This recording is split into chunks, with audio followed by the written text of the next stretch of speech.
Chapter 1. What brings you to Earth? Amidst the swirling yellow sands and the blazing sun, a recently erected field hospital stood as the epicenter around which a multitude of soldiers, clad in uniforms and rigorously trained, busily maneuvered between armored vehicles, tanks, and artillery within a radius of approximately 10 kilometers. Countless cannon barrels angled skyward, poised to unleash their deadly payloads, which would unerringly strike this very field hospital upon firing. Armed helicopters roared through the skies nearby, their machine guns perpetually aimed at this location that a swarm of drones took to the air in coordinated formations, ensuring a sufficient presence to rapidly respond should any upheaval occur. In the distance, at a military airfield, advanced bombers and fighter jets were meticulously prepared, ready to unleash a torrent of bombs upon this field hospital in moments. Notice, further still, concealed within subterranean bunkers and caverns, medium-range missiles awaited the final checks and authorization procedures before launch.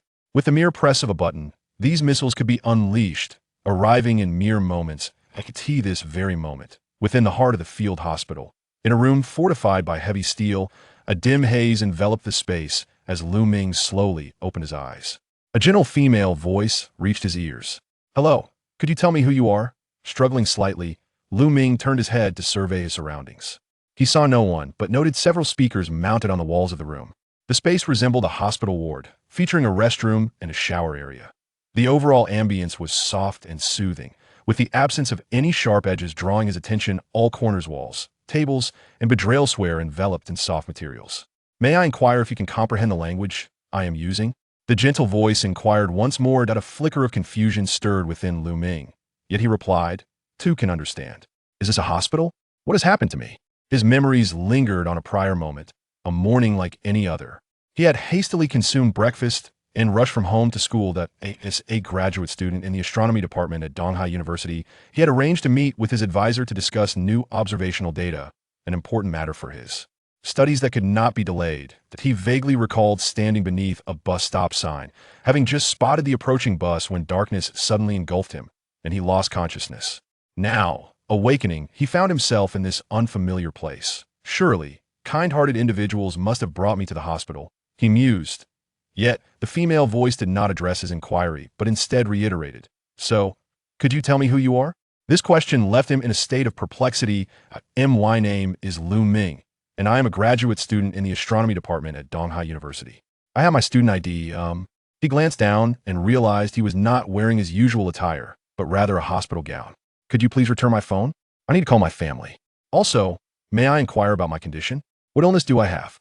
A voice emanated from the speaker once more. "Do you believe you are unwell?" Lu Ming's mind seemed to momentarily falter. What kind of question was that? What did it mean that he believed he was ill? Is this not a hospital?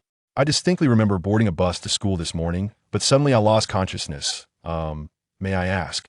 Lu Ming's head was filled with questions. Yet the voice vanished again. He pressed for more answers, but none came. It seemed that his responses had taken the questioner by surprise, leaving her at a loss for words. He stepped down from the bed and assessed his physical state. Aside from a slight weakness, he felt no other discomfort. After washing his face in the restroom, he intended to leave and seek someone to clarify the situation. This entire affair felt exceedingly strange to him. I wonder how long I have been unconscious. My parents and sister must be terribly worried. Though my advisor, no, I am unwell. Sigh. I hope my condition is not serious. His heart was heavy with anxiety. As he finished washing his face and prepared to exit, he noticed a grave issue. This hospital room seemed to lack a door. There were no windows either. Where one would expect a door, there was only a soft, enveloping layer covering the area, indistinguishable from the rest of the room. He pressed against it firmly and discerned that beneath the soft layer lay a hard wall. He struck it forcefully, and as he listened to the echo, he realized the wall was not made of ordinary cement or brick, but rather steel. A sense of foreboding crept into his mind. In a slight panic, he surveyed the room again, but found no objects that could serve as weapons.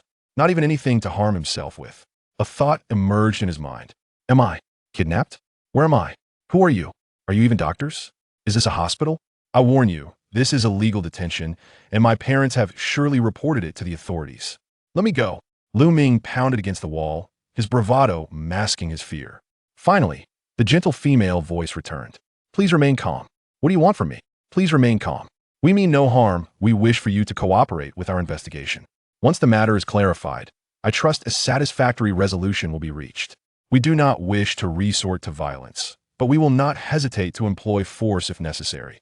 The threat and intimidation inherent in this statement are unmistakable. Following this declaration, a section of the wall opposite the hospital bed suddenly shifted, revealing a screen encased in tempered glass behind it. The screen illuminated, displaying a vivid scene. Lu Ming beheld a vast desert, populated by fully armed soldiers, armored vehicles, tanks, helicopters, and an array of weaponry beyond his comprehension. A chilling aura of menace enveloped him. Surrounding this field hospital, we have deployed 3 armor divisions and an artillery regiment to the nearest airport. The most advanced models of fighter jets and bombers stand ready for immediate takeoff. At the missile base, warheads laden with high-yield hydrogen bombs are primed for launch, but we do not wish to employ force. However, should the necessity arise, we will not hesitate to utilize it. Now, please remain calm. We merely wish to converse with you.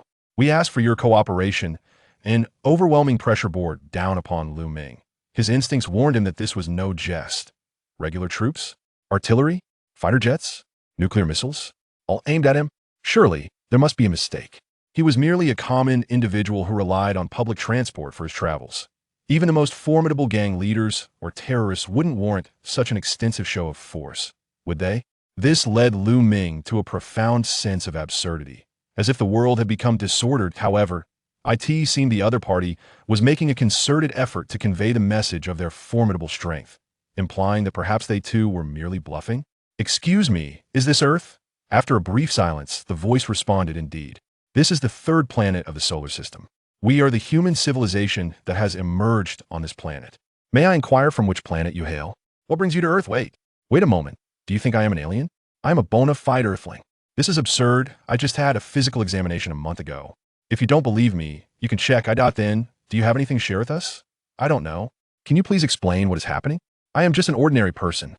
I remember fainting on my way to school, and when I came to, I found myself here. What time is it now?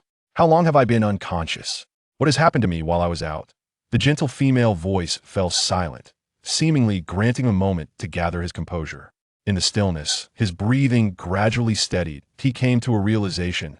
If all of this were indeed true, then it was evident that the soothing voice represented a formidable governmental authority. It was inconceivable that such military force could be mobilized without such backing. The reason behind their mobilization of such formidable power against him lies in the belief, held by the human government, that he is an extraterrestrial being, harboring potentially sinister intentions that threaten the realm of humanity. This place is not merely a hospital, nor can it be defined as such in its entirety. Lu Ming is utterly convinced that his current self bears almost no change from the self that lay in a coma. At this moment, he is 100% still a human being. After pinching himself and feeling a sharp pain, he attempted to manifest some form of movement through sheer will, only to achieve nothing. He even tried to levitate, but found himself grounded. In short, after realizing he possessed no inexplicable special abilities, he became increasingly certain that he remained an ordinary human. However, the human government could not possibly reach such a conclusion without substantial justification. Their extravagant display implies they must have robust reasons to support their claims. Thus, the narrative becomes evident.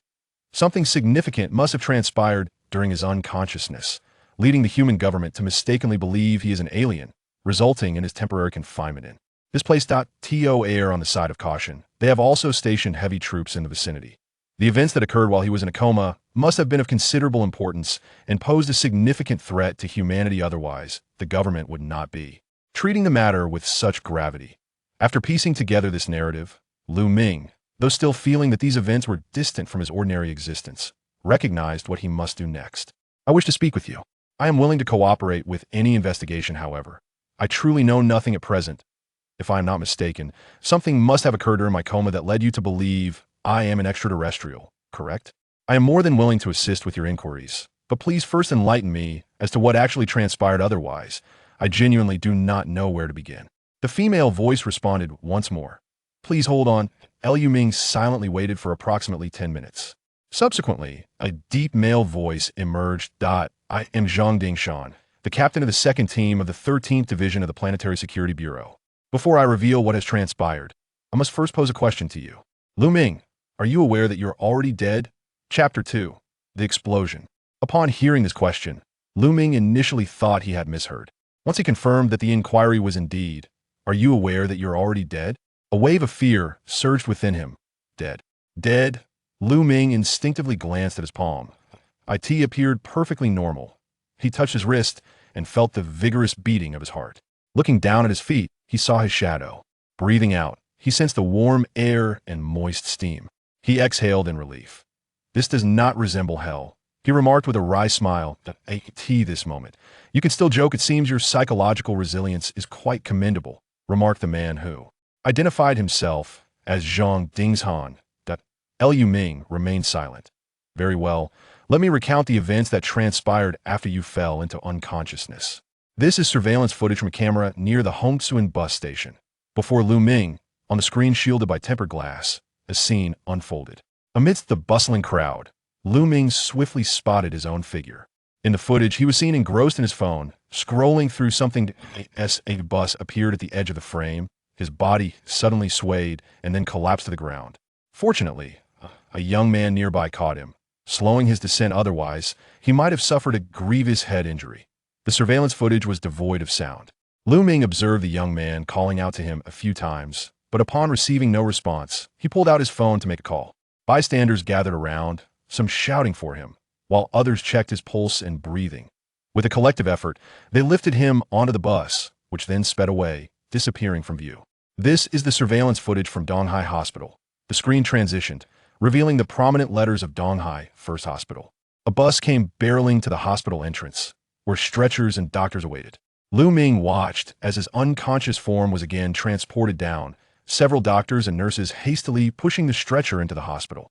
There are indeed many good people in this world, Lu Ming reflected silently.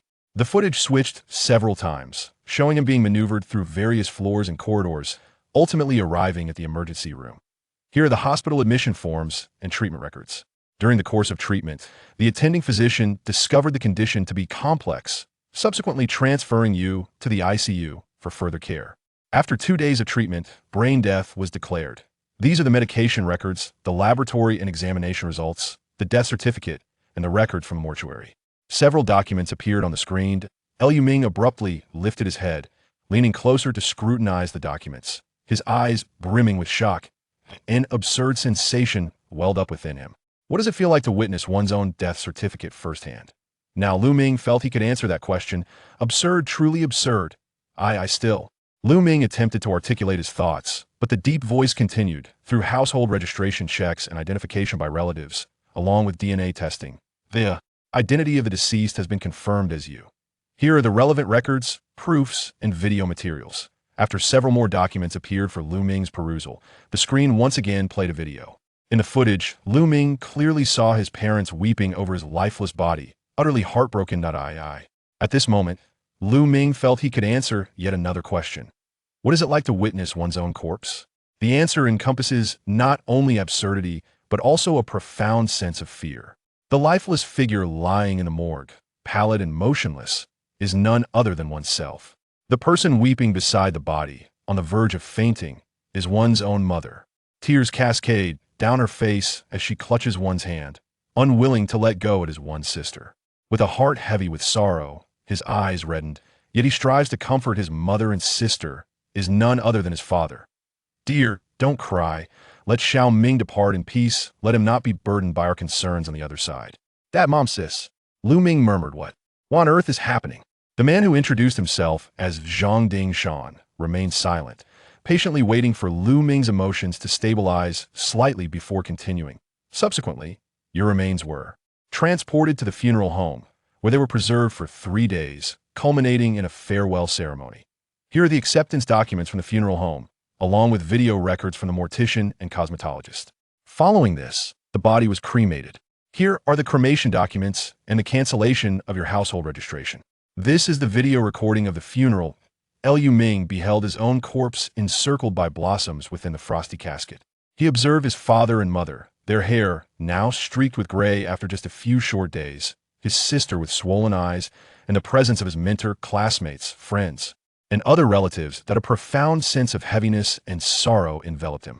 How heartbroken must his parents and sister be upon seeing his lifeless form. Every procedure, Every record and every document is meticulously complete. We have thoroughly examined the entire process and found no signs of forgery or alteration. All evidence unequivocally substantiates that this was merely a routine case of death due to sudden illness. Yet, the reality undeniably attests that you are still alive and in good health. What was going on? Lu Ming raised his gaze, fixated intently on the direction for which the voice emanated. We too seek answers to this question. Am I not already dead? Was I not cremated? Then how am I here? Where did you find me? Zhang Dingshan's voice resonated once more. In truth, even now, we cannot ascertain whether you are human or some extraterrestrial entity. Engaging with you as a human and disclosing these matters carries inherent risks and pressures for us. Please remain calm. Otherwise, our task will become exceedingly difficult. Is this my fault? One can scarcely expect anyone to maintain composure in such an extraordinary circumstance. But you must understand, this is not solely our fault. Lu Ming's next utterance was lodged in his throat, unspoken. After a moment of silence, Zhang Dingshan's voice emerged once again. This matter is neither your fault nor mine. It has simply transpired. The only course of action left for us is to resolve the issue at hand. I implore you to remain calm and cooperate with us, that I understand this is a daunting task. Yet it is imperative that you do so. Lu Ming had no choice but to accept this reality. He inhaled deeply and nodded in acknowledgement. Please recount what transpired next. Perhaps it will jog my memory. Very well. The scene shifted, revealing a bustling street before Lu Ming's eyes. This was likely a small town near the desert, where he observed vast stretches of yellow sand at the periphery, with a few sand dunes faintly visible in the background. The street was alive with the clamor of voices and the incessant flow of vehicles. Tourists from various locales converged here, and the cacophony was so palpable that even through the screen, it enveloped Lu Ming in an immersive experience. This surveillance footage possessed audio. Perhaps from many days prior, this street had embodied the same vibrant atmosphere, akin to several tourist spots Lu Ming had previously visited. However, today, anomalous events began to unfold. He witnessed a blinding flash erupting in the sky above the desert, momentarily overshadowing even the sun. In the next instant, a colossal mushroom cloud ascended gracefully, reaching soaring heights in the sky. The ground beneath seemed to tremble slightly, intensifying rapidly. In that moment, an overwhelming sense of panic swiftly permeated the street, engulfing it entirely. The once boisterous commercial thoroughfare fell eerily silent. A sign hanging at a shop's entrance, dislodged by the tremors, crashed down with a resounding clatter. This noise appeared to signal chaos. As the previously frozen street erupted into turmoil, screams erupted from all corners. Even through the screen, Lu Ming could acutely sense the palpable atmosphere of fear that enveloped the street. Amidst the chaos, an explosion, far more potent than thunder, resonated from an unimaginable distance. The sound was so tremendous that, even through the speakers, it pierced Lu Ming's ears with an unbearable sharpness. He observed people toppling over, others screaming frantically, and some darting about like headless chickens. He witnessed the glass on the building shattering in slow motion under the impact of the deafening blast. The earth quaked, an earth-shattering roar echoed, and the crowd descended into disarray. In that moment, it felt as though the apocalypse had descended upon this town. Time seemed to stretch infinitely, yet it also felt as if only an instant had passed. Lu Ming heard the shrill wail of sirens from every direction and the growl of countless heavy vehicle engines. The scene shifted, revealing a procession of emergency vehicles lined up like a serpent, racing down the road at the end of the commercial street, hurtling towards the desert, towards the source of the explosion and brilliance. Voices filled with dread filled the air. What has happened? An atomic bomb. Has nuclear war begun? The images displayed on the screen regarding the recent explosion allowed Lu Ming to ascertain with utmost clarity that this detonation was exceedingly violent. Even if it was not a nuclear blast, its yield likely approached that of one. Moreover, it was evident that this explosion was unexpected and not part of any predetermined plan. No one could have anticipated such a ferocious explosion occurring at that moment in that location.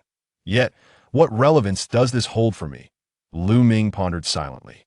At this moment, the screen transitioned once more, revealing an interface adorned with lines that danced ceaselessly, accompanied by a variety of sounds, as if engaged in radio. Communication. Chapter 3. It is me. Report. It has been confirmed that no form of nuclear testing was conducted in the explosion zone. Report. It has been determined that no organization or institution was publicly active in the explosion area. Report. The celestial monitoring system has detected no recent near-Earth asteroids falling into the explosion zone. Report: no missile strikes have been recorded in that area. Report: recently, no aircraft, including commercial airliners, have traversed the vicinity of the explosion. Report: geological monitoring indicates that the explosion area has remained geologically stable, thus ruling out the possibility of earthquakes or volcanic activity. Report: meteorological systems show that the climate in the explosion zone has been stable, eliminating any likelihood of extreme weather. Following each report, a steady male voice responded, received. It seemed that various intelligence teams were consolidating information for the command center. Clearly, within a remarkably short time after the explosion, the human government had commenced an investigation into the incident. These preliminary inquiries were swiftly validated and subsequently dismissed. From every conceivable angle, that location was merely an ordinary expanse within an immense desert, devoid of any potential for such a violent explosion, one whose yield approached that of a nuclear detonation. Yet it had indeed occurred. This could signify the emergence of some extraordinary event. The screen shifted once again, this time to aerial footage. Lu Ming observed that, centered around the explosion point, a multitude of individuals was hastening towards the blast zone from various directions. Numerous drones buzzed forth like a swarm, taking flight from the sky towards the explosion area. As the drone fleet advanced, a large pit gradually came into view. Lu Ming noted that it was a gently sloping crater, with a diameter reaching several hundred meters.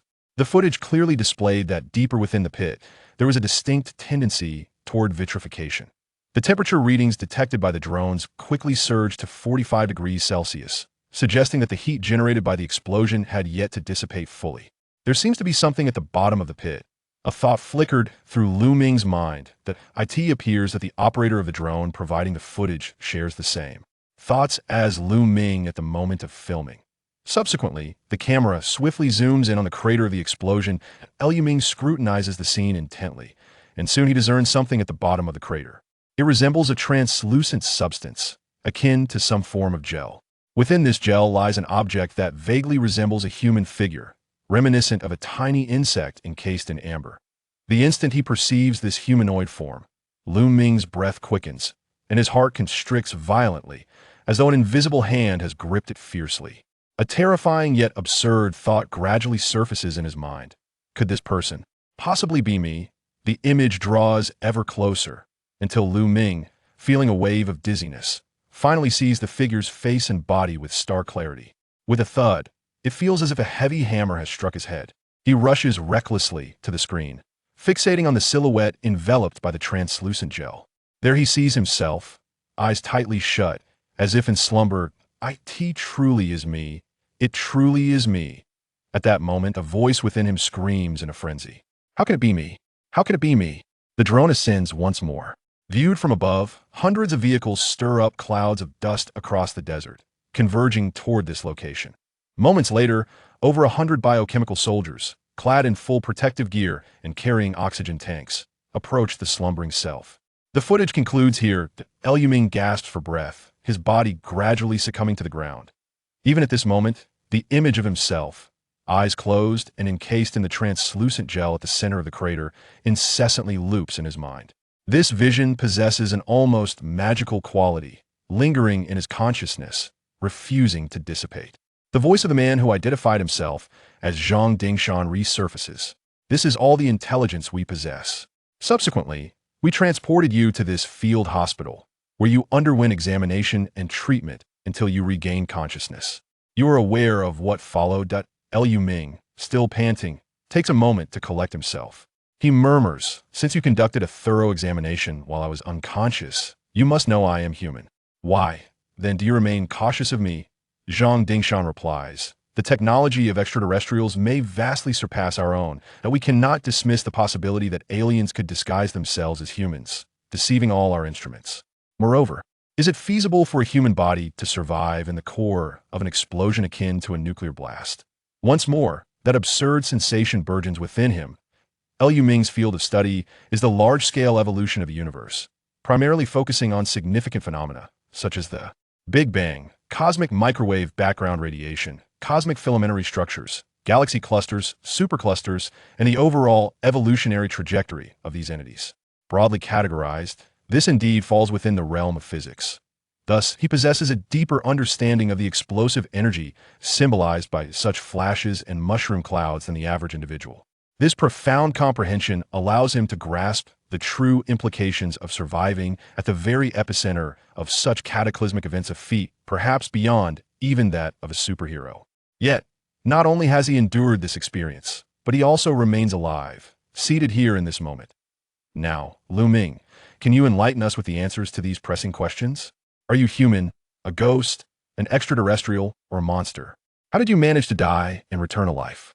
How did you trigger an explosion with a force comparable to a nuclear bomb while remaining unharmed at its core? Lu Ming has come to understand why the human government has taken such drastic measures, even deploying regular military forces to guard against him. The reality is that humanity cannot tolerate such uncontrolled, nuclear-like explosions occurring at will on Earth. From the visuals he previously witnessed, Lu Ming knows that this explosion transpired in a desert. But what if, next time, such an explosion were to occur in a densely populated metropolis? No one would be able to accept such a calamity.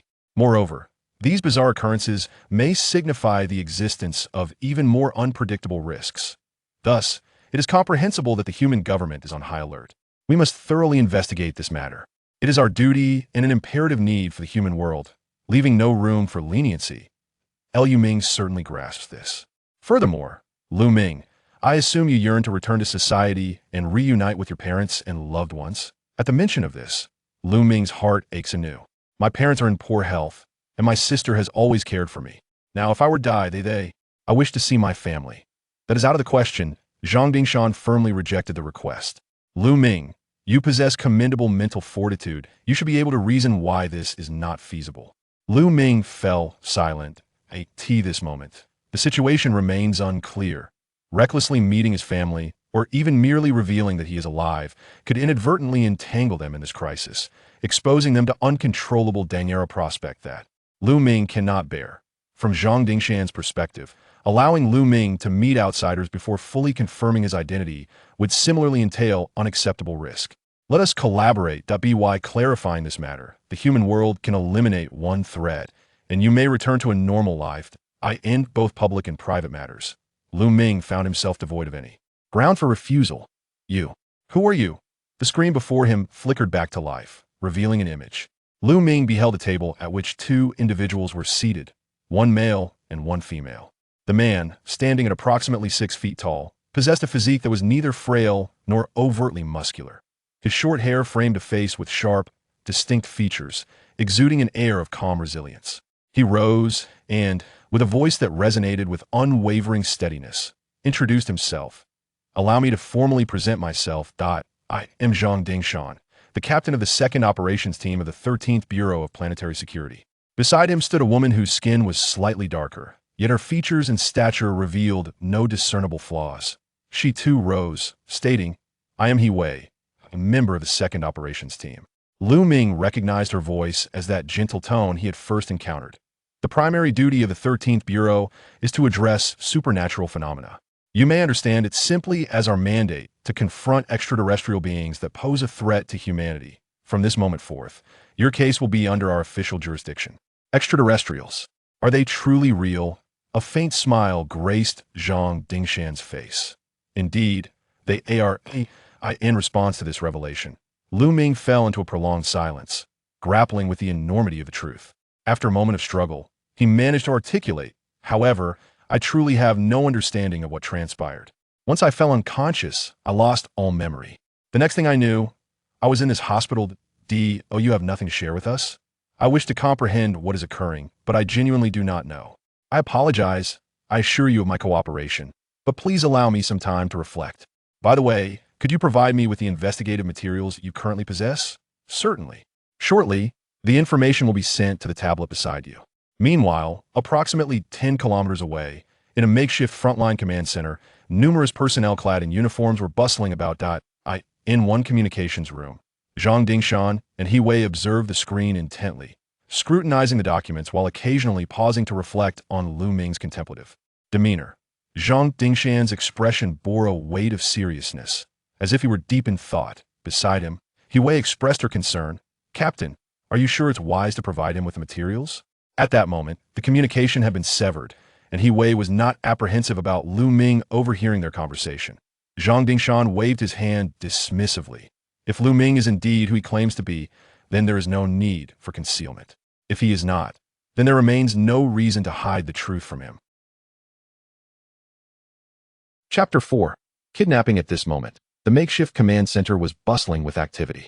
Countless individuals were busily engaged in urgent phone calls, orchestrating various tasks, and verifying critical intelligence. A staff member swiftly approached Zhang Dingshan.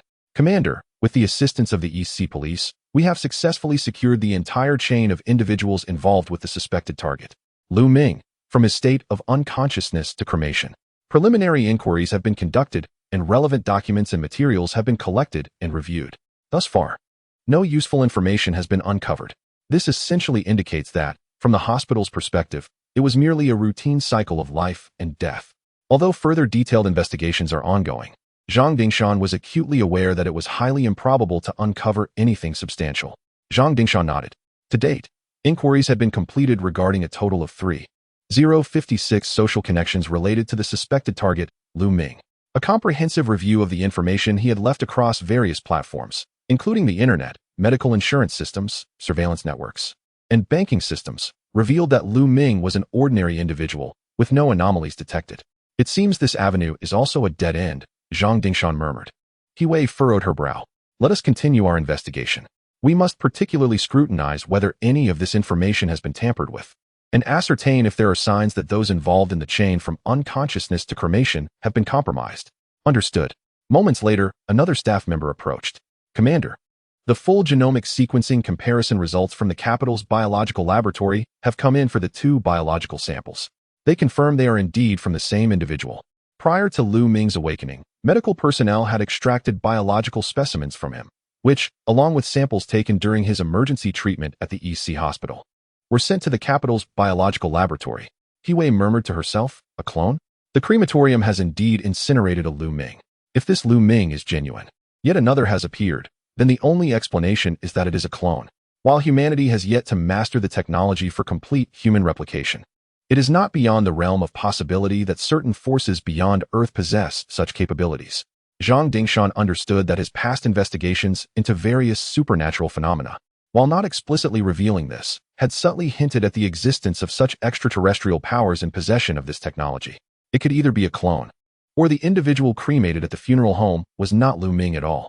Unfortunately, it was impossible to extract any structural information from the ashes. Under the intense heat of the flames, all organic structures would be reduced to mere dust. If the individual cremated at the funeral home was not Lu Ming, it could only imply that the body had been swapped. Within this entire chain of events, the transition from the farewell ceremony to the cremation process was the most opportune moment for tampering. Indeed, Zhang Dingshan nodded gently, recognizing the need for a thorough examination. It was imperative to discern whether there was a possibility of misdiagnosis during the medical treatment, and whether Lu Ming had merely been in a state of apparent death due to some unknown cause, only to be pronounced deceased by the physicians. Subsequently, there was the unsettling notion of a potential mix-up during the cremation process. After being declared dead, Lu Ming's body had also remained in the freezer and the coffin for several days. Logically speaking, even a living person subjected to such circumstances would have succumbed long ago.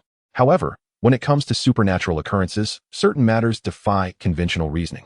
This remains a point worthy of investigation. The Donghai police could certainly look into the possibility of a body switch, determining whether Lu Ming was indeed in a state of apparent death, and whether it is feasible for someone to be revived after being frozen for several days would likely require the expertise of specialists. Such inquiries clearly extend beyond the realm of medical science and delve into the domain of research. Moreover, it is unlikely that anyone would undertake a dedicated study of such phenomena to arrive at a conclusion.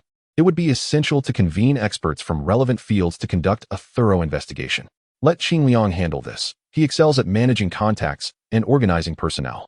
Zhang Dingshan understood that, at this juncture, to thoroughly investigate the inexplicable nuclear explosion that had transpired on Earth, there were 2 primary investigative avenues.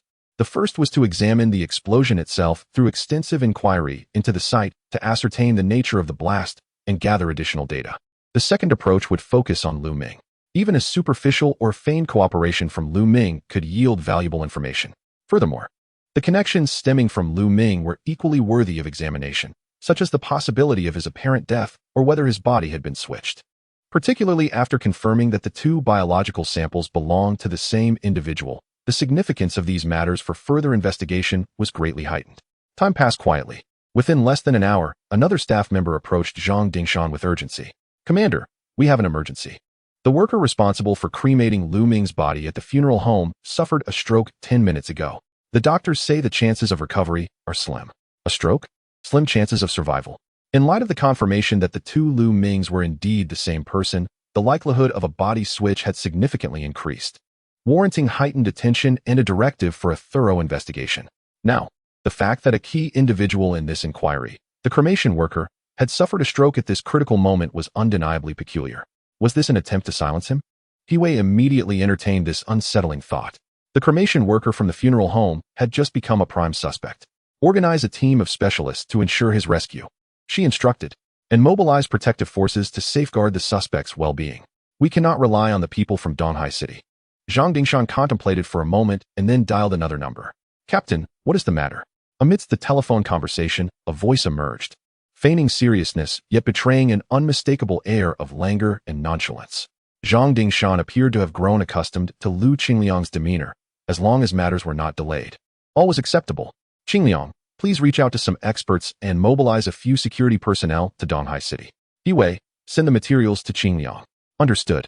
Once this matter was resolved, Hiwei fell into contemplation. If the cerebral infarction of the crematory worker was not an accident, but a deliberate act of silencing, aimed at preventing the truth from being uncovered, the implications would be intriguing. Firstly, this would imply the existence of a clandestine organization within the human realm, likely associated with some unknown forces and unbeknownst to humanity. For reasons yet to be discerned, this organization orchestrated the incident of Lu Ming's faked death and instigated the explosion. Such an organization must wield considerable power, posing a significant threat to the human world. The situation could escalate once more. However, conversely, if they resorted to murder to obscure the truth from humanity, might it indicate that this explosion was merely an accident? Should this explosion have never occurred, nor been detected by the human realm? Was it merely due to unforeseen circumstances that the explosion transpired, thus compelling the organization to resort to lethal measures to conceal the truth? Hiwei pondered extensively. She glanced at Zhang Dingshan, only to find him maintaining a calm demeanor. Whatever I can conceive, the captain must have anticipated as well. Let us observe how the captain will proceed. At this moment, within a surgical room of Donghai City Hospital, several doctors and nurses clad in sterile attire were engaged in tense operations around the operating table. In each corner of the room stood a tall, vigilant figure, also donned in sterile clothing. The atmosphere within the surgical room was fraught with tension and gravity. After an indeterminate period of busyness, the rhythmic beeping of a machine beside the operating table suddenly escalated into a continuous alarm. The lead surgeon set down his instruments, his face glistening with sweat and marked by profound fatigue after several hours of relentless effort. "I apologize. I have done my utmost. The cerebral infarction has affected several critical areas, and the onset was too abrupt, the severity too grave," one of the robust figures remarked. "Seal the body and await further examination. You may now take your rest." The doctor sighed and, accompanied by his medical team, exited the surgical room. The sturdy man then retrieved his mobile device. "Captain Zhang, the crematory worker has succumbed after failed resuscitation. The body has been sealed." "I understand. Await further instructions." The members of the 13th Division of the Planetary Security Bureau's Second Action Team totaled 3. Within this context, LV Qingliang presides over the headquarters, overseeing various logistical matters. At this moment, it is likely that the experts he has contacted are nearing their arrival in Donghai City. Should this pyrochemical engineer have succumbed to an assassination, these experts should be able to uncover certain truths. As Zhang Dingshan pondered this, Hiwei received a phone call and approached him. "Captain, Lu Ming requests a conversation with us." "Very well, let us proceed." The two made their way to the communication room in tandem. Upon activating the equipment, Lu Ming's figure materialized on the screen. At this moment, Lu Ming appeared to have fully regained his composure, a fact that surprised Hiwei. If he were indeed human, his psychological resilience was truly commendable. Since receiving the materials pertaining to this incident, Lu Ming had been deeply contemplating the peculiar events surrounding him. The phenomenon of living again after death and surviving at the epicenter of a nuclear explosion clearly indicated a supernatural occurrence that defied logic.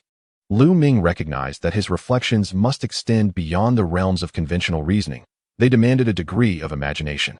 Fortunately, beyond his identity as a graduate student in astronomy, Lu Ming also held another title, that of a part-time science fiction writer. Thus, he felt assured that he was not lacking in creativity. At this juncture, upon seeing the figures of Zhang Dingshan and He Wei reappear on the screen, he articulated the conclusion he had reached. I suspect this is a case of abduction. Oh. The expressions of Zhang Dingshan and He Wei revealed their astonishment. How could one orchestrate the complete disappearance of an individual from the human realm without eliciting any suspicion? Even from the closest acquaintances, the most astute detectives, or the most seasoned criminal investigation experts. Lu Ming inhaled deeply. The most effective method to obscure an abduction, to conceal the inexplicable vanishing of an individual with normal social ties, is to ensure that no one perceives it as an abduction at all. What could be more plausible for this concealment than a natural death? If no one is aware of the abduction, naturally, there would be no investigation, no pursuit of truth. Furthermore, if this were merely an abduction, I hypothesize that the explosion may have been an unfortunate accident. To orchestrate such an elaborate kidnapping, there would be no justification for resorting to a cataclysmic explosion to return this individual. On the other side of the screen, He Wei understood that Lu Ming's conjecture could not yet be validated. To this day, she remained unable to dismiss the possibility that Lu Ming was a creature masquerading as a human, having risen from the dead to plot some nefarious scheme.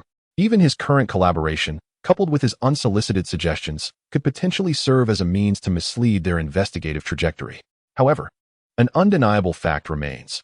Both Lu Ming's conjecture and the speculation arising from the sudden cerebral infarction of the crematory worker converge upon the same conclusion. This explosion was merely an accident. Yet, this signifies the existence of a certain invisible and formidable force. We shall investigate these matters. During this time, you may take a well-deserved rest and attempt to recollect the entirety of this incident. Should anything of value come to mind, do not hesitate to reach out to me. Lu Ming said, Captain Zhang, I hope you can share your investigative progress with me. Zhang Dingshan pondered for a moment before slowly nodding. Very well. Chapter 5. The expert in a park adjacent to a residential community in Nanyuan City, residents leisurely strolled, engaged in conversation, or played with their children. Creating a scene of tranquility, two men approached from across the street. Among them, one appeared rather ordinary, exuding a competent aura yet unmistakably serving as an underling to the other, a young man of striking appearance. This young man boasted an impressive height of at least 185 centimeters, with a physique perfectly proportioned. His skin was smooth, reminiscent of a woman's, yet without a hint of femininity, radiating instead of vibrant masculinity. His features rivaled those of celebrities. As he approached, several young women were drawn to him, though they dared not stare too long, casting only fleeting glances before shyly averting their eyes. Brother Lu, according to the information, Zhou Cheng comes here for a walk at this time every day, remarked El Qingliang, a faint smile gracing his lips. I see him, he continued, following his gaze. Chen Yu, an officer from the 13th Division of the Planetary Security Bureau's Logistics Section, spotted an elderly man with graying hair, a sullen expression, and an air of sternness. The old man ambled along the park path with his hands clasped behind his back, his gaze scrutinizing, as if he sought to uncover faults in everything he beheld. As a young woman jogging by approached him, she cheerfully greeted, Good morning, Uncle Zhou. It is only natural for anyone to appreciate the cheerful disposition of such a disciplined and health-conscious individual. Yet, Zhou Cheng merely grunted in response, ignoring her entirely. It seemed he mumbled under his breath, the words clear enough. When speaking to elders, one must stand properly. How rude. The young woman appeared accustomed to his demeanor, offering a smile before continuing her jog. This man was clearly difficult to engage with. One could discern that he possessed a peculiar temperament, being both obstinate and irritable. Chen Yu lamented inwardly. Brother Lu, why must we go to such lengths? We could simply send him a summons, requesting his assistance. It is an order from the organization. He cannot refuse, can he? Besides, we are not without compensation. Logistics work is not as simple as it appears, El Qingliang replied with a smile. A man of his former global renown, now retired, may become quite irate if provoked. What will you do if he refuses to cooperate? Arrest him? Chen Yu paused, deep in thought, realizing he had no means to deal with this retired elder. Both Lu Qingliang and Chen Yu silently observed as Zhou Cheng wandered around the park, scolding and reprimanding various individuals before finally returning home. They followed him to the base of his residence. Although unable to disclose the truth, this was an order from superiors. And surely Elder Zhou would show some courtesy. At Lu Qingliang's urging, a troubled Chen Yu reluctantly ascended the stairs, holding some documents to pay a visit to Zhou Cheng. Hello, Elder Zhou. I am, Please don't close the door, let me explain. Hey, don't push me, I mean no harm. Lu Qingliang stood below, a smile still playing on his lips as he awaited. Shortly thereafter, a disheveled Chunyu emerged. Brother Lu, this old man wouldn't listen to a word I said. Lu Qingliang took the documents from Chunyu's hands and patted him on the shoulder. Learn from this. Just wait. Chunyu, feeling disgruntled, remained at the base of the stairs. Were it not for Captain Zhang Dingshan's directive from the front line, requiring Elder Zhou's assistance for an investigation, he would have preferred not to engage with such a person. It is said that Brother Lu has a natural talent for logistics, managing to connect with anyone and navigate relationships to advance work. Yet, in dealing with this elder, I believe even Brother Lu would face setbacks. As time passed, Chunyu grew increasingly puzzled by the absence of any shouting or roaring. After a while, he heard Lu Qingliang's voice. Uncle, please hold on. A special vehicle will arrive shortly to pick you up. It's all right, young man. I appreciate your concern. I'll escort you. How embarrassing, Chunyu thought in astonishment. Witnessing the previously sullen Zhou Cheng now wore a broad smile, warmly seeing Lu Qingliang off downstairs. However, upon noticing Chunyu, Elder Zhou merely huffed, clearly dismissing him. Then it's settled. Young man, you need not worry. If the organization requires my assistance, I shall certainly oblige. I'll head out as soon as the vehicle arrives. Very well, goodbye then. Goodbye, take care, young man. Even after leaving the community, Chunyu remained in a state of shock, unable to gather his thoughts. Brother Lu, how did you manage that? Lu Qingliang's tone was slightly languid, almost indifferent. When dealing with people, you must understand their core demands. Once you identify the right direction, success is inevitable. What could Elder Zhou possibly want? Lu Qingliang chuckled again. It's quite simple. As a forensic expert and a world-class authority in pathology, cardiovascular medicine, and endocrinology, his most pressing desire in retirement is to maintain the prestige of being a top-tier expert. Once you pinpoint that desire, the rest becomes effortless. I informed him that a particularly formidable task had arisen, and after careful consideration, the organization unanimously agreed that only the venerable Elder Zhou could address the issue. Naturally, he readily accepted the challenge. Chunyu was left in a state of astonishment. Could it truly unfold in such a manner? Lu Qingliang patted his shoulder, encouraging him to learn diligently. Once they resolved Zhou Cheng's matter, the two hastened to another location. Upon glancing at the plaque of the 7th Research Institute of the Academy of Biological Sciences hanging at the entrance, Chunyu took a deep breath and followed Lu Qingliang inside. Hello, I am here to see Professor Shi Guofu. I have an appointment. Apologies, stammered the young woman at the reception. Upon seeing Lu Qingliang, she felt an inexplicable warmth in her cheeks and spoke somewhat incoherently. Professor Shi is in the laboratory. He is likely to emerge in 3 hours. You may wait in the lounge, and I will notify you as soon as he is available, if that is agreeable. Certainly. Thank you. It's no trouble at all, she replied, her demeanor radiating eagerness towards Lu Qingliang. Observing her enthusiastic attitude, Chunyu felt an unexpected wave of despondency wash over him. After waiting for over 3 hours, under the guidance of the young woman, Lu Qingliang and Chunyu finally met Shi Guofu. The man was a disheveled middle-aged figure, appearing somewhat unkempt. After shaking hands with Lu Qingliang, he inquired with a hint of confusion, "Greetings. How may I assist you?" "Professor Shi, we are from the Planetary Security Bureau. We have come to seek your assistance with a particular task." Shi Guofu, appearing somewhat troubled, spread his hands. "I must apologize, but I have been exceedingly busy lately and fear I may not have the time. Moreover, my superiors." The implication of evasion in his words was quite evident. Chunyu observed closely, glancing at Lu Qingliang. Lu Qingliang maintained his smile. "I completely understand, Professor Shi. As a leading scientist, I can imagine you are managing numerous projects. However, this matter is quite pressing for our bureau, and our leadership has made it clear that, aside from you, we have no alternative. Apologies, but..." Shi Guofu's attempt to decline was interrupted when Lu Qingliang's phone suddenly rang. "Excuse me, I must take this call. Hello? An additional 100,000 for Professor Zhang's task allowance? Sir, that seems inappropriate, does it not? Professor Zhang has assisted us with just one matter, and it totals merely 3 days. 500,000 is already a considerable sum. Must we add more?" Yes, I understand, sir. The experts who come to assist us have set aside their own responsibilities, and we must not let them feel undervalued. I will treat them as family. As per your instructions. Very well, I shall take care of it immediately." Chunyu's eyes nearly bulged out. Who is this Professor Zhang? Why had he not heard of him before? After hanging up, Lu Qingliang turned to Shi Guofu. "Professor Shi, what were you saying just now?" "I did not quite catch that." Chunyu noticed Shi Guofu swallow hard, his throat moving slightly. No, no, it's nothing. You must be Xiao El, correct? Well, regarding the task allowance, Shi Guofu hesitated. You mentioned the task allowance? It is as follows, Professor Shi. The leadership has placed significant emphasis on this task and has allocated a substantial budget. You need not worry about the allowances. Shi Guofu's expression grew serious. I must criticize you on this, Xiao Lu. We are all contributing to civilization. Our focus should not solely rest on that meager allowance. Does the amount really matter? Indeed. You are right. It is increasingly rare to encounter individuals of your integrity. As for our matter, I fear our leaders may not agree. Rest assured, I will handle it. Very well. Xiao Lu, I have considered it. The affairs of the Planetary Security Bureau undoubtedly pertain to the safety of our entire civilization. In such matters, everyone has an obligation to contribute. Thus, I will set aside my current tasks and make an effort to allocate some time. I am immensely grateful to you. Upon exiting the 7th Research Institute, Chen Yu scoffed. This Shi Guofu, he is clearly fixated on that allowance. His primary concern is, indeed, money, isn't it? His words were abruptly interrupted by L. Qingliang. Chen Yu, you must not speak in such a manner. Are you aware that Professor Shi's child is gravely ill and requires extensive funds for surgery?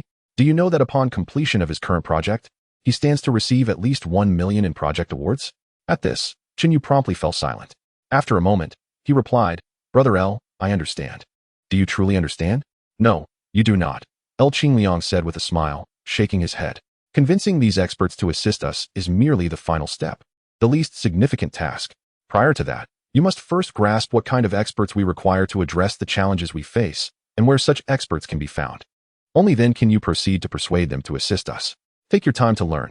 Despite the admiration reflected in Chen Yu's gaze, L. Qingliang's thoughts had already drifted far away. Captain, with the involvement of experts Zhou Cheng and Shi Guofu, if we cannot ascertain whether that cremator was murdered or if Lu Ming is truly dead, then it seems no one on Earth will be able to uncover the truth. Chapter 6. Chemical Substances in the Biochemical Laboratory of the Planetary Security Department. The austere Zhou Cheng furrowed his brow as he gazed silently at the cold corpse before him.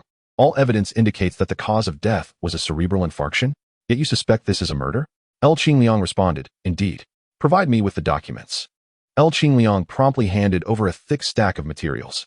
After reviewing the documents, Zhou Cheng, with the assistance of a team of aides, personally conducted an autopsy on the corpse, his frown deepening.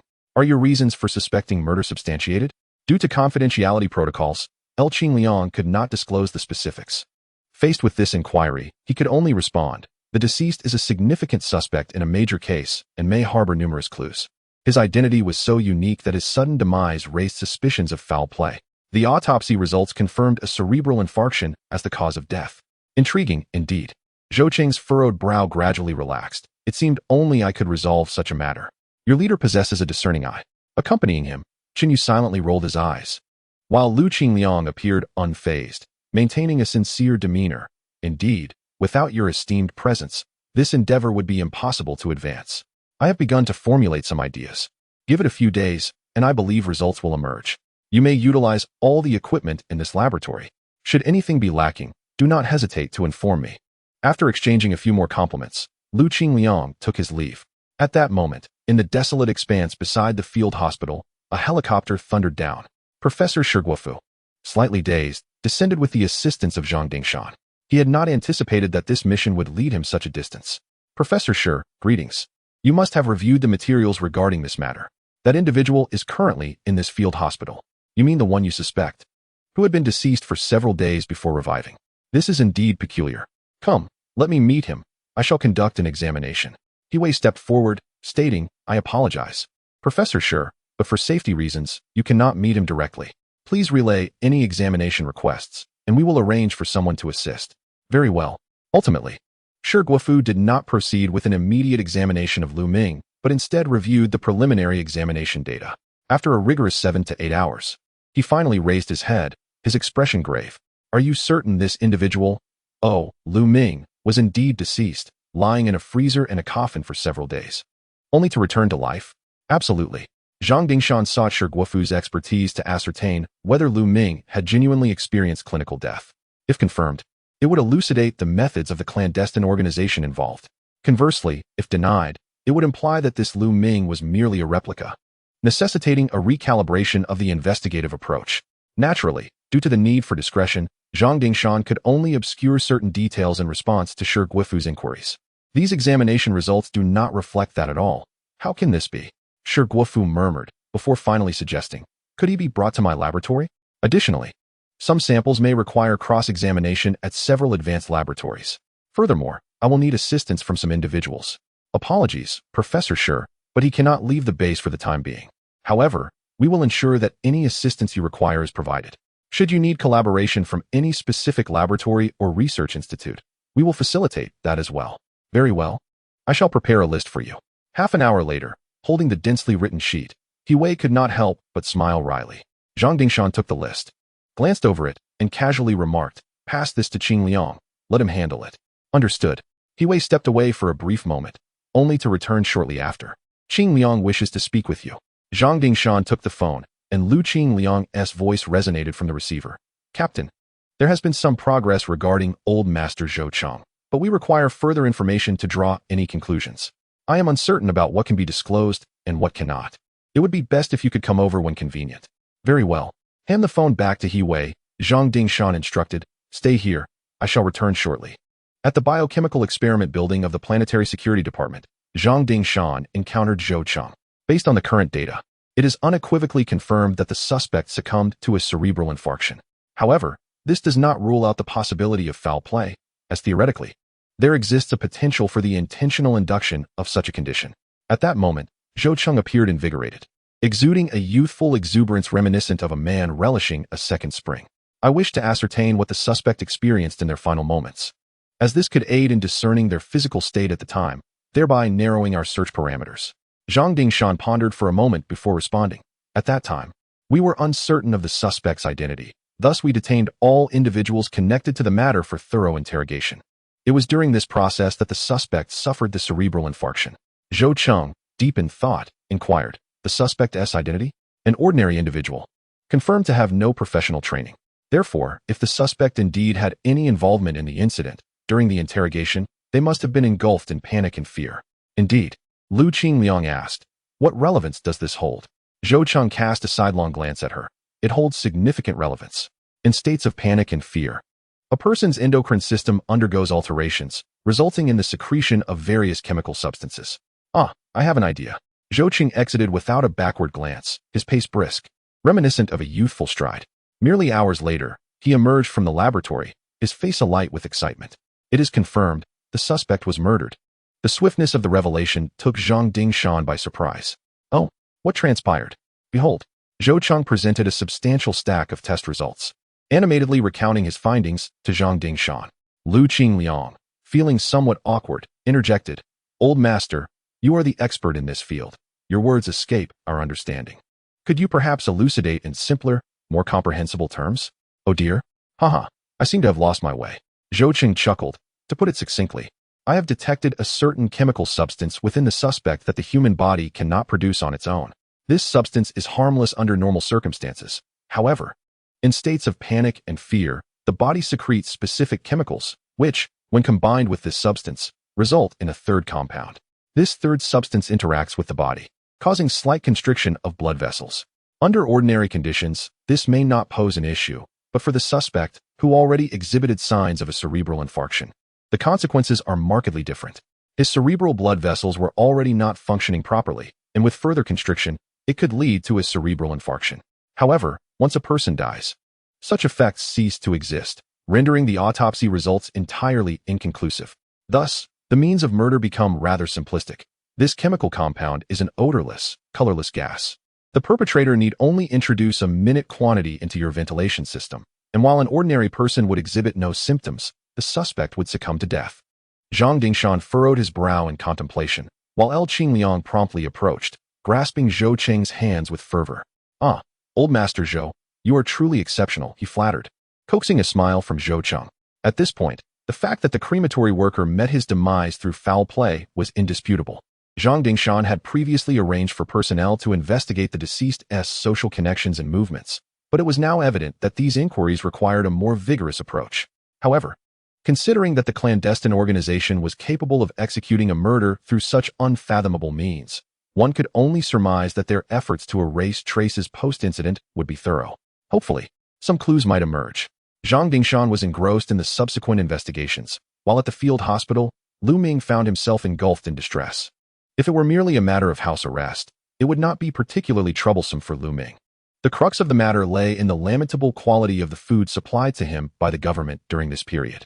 Even without much thought, Lu Ming could discern that the provisions offered were subjected to stringent scrutiny. They were assuredly nutritious and safe, yet the taste left much to be desired. Throughout this time, Lu Ming genuinely experienced what it felt like to eat solely for survival. If it were just the confinement and the unpalatable food, he could endure it. However, recently, an additional element had emerged. In the past, doctors and nurses had undoubtedly represented the epitome of benevolence in his eyes, but now, their white coats seemed to blur into the visage of demons. The recent examinations had been exceedingly frequent. On this particular day alone, they had drawn 13 vials of blood. The myriad of procedures, spinal taps, biopsies, had inflicted immense suffering upon Lu Ming. Even more distressing was the somber and anxious demeanor of every healthcare worker who approached him, as if he were a monstrous being. On one occasion, feeling a twinge of impatience and speaking somewhat brusquely, he inadvertently frightened a nurse into a state of collapse. Later, he learned that each healthcare worker who came to interact with him had written a will beforehand. They approached him with a resolute acceptance of their potential demise. Given these circumstances, Lu Ming truly grasped the meaning of enduring days that felt like years. As he watched another nurse enter, brandishing a large syringe, Lu Ming instinctively recoiled in terror, weakly exclaiming, "No, you cannot treat me this way. Where is He Wei? I want to see He Wei." Upon encountering Lu Ming's resistance, the nurse instinctively halted her steps, her body trembling ever so slightly. She retreated from the room as if facing a formidable adversary, and then grasped the emergency communicator. Lu Ming's request was swiftly fulfilled. As the video connection was established, he beheld He Wei's figure. At that moment, He Wei was seated at a table, a substantial bowl of noodles before her. The wide, thick noodles floated alongside several long red chilies, accompanied by beef and greens. Lu Ming was momentarily taken aback. Authentic beef? Hand-pulled noodles? He Wei coughed lightly, pushed the bowl aside, and with an expressionless demeanor stated, "Produced in Hebei. Is there a noodle shop here?" "No. I brought my own semi-finished instant noodles." He Wei coughed again and added, "Let us not discuss this. Do you have something to say? Can the examinations be less grueling? If this continues, you will drive me to despair," Lu Ming lamented. Beside him, Professor Shi Guofu appeared somewhat awkward and reassured. "Rest assured, Lu Ming. The examination will conclude shortly. Just bear with it a little longer." He Wei interjected, "Lu Ming, if you wish to leave sooner, you must cooperate. We are doing this for your own good. What if there is something amiss within you?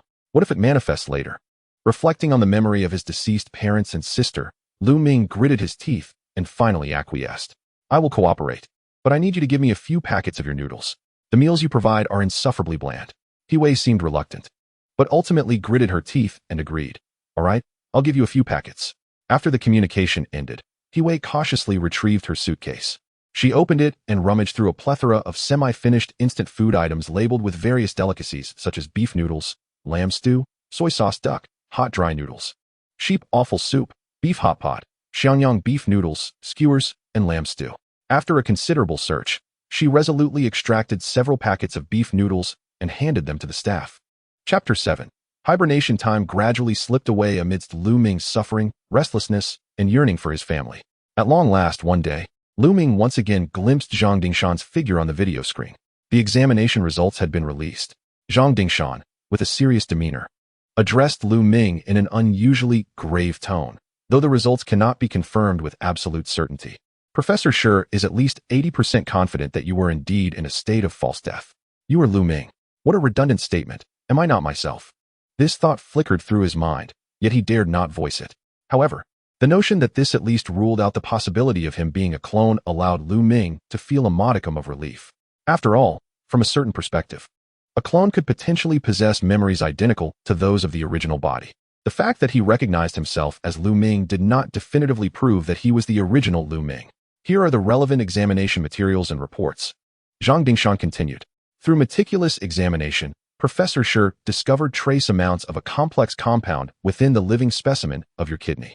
It is speculated, based on simulations, that this may likely be a principal component of a certain composite drug.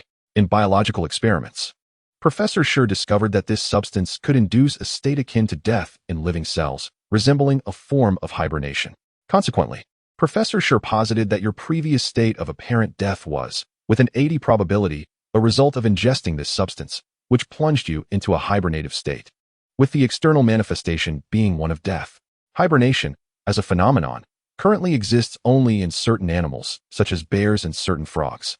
Yet, in the realm of science fiction, hibernation remains an enduring concept. The notion of inducing a hibernation state in humans, thereby freezing time and age, to traverse the vastness of interstellar voyages is a prevalent theme in speculative literature. Lu Ming, as a part-time science fiction writer, is well versed in this concept. He is also aware that in the real world, numerous leading scientists are conducting research in this field. Although we are far from the actualization of human hibernation, some progress has been made. There are even affluent individuals facing death who choose to gamble on their future by opting for cryogenic preservation, anticipating that advancements in technology may one day allow for their revival. At this moment, hearing Zhang Dingshan's account, Lu Ming felt as though science fiction had manifested into reality. Yet, he pondered what merit he possessed to warrant the clandestine organization resorting to such advanced pharmaceuticals, surpassing human technology, to target him. Thus, the modus operandi of this secret organization has been largely confirmed. Zhang Dingshan continued. Initially, they employ this drug to induce a death-like state of hibernation, subsequently collaborating with the crematory to swap your body at the final moment of incineration, thereby executing a kidnapping that goes unnoticed by anyone. From that moment forth, in societal terms, Lu Ming was considered dead. The only remnants of his existence in the minds of those who knew him would be his past visage and impressions, which would never evolve. However, due to a fortuitous, albeit likely accidental, turn of events, Lu Ming found himself alive once more, re-entering the realm of humanity. Lu Ming fell into a contemplative silence. Up to this point, only a small portion of the entire incident had been elucidated. The greater truths remained shrouded in mystery. How should one proceed from here? In which direction should the investigation unfold? Lu Ming posed this question. Regrettably, Zhang Dingshan replied that, for now, no promising avenues for inquiry have emerged. His answer left Lu Ming somewhat disheartened. Regarding the investigation of the explosion site, aside from confirming that the explosion was caused by a high-velocity impact, no further leads have materialized. Your investigation has also reached an impasse due to the assassination of the crematory worker. Lu Ming murmured. Have we examined the individuals I interacted with prior to my illness? Who might have had the motive to drug me? The cremation worker, was there any unusual behavior prior to the incident? Who did he come into contact with? Are there any suspects? Has this been investigated? He Wei cast a discontented glance at Lu Ming, seemingly feeling offended. What you mentioned are merely basic procedures. We have long been investigating these matters. The reason we haven't mentioned them is that we have yet to uncover anything of value. Lu Ming lowered his head, his mind racing rapidly. During this period, he had been enduring immense pressure, not solely from the confinement and the numerous excruciating examinations, but also from psychological turmoil. The uncertainty and fear regarding the future, the longing and worry for his loved ones, and the yearning for a normal life weighed heavily on him. If not for his resilient mental fortitude, he might have already succumbed to the strain. Yet perhaps it was precisely this pressure that allowed Lu Ming's thoughts to churn faster than ever before. Suddenly, an inspiration struck him. Wait, perhaps we could. Before he could finish his thought, Lu Ming closed his mouth. The notion that had occurred to him was that he was not the only one experiencing such a plight in this world. There were likely others who had been similarly abducted by these insidious methods, and perhaps even now, such abductions were still in progress. A corpse lying in some unknown morgue could very well be another victim like himself. The ensuing investigation could entirely pivot from this point. Hadn't Professor Shi Guofu already identified that particular compound? Henceforth, one could conduct an examination of renal specimens from the deceased in recent times to see if traces of that compound could be found again. If such a compound were detected in the renal specimen of a specific corpse, they could then use that body as bait, covertly monitoring to flush out the clandestine organization. The moment this plan crossed his mind, Lu Ming felt a surge of exhilaration. However, he quickly realized that this scheme might lack practical significance. With such a vast global population, the daily death toll likely reached hundreds of thousands. How could they possibly find a corpse among so many, one that might, or might not, contain that compound? And even if it did, the odds of encountering even one such renal specimen in a day were exceedingly slim. The very thought seemed implausible. Share your thoughts, he sighed. This method may not be feasible. I suspect I'm not the only one who has faced such an ordeal. But the death toll is far too high for a thorough investigation. Zhang Dingshan smiled slightly, while He Wei's gaze reflected a hint of surprise. as if she were astonished that Lu Ming could conceive such a solution. "You're quite clever," Lu Ming self-deprecatingly remarked. "I am a part-time science fiction writer, and my imagination tends to run wild." Zhang Dingshan replied, "I hadn't intended to reveal our subsequent investigative direction, but since you've already deduced it, sharing it with you seems inconsequential. Indeed, we are preparing to investigate the deceased population. We have already established contact with 3 laboratories capable of conducting such specimen testing, and millions of hospitals worldwide are currently being coordinated. We will soon be able to initiate the investigation in earnest." Lu Ming, taken aback, lifted his head in astonishment. He had not anticipated the magnitude of Zhang Dingshan's undertaking. "You have yet to shift your perspective," He Wei remarked, gesturing towards her head. "You must understand that you are not fighting this battle alone. The entirety of civilization stands behind you." Lu Ming offered a wry smile, admitting, "I had no idea the world government placed such significance on this matter. Indeed, the world government is taking this issue very seriously. However, the execution of this task is not as cumbersome as you might envision. Given the nature of suspended animation, we can eliminate deaths caused by surgical procedures or pre-existing health conditions, along with a multitude of other causes of death. Consequently, the number of cases requiring specimen testing will likely be less than 1 in 1,000. More than 99% of hospitals may not encounter a single deceased individual necessitating testing in the span of a month. Thus, we can accomplish this task with minimal administrative costs." Lu Ming exhaled softly. "For now, we shall wait and see if any more victims emerge." The unfolding events took Zhang Dingshan and He Wei by surprise. Initially, He Wei believed she would have to wait a considerable time before any results materialized. However, she did not foresee that after untangling various relationships, the first batch of specimens sent to the designated laboratory would yield results so swiftly. Professor Shi Guofu, summoned once again, spoke gravely to Zhang Dingshan and He Wei.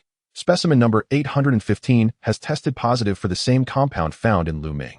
I have reason to suspect that the owner of specimen number 815 is currently in a state of suspended animation.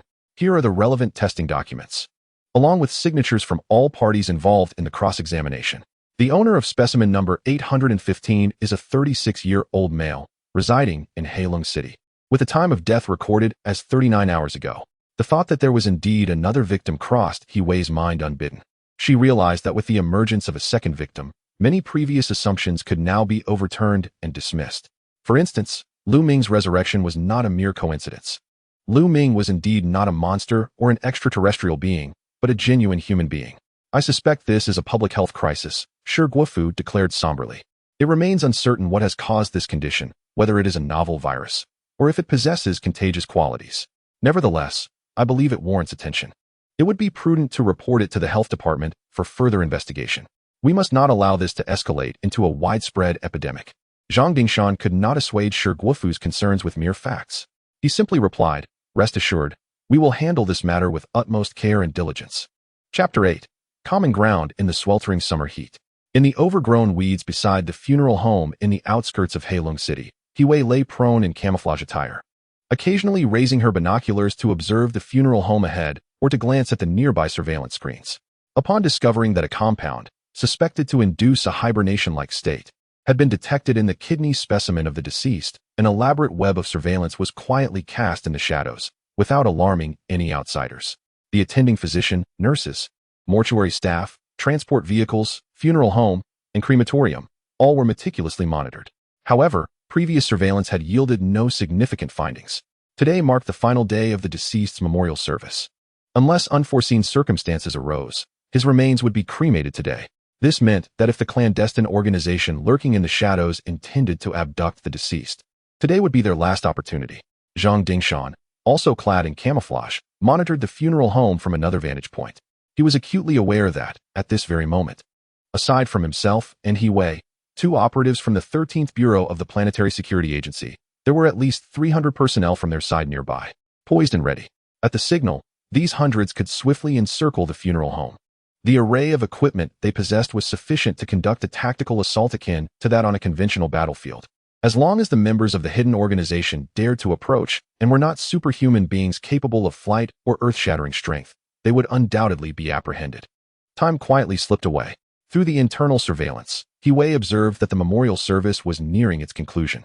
The remains had been transported and were en route to the crematory furnace. A silent drone equipped with ultra-high-definition cameras captured this scene from several hundred meters above. The body ultimately entered the cremation chamber.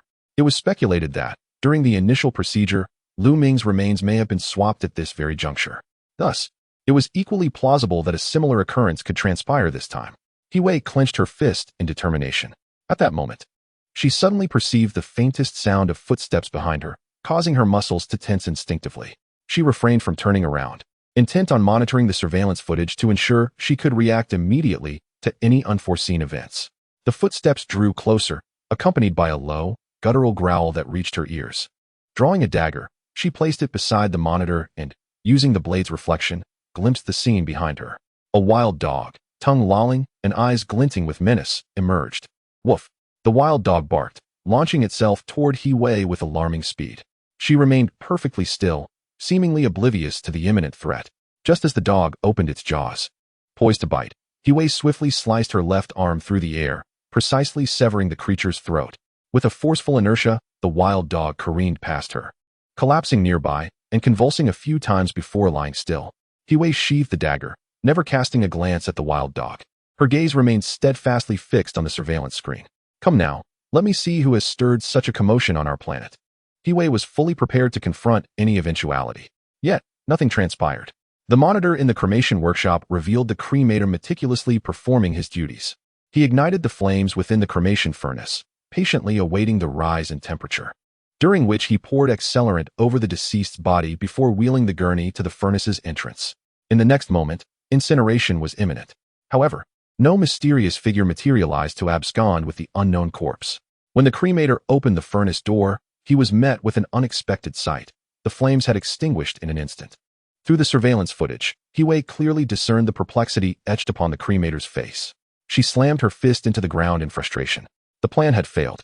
Just as the cremator was about to incinerate the body, a preset mechanism would automatically sever the fuel supply, extinguishing the flames and preventing the body from being cremated.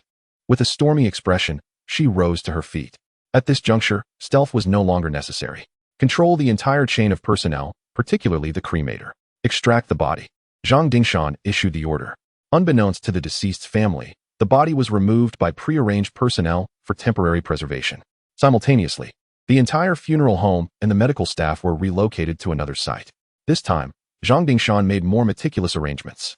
He was certain that, at least within the known parameters, no one could employ assassination tactics to eliminate any of those under his control. Subsequent isolation interrogations commenced immediately. However, Zhang Dingshan did not linger in that place.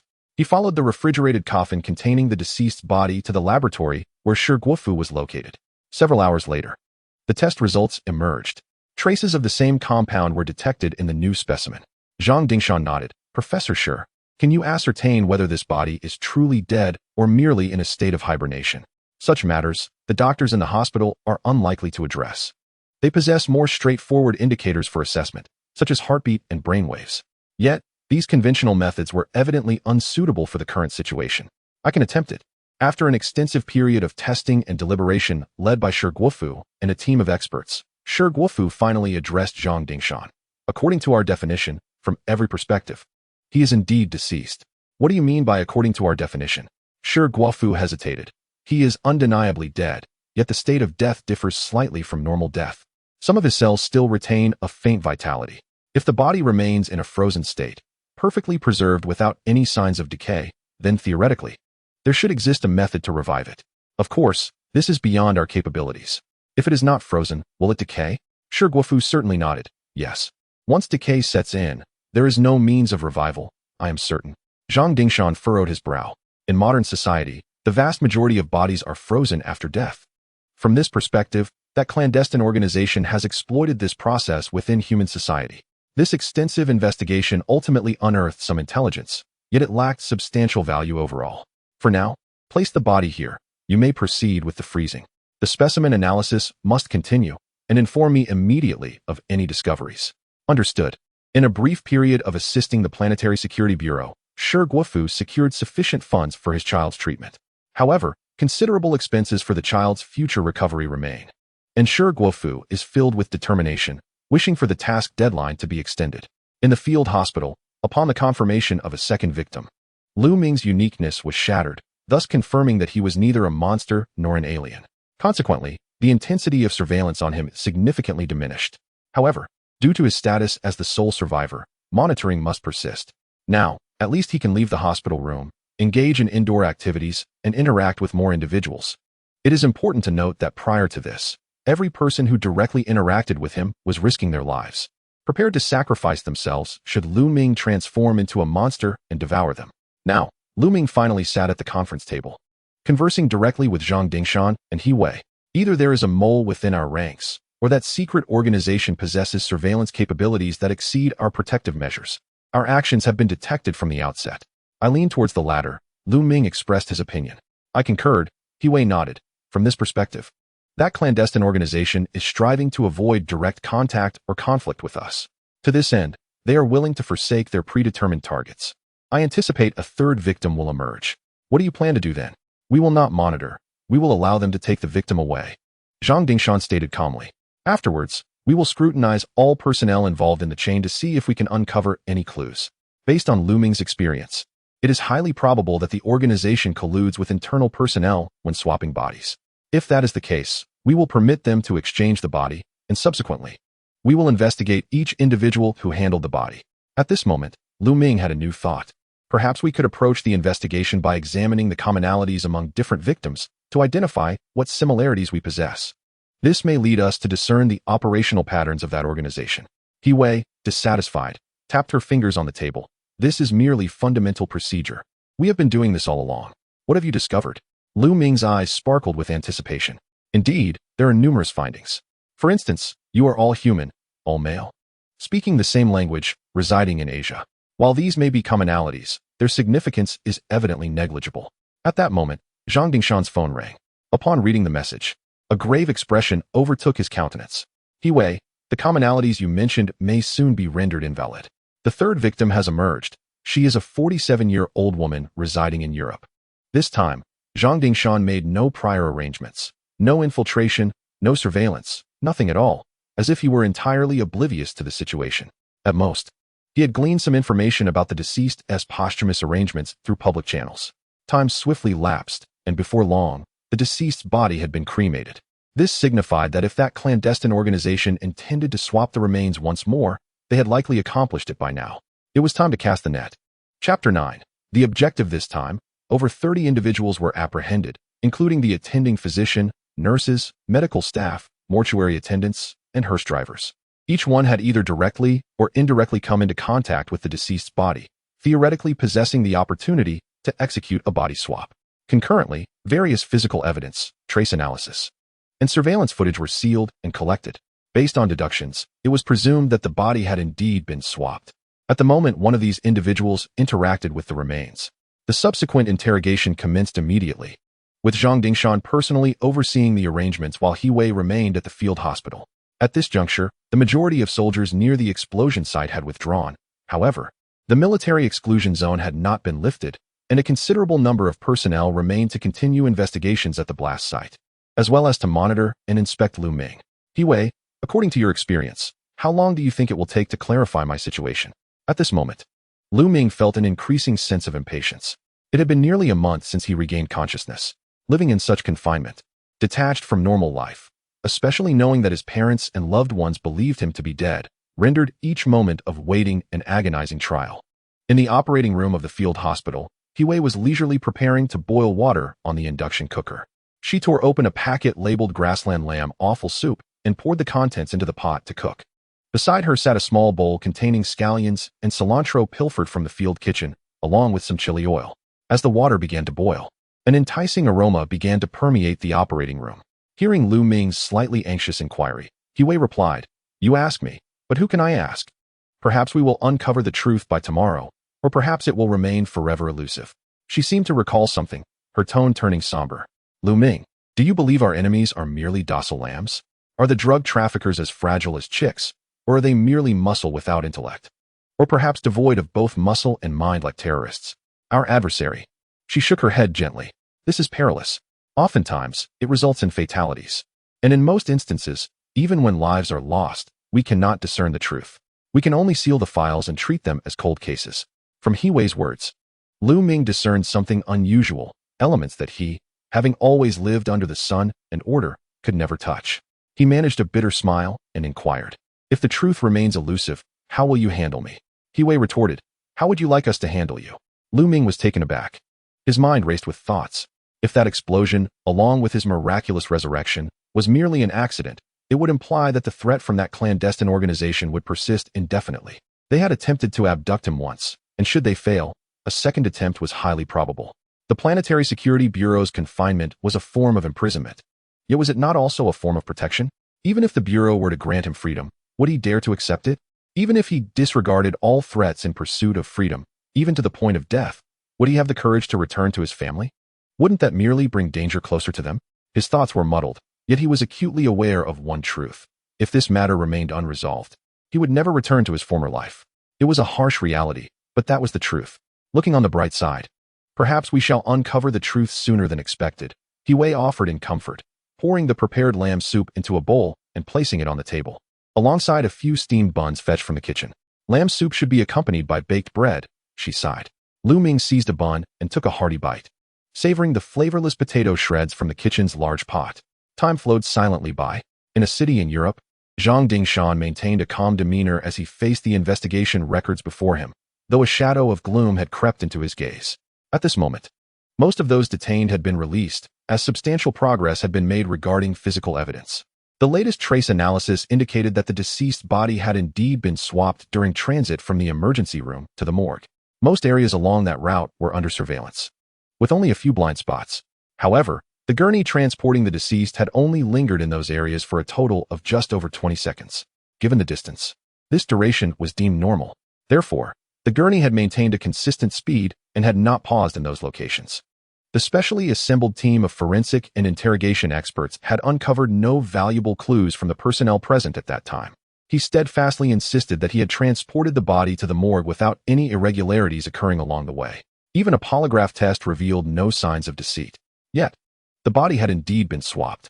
Within the brief journey, the deceased's body vanished, replaced by an unknown corpse bearing a striking resemblance, which received condolences from the deceased's relatives and ultimately was reduced to ashes in the crematorium. I suspect hypnosis may be involved. We should consult some psychologists for further examination. Upon receiving a situation report from Zhang Dingshan, Lu Ming quickly recalled the possibility. This was merely a standard procedure. He dissatisfied, tapped her fingers on the table, her tone laced with curiosity. Lu Ming, I notice you always think along the same lines as us. Do you have a relevant professional background? I am a part-time science fiction writer. I often contemplate such matters out of sheer idleness, driven by the demands of the narrative, Lu Ming explained casually before inquiring. Is there no outcome? None. The atmosphere in the hospital room grew uncharacteristically tense. This essentially indicated that yet another investigative lead proposed by Zhang Dingshan had faltered. The clandestine organization lurking in the shadows had audaciously mocked the investigative prowess of the human realm through such means. He was unaware of how long this secretive organization had existed in the world, nor of the countless individuals who had met untimely deaths during this period, inexplicably taken from life. Their deaths went unnoticed, silent, and unremarked upon, with all believing it to be a natural occurrence. Had it not been for Lu Ming's revelation, the existence of such events would still be unknown to the world. This realization sent a chill through the air, as no one could ascertain that the next target of this secretive organization would not be themselves. If such a fate were to befall them, they would unwittingly endure those experiences, ultimately left to question where they might end up and what fate awaited them. The emergence of new victims was highly probable. Lu Ming endeavored to calm his thoughts. They had executed this operation flawlessly this time. The next might not be so seamless. As long as they maintained these methods and continued their nefarious actions, there would inevitably be a slip-up. He silently nodded. At this stage, that was the only hope they could cling to. As Lu Ming had anticipated, merely 2 days later, another victim was discovered. 3 days later, yet another. At this point, including Lu Ming, the total number of victims had risen to 5. However, the investigations into these last 2 victims, like that of the third woman, concluded without any tangible leads. More victims would continue to emerge, as long as the number of victims grew and the secretive organization persisted in their crimes. Flaws would eventually surface. The investigation continued, yet once again, bad news loomed on the horizon. After the investigation into the 5th victim concluded without results, Zhang Dingshan returned to the field hospital. In the following days, Lu Ming, Zhang Dingshan, He and even the distant LV Qingliang, stationed in the capital, sensed something amiss. No new victims had emerged for an entire week. Previously, approximately every 3 days, a victim would be identified by Professor Shi Guofu's laboratory. Yet now, a full week had passed without any new cases. Lu Ming felt a sense of unease but could only continue to wait. The absence of new victims could only signify one thing. The adversary had altered their modus operandi. The new methodology of operation was evidently beyond the current scope of investigation. They had sensed our pressure and therefore adjusted their tactics to become more clandestine. At this moment, Lu Ming, Zhang Dingshan, and He Wei convened once more. Due to Lu Ming's keen judgment displayed on multiple occasions, he had begun to gain a degree of acceptance from Zhang Dingshan and He Wei. It was evident that the enemy was unwilling to engage us in direct confrontation, a consensus among them all. Zhang Dingshan glanced at Lu Ming and then at He Wei. However, under this premise, knowing that we are conducting large-scale investigations, the enemy has still managed to execute 3 operations right under our noses. What does this imply? Lu Ming's mind raced, and he quickly responded. The enemy must have their own pressing needs. They likely require a certain frequency of operations. Previously, lacking new methods, they were compelled to resort to their old tactics 3 times. Now that they possess new means, they have immediately discarded the more perilous old methods. They are probably operating under certain metrics. The somewhat discordant term metrics emerged in their discourse, yet one could not deny the validity of this inference. Chapter 10. The suspense now. Lu Ming had gained a deeper understanding of the hidden adversary, although this knowledge currently bore little utility. Unless he could deduce the true purpose behind the enemy's continued actions, this path seemed unfruitful. Zhang Dingshan expressed a degree of admiration for Lu Ming's rapid response and conclusions. He continued, "So, what are your thoughts on the enemy's new methods of operation? This is of utmost importance." Lu Ming pondered in silence for a long while before responding. Considering the enemy's tactics, they do not wish to confront us directly. It is precisely for this reason that they initially opted for the least conspicuous method, abduction and murder. If they indeed operate under certain metrics, their new methods will likely still adhere to the principle of utmost discretion. Besides abduction and murder, what other methods could be equally concealed? He Wei, dissatisfied, rapped her fingers on the table and exclaimed, "Hey, it is we who are questioning you." All right, Lu Ming replied awkwardly, continuing, "I believe there are 2 possibilities. First, it could still be abductions leading to fatalities, albeit with a slight change in method, such as employing a new type of hibernation drug to evade our detection. Second, it could involve missing persons. As the term missing persons was uttered, a momentary silence enveloped the group, regardless of the era or political structure. And irrespective of how incorruptible or efficient a government may be, the existence of a shadowy underbelly is an unavoidable reality in the world. This has been true throughout history. The clandestine conflicts of underground forces, vendettas, assassinations, concealment of bodies, accidents, evasion of misfortune, disasters, human trafficking, and more, all have the potential to render a living individual lost to the world, never to be found again. It is estimated that, on average, millions of people vanish each year globally. Naturally, a significant portion of those counted among the missing will reappear in due time. However, a small fraction, exceeding tens of thousands annually, will remain forever untraceable.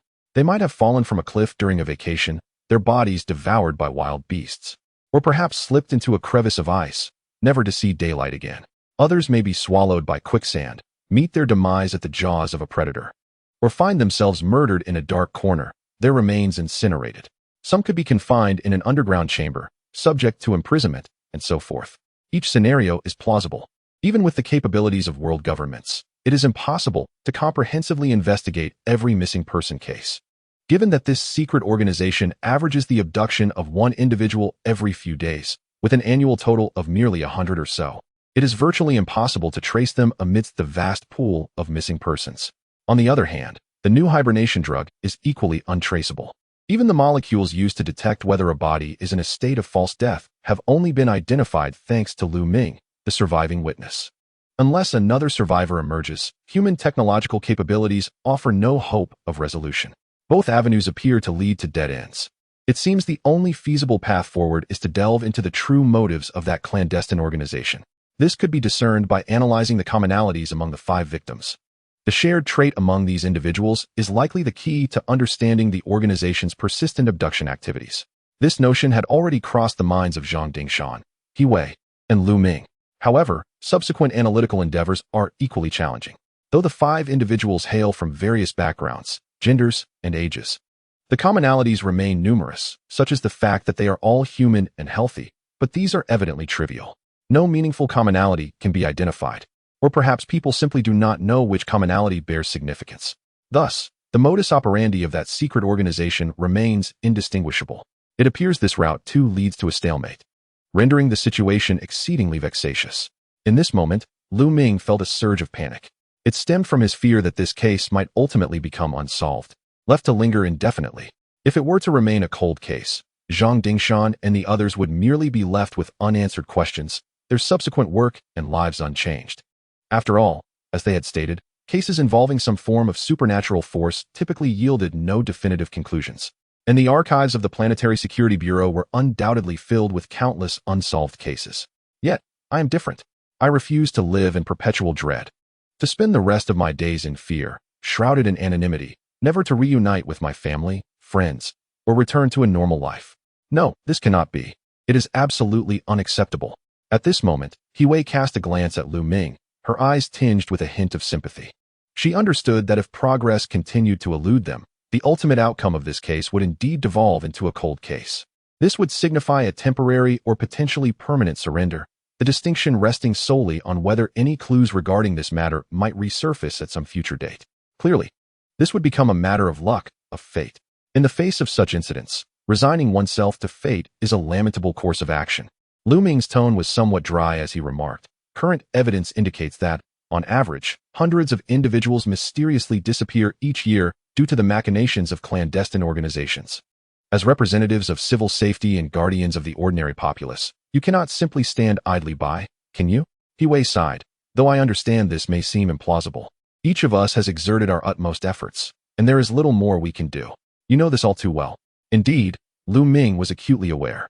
He had witnessed firsthand the vast resources the world government had allocated to this case, the extensive manpower and material support summit. Numerous experts had been mobilized at a moment's notice. Countless soldiers and advanced equipment had been deployed with urgency. The investigation had encompassed the scrutiny of millions of hospitals, executed with determined resolve. Every conceivable avenue had been explored. If no progress had been achieved, what more could they do? Zhang Dingshan interjected, "Lu Ming, you need not worry excessively. It is not yet time to surrender. We will persist in our investigation." Lu Ming's expression was grave. "I will uncover new leads. I must," he asserted. He understood that, despite not having erred throughout this ordeal, remaining an innocent victim, he could now only hold the hidden perpetrator accountable. As Wei had articulated, none wished for this predicament, yet no one could alter the course of events. Thus, the sole course of action left for him was self-rescue. Self-rescue. Zhang Dingshan and the others would continue their inquiries, striving for a time longer, not ready to concede just yet. Therefore, this period represented his only opportunity. He must discover a turning point. He must identify the significant commonalities among the 5 victims, himself included. Only in this manner can we shatter the stalemate and discover a breakthrough. However, gazing at the detailed profiles of the 5 victims, including his own, Lu Ming's eyes reddened, and his thoughts whirled rapidly. These documents were comprehensive, encapsulating the entirety of each individual's life. Much like Lu Ming's own profile, they even chronicled experiences from his childhood, memories that he himself had long forgotten. It was evident that the compilers of these files had invested considerable effort into their task. There were no temporal convergence points, no shared life experiences, no mutual acquaintances, no behaviors or events that could have marked them as targets. None, absolutely none. If, akin to certain literary works, they had ventured to some peculiar locale, or received an unusual phone call or email, or embraced some extraordinary beliefs and customs, or conducted bizarre rituals, these could have served as leads for subsequent investigation. Yet, there was nothing, absolutely nothing. Could it truly be a crime of chance? If that were the case, I would indeed be devoid of any opportunity. Crimes of random nature are the most challenging to resolve. This notion has reached a consensus among people. After tirelessly poring over the materials for 2 days, Lu Ming, on the brink of physical exhaustion yet mentally invigorated, was compelled to temporarily close the dossier. He had to concede that if the professionals from the Planetary Security Bureau, standing behind Zhang Dingshan and Wei, had failed to unearth any meaningful commonalities, then he was even less likely to succeed. However, perhaps our search had been misdirected from the very beginning. If I were an entity endowed with a semblance of supernatural power, or perhaps not even human, but rather an extraterrestrial being, driven by some inscrutable motive to abduct humans, What criteria would I employ in selecting my targets? As a graduate student within the Department of Astronomy, Lu Ming had undergone a degree of specialized scientific training. Additionally, his part-time career as a science fiction writer had further cultivated his expansive thinking, allowing him to ponder problems from unconventional angles that, while seemingly bizarre and unexpected, remained grounded in rationality. This is the essential skill of a science fiction writer. Devoid of such capability, how could one conceive of astonishing ideas? Now, Lu Ming resolved to abandon conventional thought patterns and approach the dilemma from alternative perspectives. If I were an alien, or someone wielding technologies surpassing human capabilities, what standards would I apply in my assessment of humanity? Lu Ming contemplated extensively, his mind racing for what felt like an eternity. Apart from eating and sleeping, within the confines of permissible activities, he found himself pacing back and forth, deep in thought. This aimless wandering was his personal habit, a means to maintain acute mental alertness and clarity. All of this unfolded under the watchful eyes of Zhang Dingshan and He Wei. Would stimulating him through a sense of crisis truly inspire any flashes of insight? Zhang Dingshan maintained a serene demeanor. Let us give it a try. If he truly assists us in solving this case, perhaps we might consider incorporating him into our organization. We shall see. On a morning 3 days hence, after another sleepless night, Lu Ming, with bloodshot eyes, sought out Zhang Dingshan and He Wei. I have an idea worth exploring. Chapter 11. Hereupon observing Lu Ming's eyes, red and weary, a flicker of delight crossed He Wei's face, though she skillfully masked it. Zhang Dingshan's tone remained composed. Please, elaborate. Genes, Lu Ming uttered a singular term. Oh, Zhang Dingshan responded, intrigued. The similarities you previously analyzed are rather superficial, such as race, gender, behavior, and the like. I believe that for a species possessing advanced technology, their perception of humanity should delve deeper into the essence of our being. What constitutes the essence of humanity? Clearly, it can only be our genes. Biologically, organisms are merely vessels for genes. Genes dictate everything about a species. Lu Ming contended that categorizing human populations based on gender or race is a practice relegated to a lower technological echelon. If one were to possess more advanced technology and data, then classifying human groups by genetic differences would be far more plausible. Zhang Dingshan remained silent.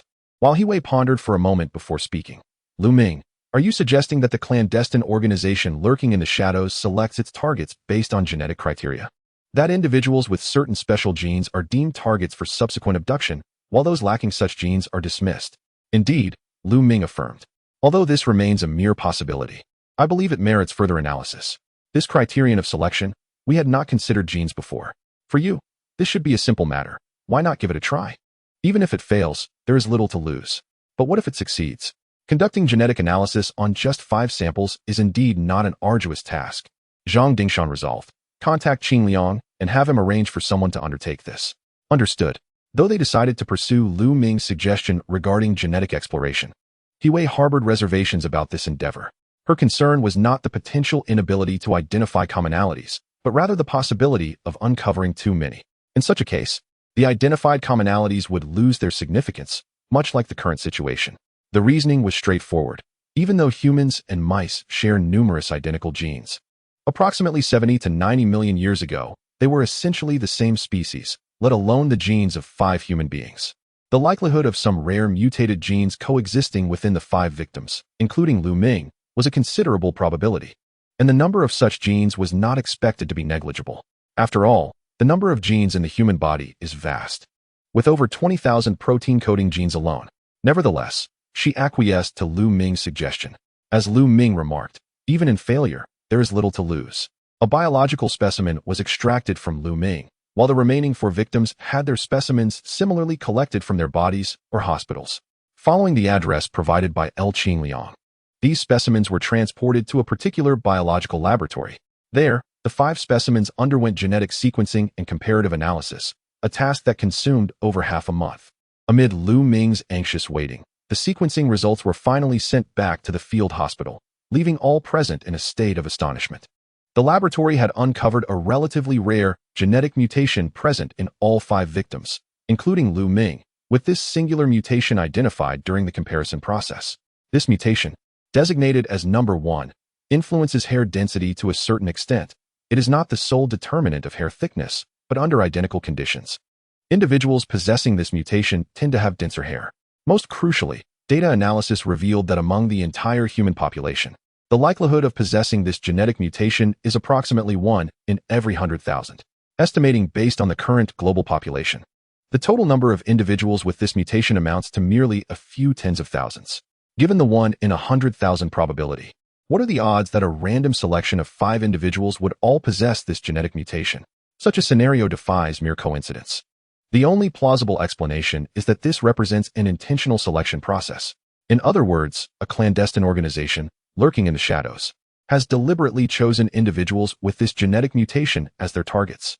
In that moment, Hui was filled with astonishment. She had not anticipated that a tentative inquiry, initially lacking great hope, would yield such significant discoveries. Indeed, this marked the most substantial breakthrough since the investigation commenced. Furthermore, with this led, the subsequent inquiries would no longer be at a standstill, but could proceed with renewed vigor. Lu Ming, well done. You truly hit the mark, Hui remarked, patting Lu Ming on the shoulder, casually glancing at his hair, which indeed appeared noticeably dense. Lu Ming winced at the pat, but internally chuckled, never expecting such an outcome himself. His initial suggestion had arisen from desperation, a means of self-preservation. Enough, Zhang Dingshan interjected, his expression turning serious. We have momentarily opened our situation, but much work remains ahead. Our pressing question is how that clandestine organization identifies individuals with this genetic mutation. Currently, it seems their target selection is highly strategic, implying they must possess some method of screening. Otherwise, it would be akin to searching for a needle in a haystack amidst such a vast population. Two possibilities arise. Lu Ming immediately remarked. Firstly, they possess a technology that transcends our imagination, capable of conducting rapid, covert, and large-scale scans of numerous individuals, swiftly identifying those with the genetic mutation. However, I deem this possibility to be rather unlikely. Secondly, they might employ some means to leverage existing actions or institutions within our society to achieve this objective. Zhang Dingshan nodded appreciatively, while Hui exclaimed, "The Human Gene Bank." The Human Gene Bank is a publicly managed repository of genetic data overseen by the government. According to current laws, all genetic testing institutions, whether commercial or nonprofit, must report their genetic data to this institution for storage and management. Utilizing this data, research organizations can conduct studies on a broad spectrum of topics, such as the overall trends in human evolution and public health. It stands as the most comprehensive repository of genetic data in the human realm. Clearly, for that clandestine organization, acquiring the genetic data from the Human Gene Bank and performing a slight filtration could readily yield suitable specimens.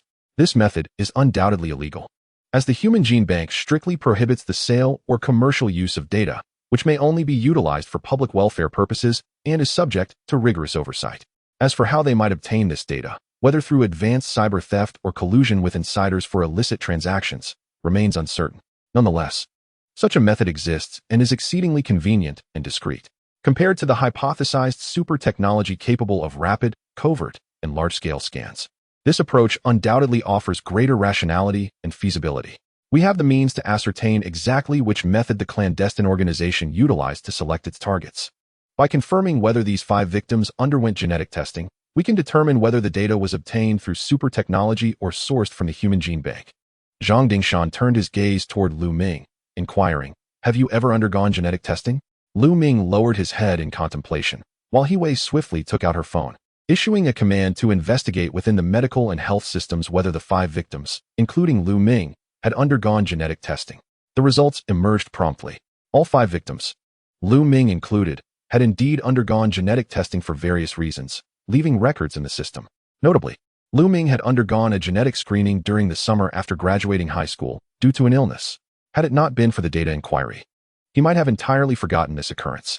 However, data does not lie. When confronted with the tangible records, he strained to recall, and faint memories began to resurface. In that moment, Lu Ming felt a tumult of emotions within him. He could never have imagined that what seemed to be merely a trivial illness, a routine examination, would, after all these years, completely alter the course of his life. Moreover, he was not the only one whose life was irrevocably transformed. He considered himself fortunate to have narrowly escaped death, but what of others? Their fates remained shrouded in mystery. Alive or dead, they might never reintegrate into human society. It was even uncertain whether they still existed on this planet. This assertion was not mere hyperbole.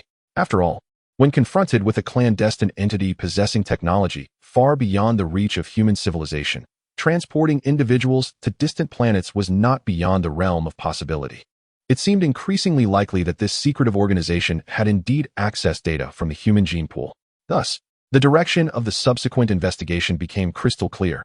A thorough examination of the institutions managing the human gene database was imperative to ascertain how the breach occurred and to trace the origins of that enigmatic organization. Lu Ming murmured to himself, emphasizing the necessity of maintaining confidentiality. Should a leak occur, that elusive organization would likely erase all traces, rendering their efforts futile once more. Such a situation had already transpired before. It was merely standard procedure. Hiwei expressed her dissatisfaction, stating that they had already taken various measures to enhance the level of secrecy following the previous breach. Lu Ming shook his head, remaining silent. His mood was still somewhat despondent. Very well, let us proceed this way for now. Lu Ming, you should rest. Feel free to share any thoughts you might have with me. I will keep you informed of any progress on my end. Chapter 12. A calamity for the innocent. As Lu Ming departed, Hiwei immediately plunged into her work. What are you doing? Zhang Dingshan inquired, his curiosity piqued. Identifying key suspects. I'm starting by discreetly investigating who has access to this data. And then, of course, we apprehend them. Interrogating each one in turn until we uncover the source of the leak. Hiwei's tone carried an odd note. Such procedures were merely standard operations for her. Instinctual even, and she found it perplexing that Zhang Dingshan would question her approach. Zhang Dingshan's expression grew somber. Is that all? What else? That is insufficient. He gently shook his head. From a confidentiality standpoint, it falls short. Hiwei paused, taken aback. We cannot afford to expect our security measures to indefinitely conceal our operations from that clandestine organization. We must act swiftly, leveraging a time advantage before any leaks occur. Seizing the moment, as it is the more promising avenue. Merely controlling key suspects will not suffice to achieve an adequate level of confidentiality. He could not be certain that among the peripheral personnel, there were no eyes and ears from that secretive organization, or that they were not monitoring through certain technological means. Moreover, the clandestine organization's means of acquiring data is not limited to collusion with internal personnel. The possibility of utilizing cyber technology for theft also exists. The only sufficiently secure approach that can meet our requirements is comprehensive lockdown. This entails not only controlling all individuals associated with the human gene bank, but also managing all data, severing all communications, and eliminating any potential for leaks. Hiwei's expression shifted subtly. Such actions would have far-reaching consequences. Captain, you must deliberate carefully. If we uncover something, that would be one thing. However, if we end up with nothing, and the lockdown is implemented without cause, the administrators and members of the Human Gene Bank will undoubtedly not take this lightly. It is certain that the instigator of this matter, Zhang Dingshan, will have to bear exceedingly grave repercussions. Zhang Dingshan smiled slightly. Do not worry, prepare accordingly. I will obtain authorization from the director. Hiwei took a deep breath. She understood Zhang Dingshan's temperament, knowing him to be exceptionally composed and never impulsive. The decisions he made were nearly impossible to alter. Yet, she felt compelled to offer a word of caution. My Captain Zhang, while work is indeed important, you must not neglect your own well-being. Little Lizzie is waiting for you at home. Rest assured, I am confident. Seeing that her counsel had no effect on Zhang Dingshan, Hiwei resigned herself to the situation. At worst, I shall take care of little Lizzie later. With this thought, Hiwei sighed as she departed. At the headquarters of the Planetary Security Bureau, in the director's office, Zhang Dingshan gently pushed the door open and stepped out. Subsequently, he proceeded to the office of Director Li Wenhua of the 13th Division, placing the document bearing the director's seal before him. Li Wenhua, a middle-aged man in his 40s, with pronounced eyebrows and piercing eyes, commanded an aura of authority without displaying anger. However, those familiar with him knew he was exceptionally kind-hearted in daily life. The director has agreed. Glancing at the document, Li Wenhua sighed. With the director's approval, there was little he could do in his capacity as a division head. Nevertheless, he still wished to offer some advice. Dingshan, you would do well to reconsider. While work is undeniably important, it must also be approached with prudence and method. You currently lack solid evidence. If such a large-scale operation were to falter, the repercussions would be dire. This is a matter open to interpretation. Everyone understands that a comprehensive lockdown will ensure better confidentiality than small-scale targeted actions. But to what extent? What impact will it have? Is the price worth paying? No one knows. Thus, differing opinions, judgments, and disagreements arose. Zhang Dingshan chuckled. Rest assured, I will bear all consequences. Li Wenhua retorted angrily. What kind of remark is that? You, Sai, what can I say about you? He sighed once more and ultimately issued another document. Here you go. This operation is under the purview of our 13th Division, not merely your second team's initiative. This implies that if the operation goes awry, the responsibility will rest upon the entire 13 Division, rather than solely on the shoulders of Team 2. Thank you. Let us proceed diligently. Merely half a day later, while daylight still lingered, numerous security personnel arrived at an office building situated in the suburbs of the capital. This was the operational zone of the Human Gene Bank. Concurrently, 2 data storage facilities, one nestled in majestic mountains and the other sprawled across vast plains, were also encircled by a multitude of security agents. Not only were the areas housing personnel and equipment fully surrounded, but all external communication lines were severed as well. Several high-powered signal jamming devices were activated, rendering even radio communications utterly inoperable. From this moment forth, no information could either depart from or enter this place without explicit authorization. Zhang Dingshan, clad in the same security uniform as the others, swiftly entered the building amidst the astonished gazes of numerous staff members. Put down your phones, step away from your computers, and refrain from operating any electronic devices. Stand at attention. Amidst the stern commands, the original staff were gathered together, while the accompanying data and computer experts dispersed, each commencing inspections of the myriad computers and devices. Various smaller teams fanned out, heading towards different objectives based on prior reconnaissance. In contrast to these ordinary peripheral staff, those possessing access to sensitive data were deemed significantly more critical targets and needed to be secured immediately. In the Human Gene Bank's supervisory office, Supervisor Yang Jun leisurely conversed on the phone while awaiting the end of the workday. However, inexplicably, his call was abruptly interrupted, and his phone displayed a call failed notification. Approaching the window to redial, he paused upon noticing an array of security vehicles stationed below. A sense of unease washed over him. He hastily made his way to the door and flung it open, only to be met with a distant yet commanding voice. Put down your phones and stand at attention. The command struck him like a hammer, leaving him disoriented and parched, his heart racing and his body trembling uncontrollably. This was it. It was over. At this juncture, how could he still be oblivious to what was unfolding? The only lingering question was why he could not fathom that such a significant operation could stem from merely illicitly selling data. Perhaps a few security personnel would merely escort him away. Was it truly worth this grand display? Regardless, he knew he must first ensure his own safety. Yes, self-preservation. His corpulent frame unleashed an unexpected agility as he lunged toward his desk, frantically opening his computer and logging into the data system. With a racing mind, he nervously deleted any data that might reveal his involvement. 1 entry, 2 entries, bang. The office door was forcefully thrust open. 2 security personnel lunged in like hungry wolves pouncing on their prey, swiftly dragging him away, while another seized the computer. Zhang Dingshan approached, his expression icy and stern. Preliminary covert investigations revealed that Yang Jun was the prime suspect in the data leakage incident. Now, attempting to erase the data was futile. Take him away. Yang Jun collapsed onto the floor, his face ashen. In what was temporarily converted into an interrogation room, he soon succumbed to despair under the scrutiny of the interrogators. I will tell you everything. I indeed colluded with commercial entities to clandestinely sell data. One confession after another flowed from his lips, each transformed into a written record in the hands of the interrogators. The isolation and questioning lasted merely half a day, yet a plethora of findings were compiled for Zhang Dingshan. Each revelation was alarming, yet he still did not uncover what he sought. The illicit sale of data undeniably occurred, yet there were no records pertaining to Gene 1. In the interrogation room, confronted with yet another inquiry, a flicker of confusion crossed Yang Jun's face. Gene 1. Which gene is that? I'm sorry, I simply cannot recall. Could you perhaps show me the technical manual? HM. The one affecting hair density? That S an obscure gene. Who would purchase such information? Sir, you may be misunderstanding. The data we sell is predominantly trend-based and statistical. Data on individual genes holds little value. No one buys that. This matter is of great importance. Answer us honestly, and if your confessions prove valuable, you will be rewarded. Yang Jun paused, contemplating deeply, and suddenly realized something. Today's operation was likely instigated by this obscure gene. No wonder the interrogators circled around this niche gene, and no wonder they showed little interest in the significant leads he had previously provided. He was merely collateral damage in this affair. With this realization, a surge of anger erupted uncontrollably within him.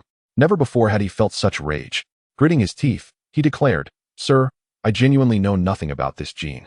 But rest assured, I will do everything in my power to help you uncover this parasite. If I suffer, you shan't fare any better. In that moment, he resolved fully and opened his heart, divulging all the information and clandestine intelligence he possessed. Based on these clues, the second round of interrogation commenced. However, when the results were once again compiled for Zhang Dingshan, disappointment washed over him anew. Not a single individual in the entire human genome database had any knowledge regarding Gene 1. Chapter 13. Additional insights at the very least, on the personnel front. Zhang Dingshan found no evidence of collusion between internal pests and external parties regarding the elusive gene. This suggests that the clandestine organization may not have acquired relevant data through internal collaboration, but rather through certain technological means. Consequently, this implies that the forthcoming investigation is poised to encounter numerous challenges. The rationale is straightforward. From a technical standpoint, interrogating personnel is relatively simpler.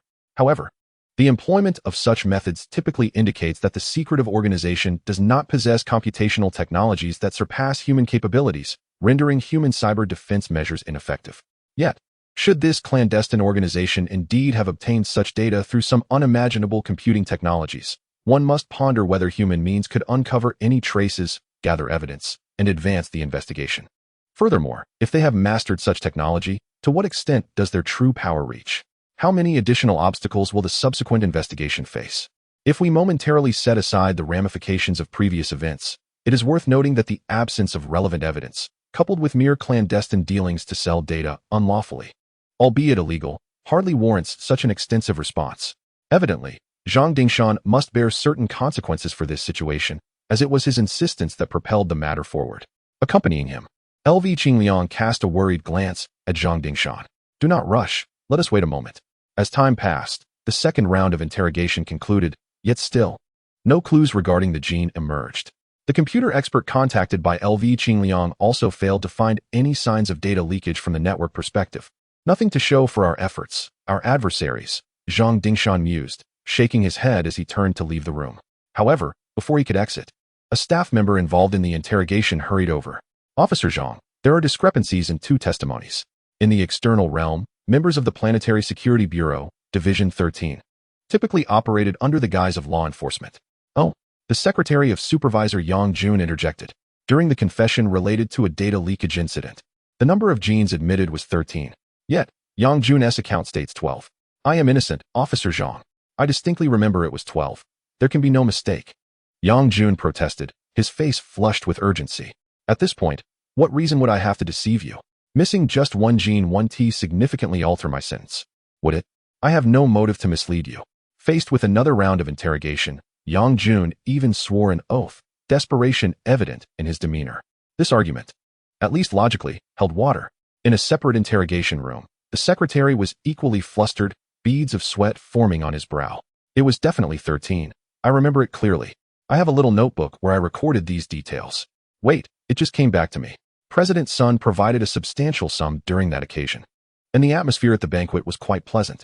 In a casual exchange, he mentioned some obscure genetic data to Supervisor Yang, seemingly of little value, which Yang dismissed as mere embellishment.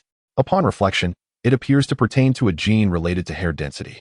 Lu Qingliang suddenly rose to his feet. Are you certain? I am indeed. Although I cannot recall the exact name. Let me check the technical manual. This is it. Code number 1.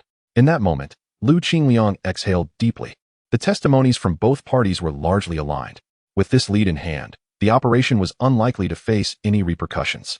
Armed with the pertinent records, he promptly approached Zhang Dingshan, who carelessly tossed the documents in front of Yang Junha.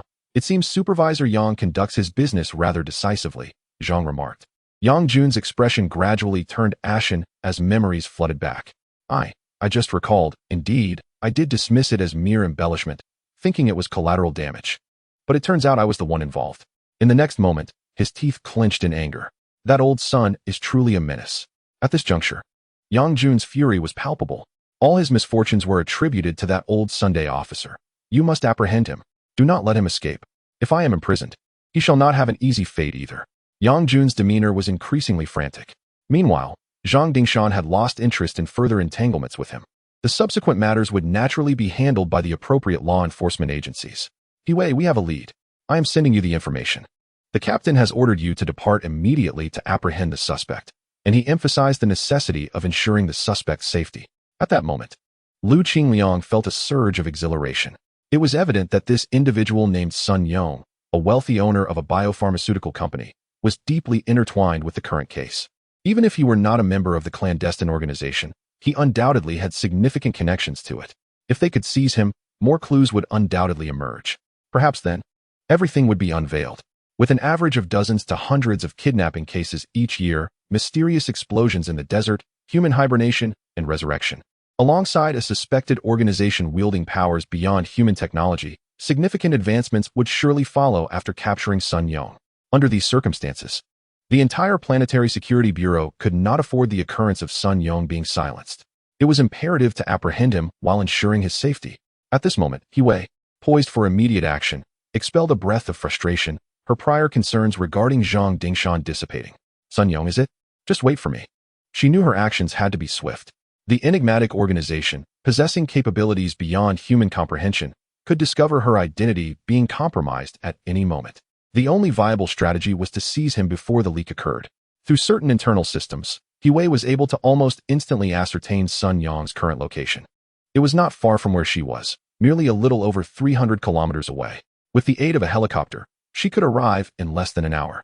The helicopter roared to life, swiftly soaring towards its destination. Even while aboard, He Wei began to meticulously plan the operation. A seaside villa? What a grand affair. A banquet to entertain guests tonight? Splendid. The more people present, the greater the opportunities.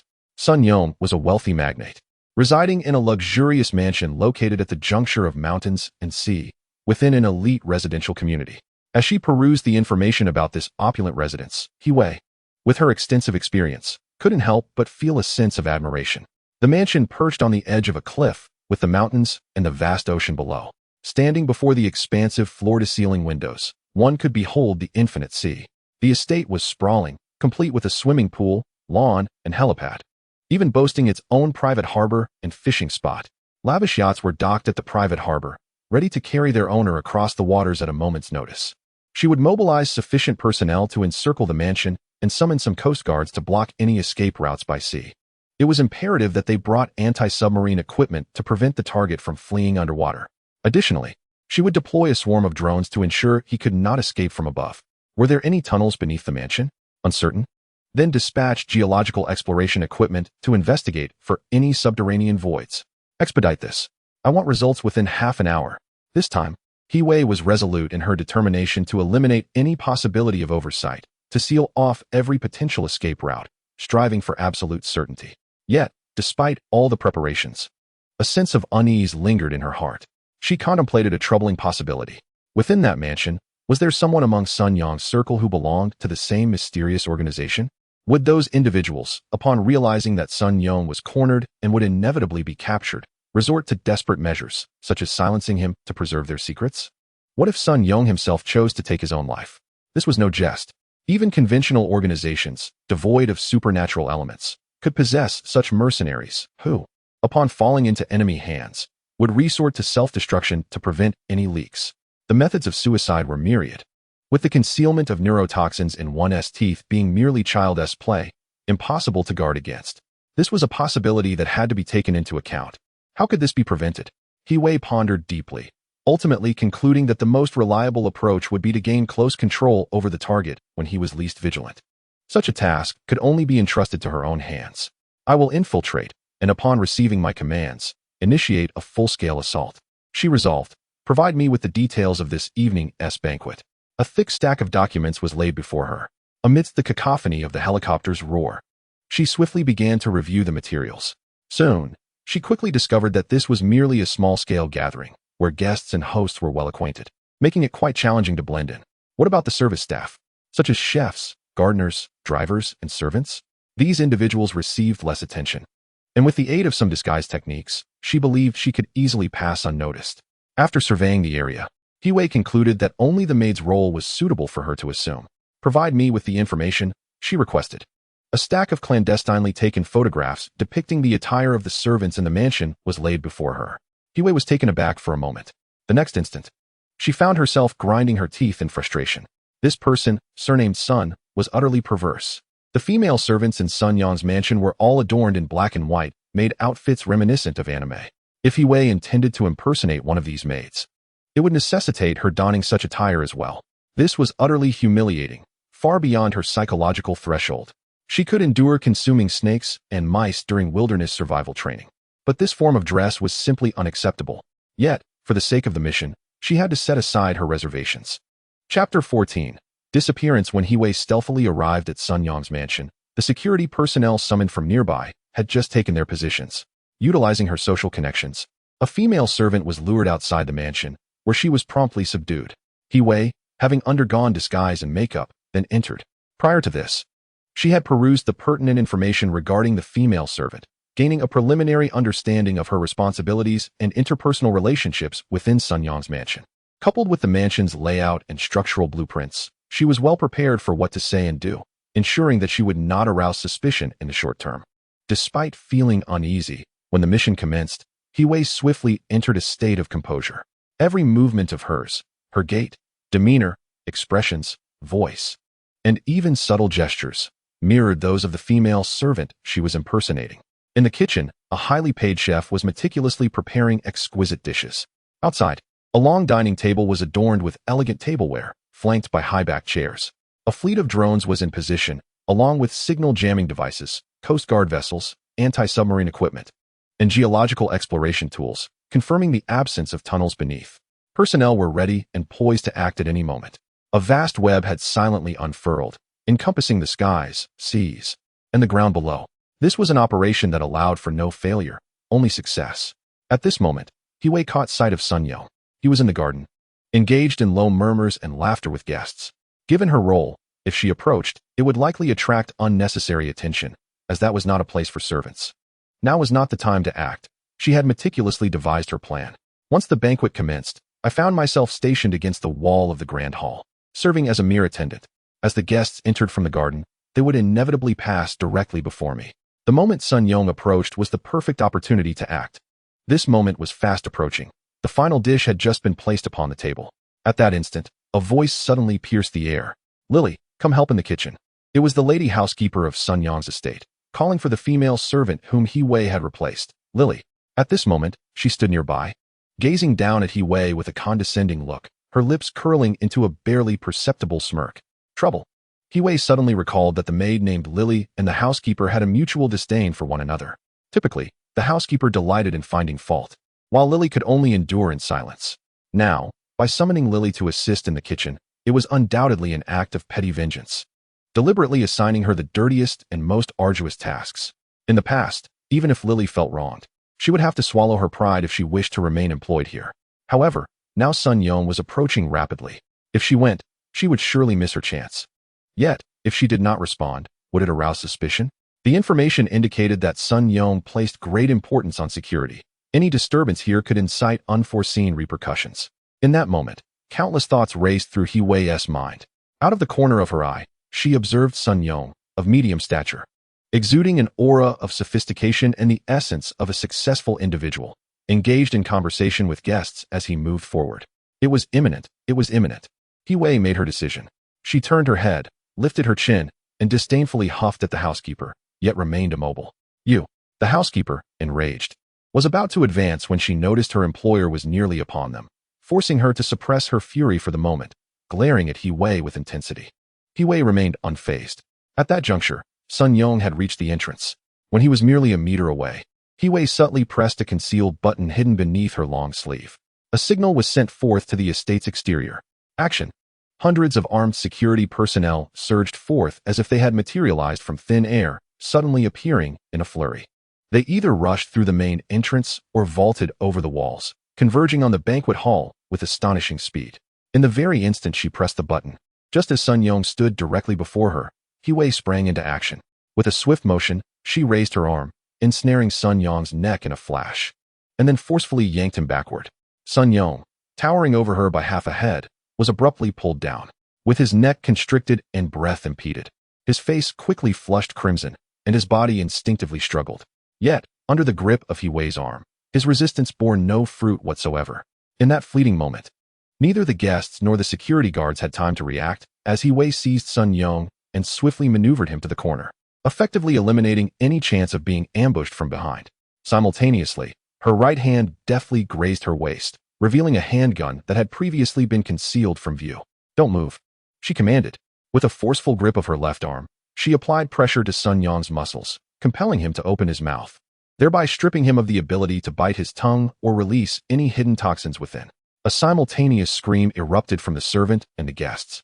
As several security guards lunged forward, yet none dared to approach under the menacing threat of the firearm.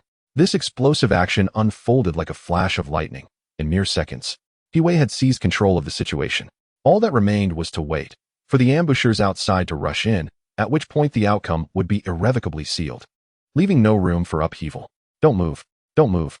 At that moment, Hiwei could hear the heavy footsteps and shouts echoing from beyond the banquet hall, along with the startled cries of the servants.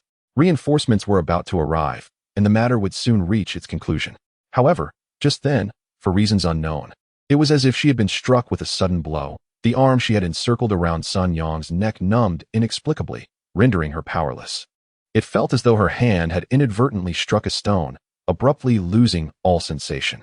A thought surged through Hiwei's mind, an electric shock. Sun Yong was equipped with a shocking device. In the next instant, Sun Yong forcefully tore away from her grasp, not looking back, and dashed forward. 2 security guards flanked him, shielding him as they all sprinted ahead, while the remaining guards pounced towards Hiwei like ravenous wolves. In this critical moment, Hiwei remained composed. Ignoring the advancing guards, she immediately fired her weapon. A bullet struck true, hitting Sun Yong in the upper back, near his right shoulder. The sound of metal clashing echoed forth. Yet, during her earlier control of Sun Yong, she had distinctly sensed that there were no metal plates concealed within his clothing.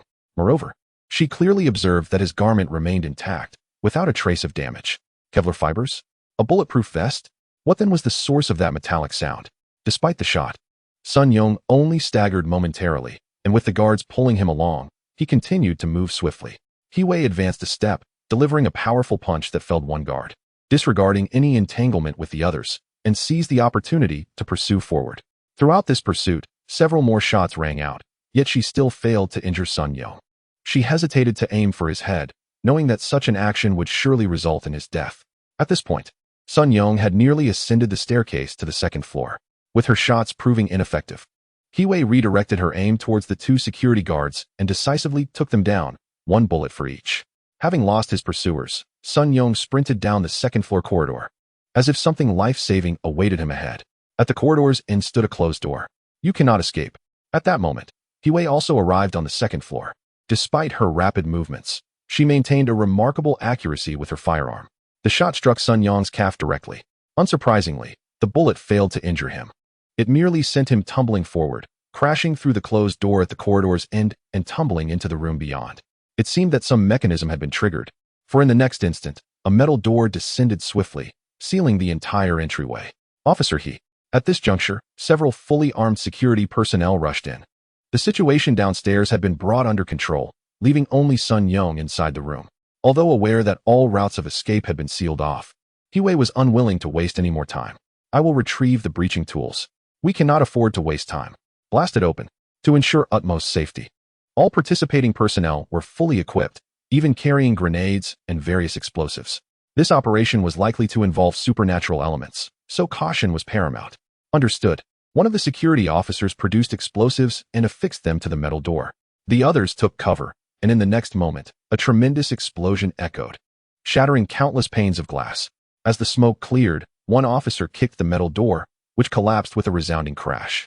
What lay before them was a small room devoid of windows, with no exits save for the door. No exits? Then Sun Yong cannot escape. Hiwei felt a surge of relief within her. However, she did not see Sun Yong's figure. The room was not large, perhaps 7 or 8 square meters, containing only a peculiar statue in the center and a mat in front of it. There was no other object or place to hide. The statue was child-sized, offering no possibility of concealment. Yet, Sun Yong had vanished. Hiwei furrowed her brow, lifting the fallen metal door aside to reveal a smooth, unbroken floor, indistinguishable from the surrounding area. Not only she, but several others had witnessed Sun Yong enter this room. Even the concealed camera they carried had captured the event.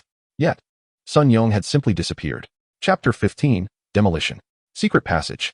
In that moment, the first word that flashed through Hiwei's mind was secret passage. Such passages have existed throughout human history and are far from a novel concept. Countless literary works have revolved around the mysterious and elusive nature of these hidden corridors. For a wealthy individual with such a unique background, a secret passage should hardly be deemed peculiar. However, this is the second floor. At this moment, More individuals have rushed in from behind, equipped with an array of advanced devices. These instruments can detect the presence of cavities within the walls without causing any damage. This is not a groundbreaking technology. It has been extensively applied in industrial contexts, such as material flaw detection. He stood aside with a cold expression, observing the security personnel as they busied themselves. The results soon emerged, following meticulous examinations by criminal specialists and advanced equipment. The ultimate conclusion was reached. The walls surrounding this room, above, below, and on all sides, were entirely solid, devoid of any hidden doors or secret passages. Without a hidden passage, how could Sun Yong have escaped? At this moment, an ominous premonition began to stir within He-Wei's mind. Could it have been at the instant of the explosion that Sun Yong burst through the door and fled? No, that was impossible. There were no other exits. And the entire explosion was recorded on camera. Presently, hundreds of operatives had entered this luxurious villa, conducting a thorough search within its confines. All individuals on the scene, whether guests or staff, were detained. None were permitted to leave. Yet, this exhaustive sweep yielded no trace of Sun Yong. There must be something amiss with him. He is undoubtedly linked to that mysterious organization. He-Wei was resolute in her conviction. If the electric shock device that had temporarily numbed her left arm was within the bounds of human comprehension, then the garment that had withstood gunfire without a scratch, even producing the sound of metal clashing, was somewhat beyond understanding. It was highly likely that this attire was crafted from materials surpassing current human technology. Now, compounded with Sun Yong's mysterious disappearance, his suspicion only deepened. Gather the data from the drone swarms, Coast Guard vessels, anti-submarine equipment, and surveillance devices, she commanded. A multitude of data converged in He-Wei's hands. With the assistance of her aide, she meticulously scrutinized each piece of information. All data indicated that during this recent interval, no one had exited the premises. Even if the human eye can deceive, data and instruments are infallible. Sun Yong must still be within this villa, within this main building. He-Wei clenched her teeth in silence, her face etched with a fierce determination. The villa itself spans a considerable area, yet the main building is not overly expansive, totaling less than 1,000 square meters across 3 stories, housing dozens of rooms. However, once again, He-Wei was met with disappointment. Hundreds of professional security personnel conducted a meticulous sweep throughout the building, thoroughly examining carpets, artwork, ceilings, furniture, appliances, ventilation ducts, elevator shafts, and any conceivable hiding places. Yet the elusive Sun Yong remained undetected. Drones soared above, while Coast Guard vessels and anti-submarine equipment patrolled the waters, and numerous security officers encircled the main structure, confirming that no one had departed during this time. Nevertheless, Sun Yong had vanished. Surely, he must still be here, unable to be found. Engaged in a game of hide and seek, perhaps? He-Wei cast a glance at the local security supervisor assisting her. Call in the demolition team. I want this building dismantled from top to bottom, layer by layer. Every piece of debris must be inspected before it can be removed. We will search bit by bit until we uncover his hiding place. The security supervisor felt a flicker of doubt, grappling with a sense of bewilderment at the command. Was it truly feasible to demolish such a valuable structure? The woman before him, clad in a charming maid's outfit, her skin, once slightly dark, now radiant due to makeup, exuded an elegance that was both alluring and innocent. Yet, her words dripped with lethal intent, leaving the supervisor with an uncontrollable sense of absurdity and dissonance. However, recalling the determination embodied by this woman, he steeled himself. Indeed, no matter how cleverly concealed, hidden passages, secret rooms, or compartments, under the relentless force of demolition, they shall all be rendered vulnerable to the light of day. Several demolition teams swiftly assembled at the scene at the supervisor's behest. Meanwhile, the number of arriving security personnel increased, and the lockdown measures were further tightened. Nightfall had descended, but it mattered not. Drones equipped with powerful spotlights ascended, illuminating every detail of the surroundings. The first items to be removed from the villa were all movable possessions, such as furniture and appliances. Each item, regardless of size, underwent rigorous inspection before leaving the secured perimeter. Thus, before midnight, the villa was reduced to a mere shell, stripped even of its wallpaper. Subsequently, the demolition commenced in earnest, beginning with the roof. Under the glare of several high-powered spotlights, the roofing materials were carefully inspected and removed from the site. Now, this once opulent structure resembled a toy stripped of its roof, exposing the rooms beneath to the open sky. Next, the walls of the 3rd floor were dismantled. Large chunks of building material fell away, monitored closely by dozens of security personnel, poised and ready. Within the 3rd floor walls, No hidden passages were discovered. Following this, the third floor's flooring and the ceiling of the second floor were addressed. Beyond this lies the second layer of walls and the ceiling of the first floor. By the time dawn breaks, the edifice has completely vanished from sight. What remains now is merely the solid foundation. Dig. Tear down the foundation as well. If there exists a hidden passage, excavating the foundation must eventually lead to its discovery, mustn't it? Before Hiwei, a deep pit over 3 meters deep emerges. The surrounding area of the pit and the subterranean depths are composed of hard rock, devoid of any visible construction materials. Yet, the anticipated secret passage remains elusive. Hiwei's face darkens. At this moment, she is compelled to confront a harsh reality. Despite her personal involvement, her utmost caution, and meticulous arrangements, this mission has ultimately ended in failure. Although the whereabouts of Sun Yong remain a mystery, the undeniable truth is that he has escaped. He did not leave the villa. He remained concealed within its confines. I ensured that all construction debris was shattered to a maximum diameter of 20 centimeters, and each piece was thoroughly inspected before being permitted to leave the site. What on earth is happening? Hiwei is at a loss, unable to comprehend the situation. Ultimately, after announcing the conclusion of the mission, she returned to the Planetary Security Bureau with a stern expression. Clutching the only 2 items recovered from the secret chamber, a peculiar statue the size of a child and a map placed before the statue. Captain, I am sorry. I have failed. Despite having created a time advantage, despite Sun Yong being entirely unprepared, despite our meticulous preparations, we have still encountered failure. This lead, which had been so painstakingly revealed, once filled everyone with hope, anticipating it would unlock the situation, has once again been severed. Observing Hiwei, whose resolute demeanor belied the frustration and self-doubt in her eyes, Zhang Dingshan maintained a calm expression. He was already aware of the events that had transpired. It is all right. Do not be too hard on yourself.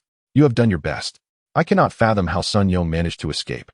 There will come a day when everything will be understood, Zhang Dingshan replied serenely. For now, let us examine this piece of evidence. The statue and the mat are currently stored within the evidence department of the Planetary Security Bureau, located in a vast and heavily guarded basement. Zhang Dingshan, Hiwei, and El Qingliang approached the glass case, filled with argon gas, containing the statue and mat.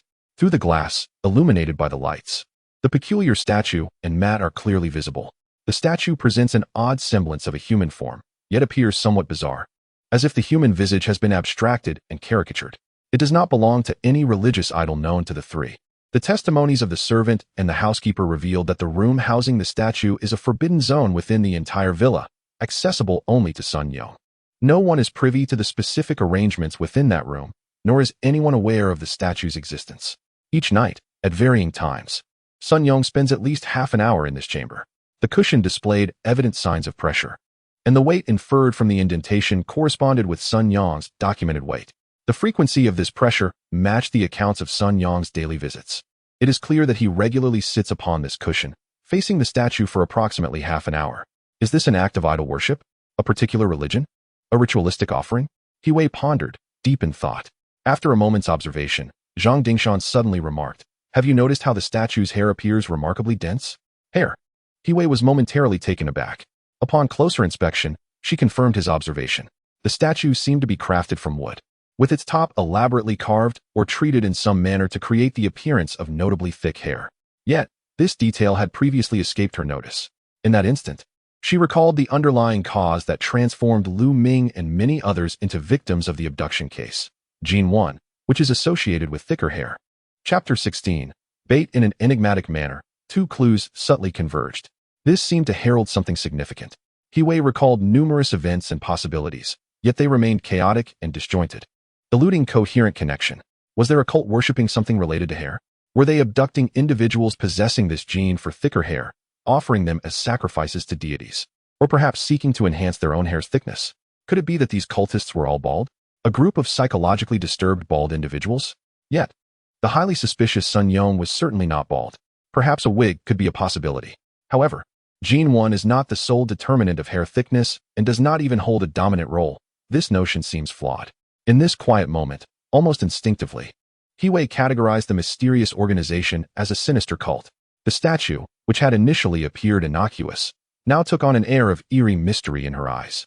Its slightly oversized eyes, distorted visage, slightly parted mouth, and somewhat diminutive body collectively formed a bizarre silhouette that seemed to mock her with a cold grin. At that moment, the wristband on El Qingliang's arm vibrated. He raised his arm to check and said, "Captain, the preliminary results of the material analysis for the statue indicate that it is not composed of any known wood, but rather a substance we have yet to comprehend. Further examination and analysis are underway.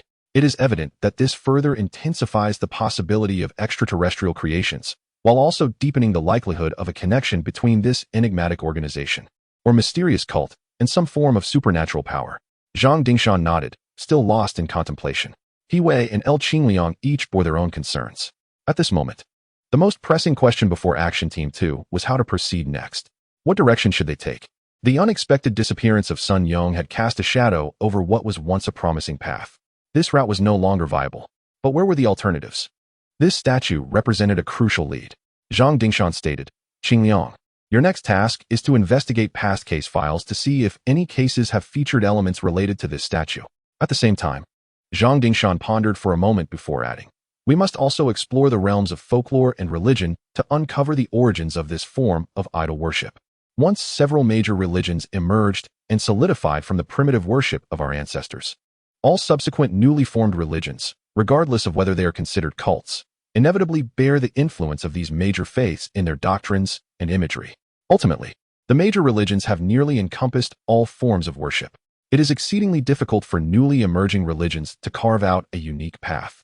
Most tend to be distortions or amalgamations of the original doctrines of these established faiths, often repackaged as new religions.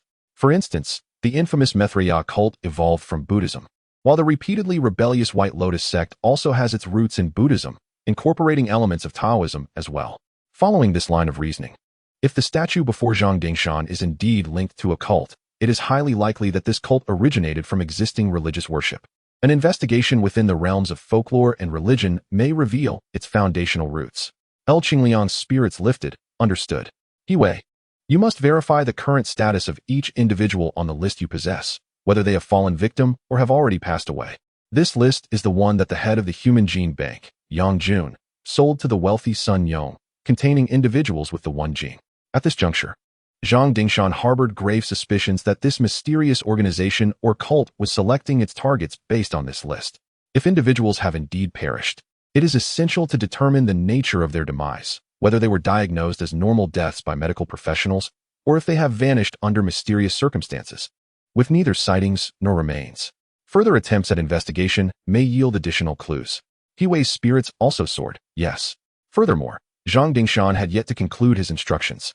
You must immediately begin organizing all those on the list who have not yet been harmed, including their children who may have inherited this gene, or their parents who passed it on, as well as close relatives, and transport them all to Lu Ming.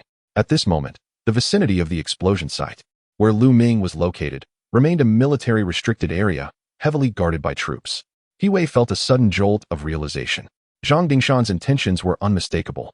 Based on prior clues, it was inferred that this mysterious cult likely operated with specific targets in mind. This necessitated that they commit their crimes at regular intervals. Therefore, I shall isolate and protect all potential targets from you. Let us see how you intend to execute your plans. He Wei quickly calculated. The list contained a modest number of individuals, approximately 500. In the vast realm of humanity, those possessing such unique genes surely number far beyond this figure. However, the overwhelming majority have not undergone genetic testing. The individuals on this list have already been confirmed to possess this gene. Yet the list dates back over 2 years and has not been updated since. During this time, a significant portion of these 500 may have already fallen victim, much like Lu Ming and the other 4 victims identified earlier. Including close relatives, the total number requiring isolation and protection would not exceed 3,000, perhaps even fewer. This task is not particularly daunting. As for the justification, that is easily found. Crowd actors, documentary filming, sociological experiments, any of these could suffice. Given the appropriate funding and legitimate reasons, the operational budget is virtually limitless. He Wei could hardly believe they would refuse to assist. Even if a few declined, it mattered little. A reduction in numbers would allow the second operational team to focus their covert surveillance efforts on a select few. In time, these individuals could serve as bait, potentially luring in larger targets. Understood. However, Captain, it has been over 2 years since Sun Yong procured that list. In that duration, many more individuals may have been identified in the human gene database. Should we not compile another tally and include these individuals in our operational scope? Zhang Dingshan pondered for a moment before decisively shaking his head. This too serves as bait. We must ensure data protection. Should they dare to breach the database to gather information, let them come. Understood. With the tasks assigned, the group dispersed. Yet, Lu Qingliang, known for his abundant resources, extensive connections, and adeptness in social dealings, soon found himself at a loss for whom to approach for assistance. His first step was to investigate all case files globally since historical records began. This was not a difficult endeavor. Given the information age, a few lines of code, coupled with some manual filtering, would suffice. The result, however, yielded nothing. While numerous cult-related cases existed, as did many crimes stemming from localized religious fervor, the deities they worshipped and the tenets of those cults bore no relevance to the elements of this sculpture and hair. It appears that this enigmatic cult, adorned with certain elements of hair, has never revealed its presence before the law enforcement of the human world. On another front, he sought out numerous folklorists and religious scholars online to inquire about the worship customs associated with this statue, yet he remained utterly bereft of information. The experts found no parallels among the known forms of worship. It seems that this mysterious cult has never surfaced in the realms of folklore and religion. They do not proselytize, do not publicize their existence, and strive to conceal themselves, never disclosing even a hint of information about their being, like shadows. They persistently lurk in obscurity, never exposed to the light of day. This endeavor resembled searching for a needle in a haystack, causing a silent lament within L. Qingliang. With no alternative, he was compelled to broaden his search parameters once more, even cautiously revealing the image of the statue on certain public forums, in hopes of uncovering more leads. The plethora of potential worship practices and religious customs across the globe is staggering. The adage 10 miles, different dialects, 100 miles, different customs holds true. Two villages separated by merely a few kilometers might exhibit vastly different religious variants and worship customs, with the deities' representations potentially differing greatly. At this moment, L. Qingliang could only hope that expanding the search radius would yield a clue that would emerge proactively. On the other hand, He Wei's endeavors progressed relatively smoothly. After obtaining the list and performing a simple tally, she discovered that, aside from those whose deaths could be substantiated as normal, such as in accidents or surgical diseases, approximately 200 individuals had succumbed to sudden illnesses in hospitals. This figure aligned closely with the earlier estimation of around 100 individuals being kidnapped annually. Among these cases, two particularly drew He Wei's attention. These individuals were not deceased. Rather, they were missing. The timeline coincided with the moment when the Second Action Team uncovered the modus operandi of the mysterious organization and initiated a large-scale investigation across various hospitals in the human realm. At this stage, He Wei certainly lacked sufficient evidence to conclusively link the disappearances of these two individuals to supernatural forces. Nonetheless, they could not be entirely ruled out as suspects. In fact, upon seeing the images of these two individuals, He Wei instinctively formed a judgment. It must be that the cult, having recognized the considerable risks involved in fabricating deaths within hospitals, had altered their methods to commence abductions via disappearances. Chapter 17. Sociological experiment. Having identified this lead, He Wei promptly launched a more in-depth investigation into the two missing persons cases. The disappearance of individuals possessing normal social ties invariably triggers subsequent inquiries from societal forces. Compared to the method of orchestrating false deaths within hospitals, the repercussions of disappearances are significantly more complex. It is no wonder the cult initially refrained from adopting this approach. At this juncture, these two cases of disappearance had already undergone preliminary investigation by the local law enforcement agencies. However, the conclusion was evidently unsatisfactory for He Wei, though this sentiment is understandable. The local law enforcement agencies had never encountered supernatural phenomena, and their resources and methods were limited, making it quite normal for them to be unable to uncover anything. Yet, He Wei harbored a firm belief that further investigations could yield some revelations, for she was acutely aware that she represented the collective will of humanity. In the two cases, one victim hailed from an economically underprivileged and tumultuous area, rife with violent conflicts and clandestine gangs akin to organized crime.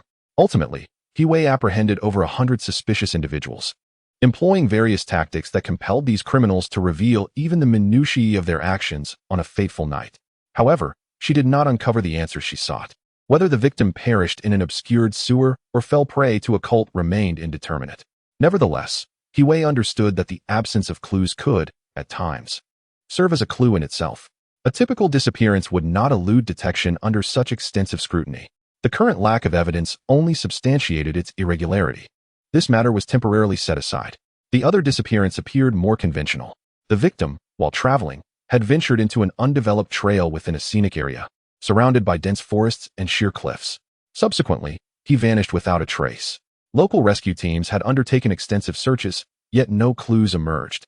The initial conclusion was that he might have succumbed to a fatal fall and been consumed by wild beasts.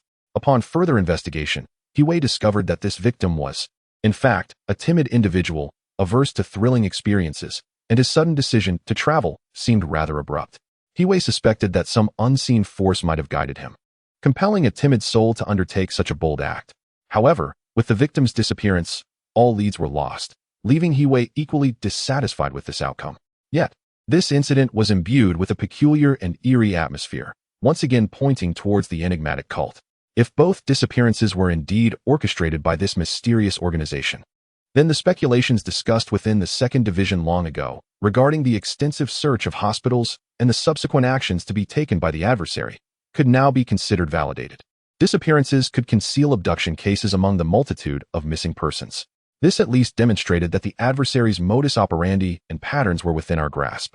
Our opponents were not omnipotent deities. They too could err and expose their vulnerabilities. This conclusion may well constitute the sole gain from the investigation into these two missing persons cases. Having temporarily concluded matters here, Huey redirected her attention to the tasks concerning the individuals on the isolation protection list. It was merely a matter of following the trail to locate the individuals, after which she would extend invitations under the pretext of conducting a large-scale social experiment, enlisting the targeted individuals and their close relatives.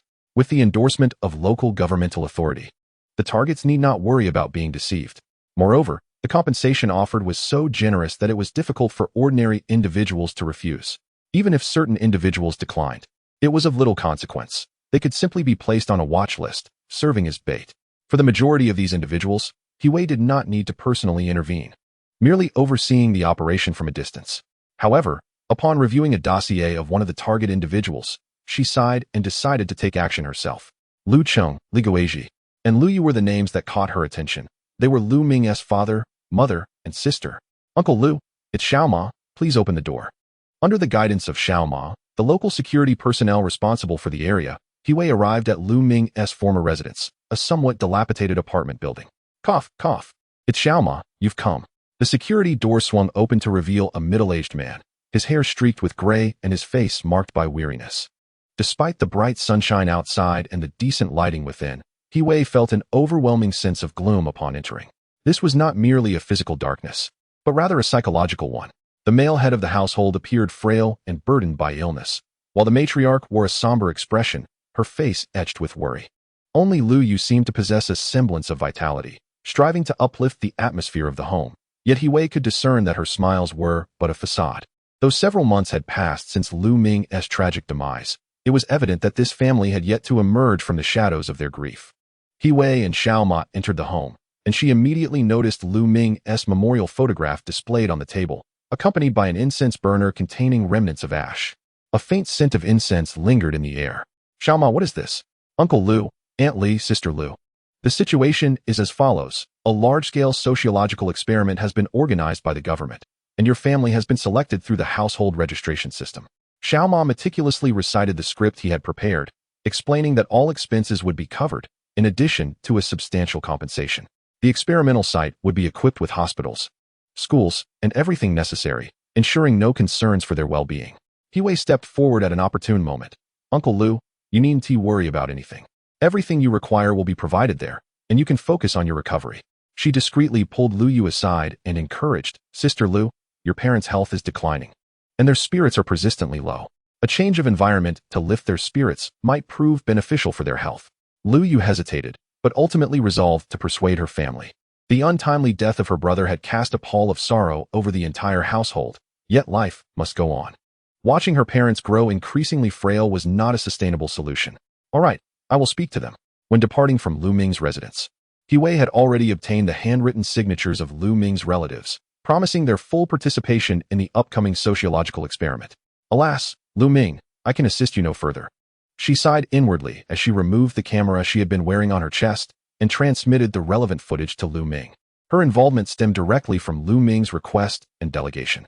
Previously, Due to certain reservations, He Wei and her companions had refrained from direct contact with Lu Ming's family, avoiding any covert observations for fear of incurring unnecessary risks. However, such concerns were no longer pertinent now. At the field hospital, as Lu Ming viewed the footage sent by He Wei, his eyes welled with tears upon seeing the gaunt, aged faces of his parents and the framed photograph of himself placed on the table. He yearned desperately to leave this place, to reunite with his parents and sister, and to return to a semblance of normal life. Yet, he understood that until the truth was unveiled and all dangers were dispelled, he would not meet his family, even if Zhang Dingshan actively encouraged him to do so. Despite the sociological experiment being conducted near the field hospital, Lu Ming resolved not to encounter his relatives, recognizing the uniqueness of his circumstances. Nevertheless, he felt a profound sense of fulfillment simply by witnessing the distant figures of his loved ones. As a multitude of high-risk individuals gradually arrived at the vicinity of the field hospital, where a designated sociological experiment base had been established, Zhang Dingshan, Lu Qingliang, and He Wei convened there as well. This marked Lu Ming's first encounter with Lu Qingliang. Until now, he had only heard his voice without having seen his face. Lu Qingliang was strikingly handsome and exuded a remarkable charm. After a brief exchange of pleasantries, Lu Ming felt an inexplicable familiarity with Lu Qingliang. He seemed to be a natural fit for logistical support. With his presence, Captain Zhang and officer, he could pursue their investigation without any lingering concerns. Another discussion convened among the four. The current circumstances were far from optimistic.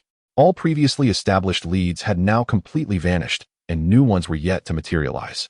Although Zhang Dingshan had implemented certain measures, such as consolidating and isolating all high-risk individuals for protection and intentionally laying bait to entice bigger catches, fundamentally, these actions were reactive rather than proactive.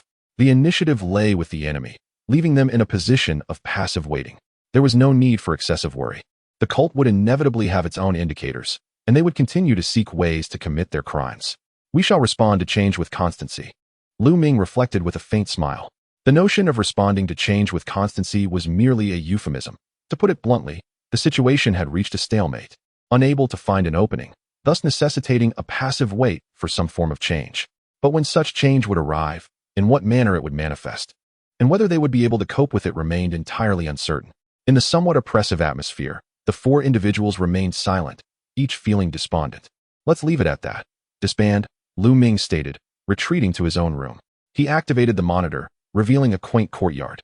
Within the courtyard, his father and mother sat quietly resting, while his sister, Lu Yu, busied herself tending to the flowers and plants. Lu Ming stared at the scene, reluctant to turn off the display. Chapter 18. The rules time slipped away quietly in the midst of this waiting. During this interval, He Wei departed from the military-enforced base situated in the desert to coordinate the surveillance and protection of those with the same genetic marker who were unable to attend the sociological experiment, temporarily serving as bait. Lu Qingliang also returned to headquarters, overseeing the protection of human gene bank data while continuing to manage various routine matters. Only Zhang Dingshan remained at the base, attending to the sociological experiments affairs while awaiting potential changes. These three still had tasks to occupy them, while Lu Ming found himself entirely at leisure. Or rather, under layers of protection, merely surviving became his duty. The act of waiting was always tormenting, particularly when the duration of the wait was unknown. At times, Lu Ming pondered the possibility that he might never return to a normal social environment or see his parents and loved ones again. In such moments, the organization had acquired a name in the minds of the people, a name steeped in the hatred of the unknown, which only deepened his anguish. Another day dawned. On this morning, Lu Ming rose early, hastily consumed his breakfast, and made his way to the open ground in front of the field hospital. He sat down casually on the ground, gazing vacantly at the vast expanse of yellow sand in the distance.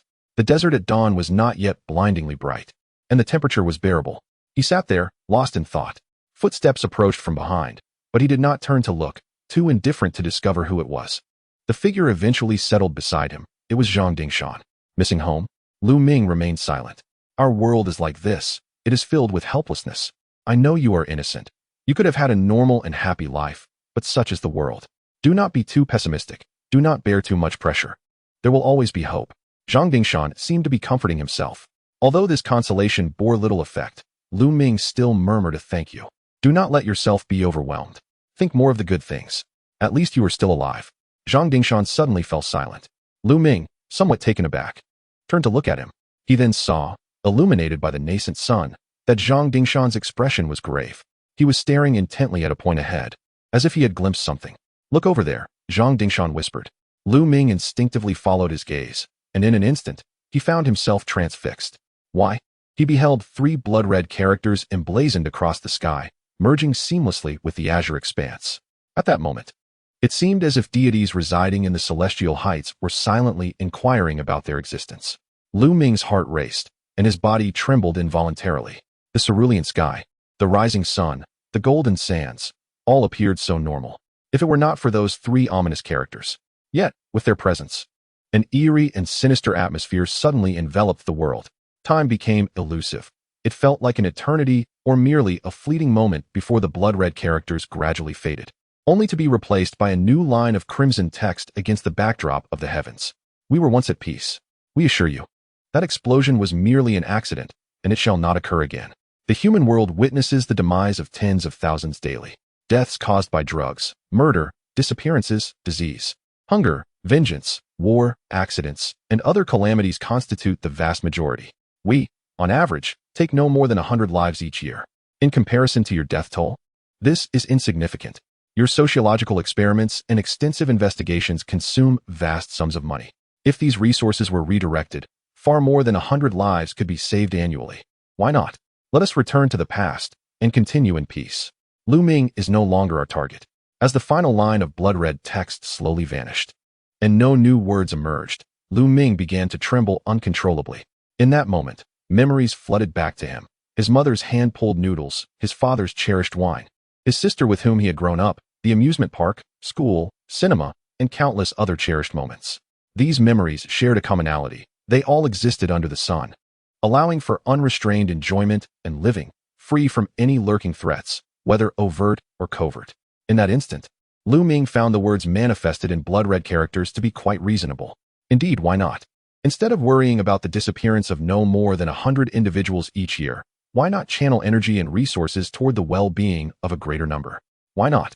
Were there not numerous unsolved cases within the 13th Division of the Planetary Safety Bureau? Were there not many cases that yielded no results? Hadn't Zhang Dingshan and his colleagues previously remarked that it was entirely normal for a case to remain unsolved? Before they proposed the idea of genetics, when they were at a loss and the case showed no progress, had they not also contemplated giving up? So why not relinquish hope? Let it be. Allow it to remain an unsolved case. I am indifferent to the number of individuals who vanish each year. I care not for the rest. What matters is that I am no longer their target. I can lead a normal life once more, reunite with my parents and loved ones, and walk again beneath the sun, engaging in those mundane tasks I once found irksome. He is right. His words possess a profound truth, do they not?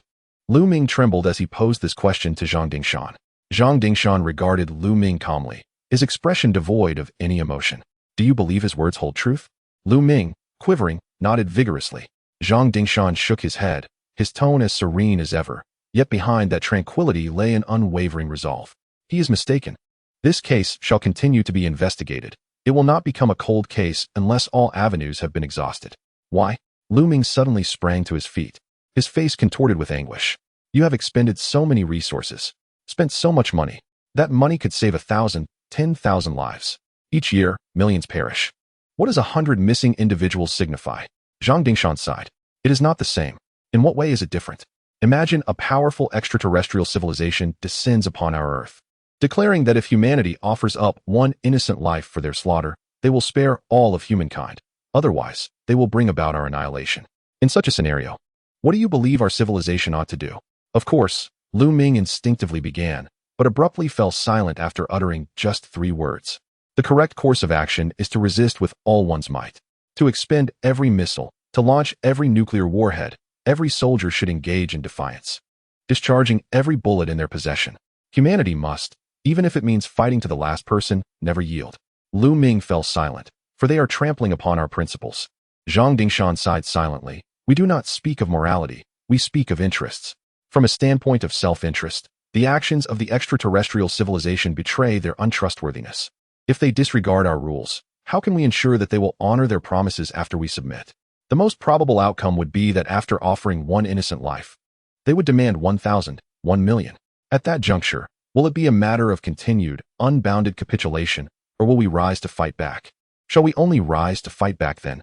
But do not forget, from the moment humanity first yielded, the possibility of rising again in subsequent circumstances was forever lost. Thus, even from a perspective of self-interest, the most prudent choice is to never surrender, to resist fiercely. Lu Ming murmured, yet often, we ourselves trample upon our own rules. Zhang Dingshan smiled gently indeed.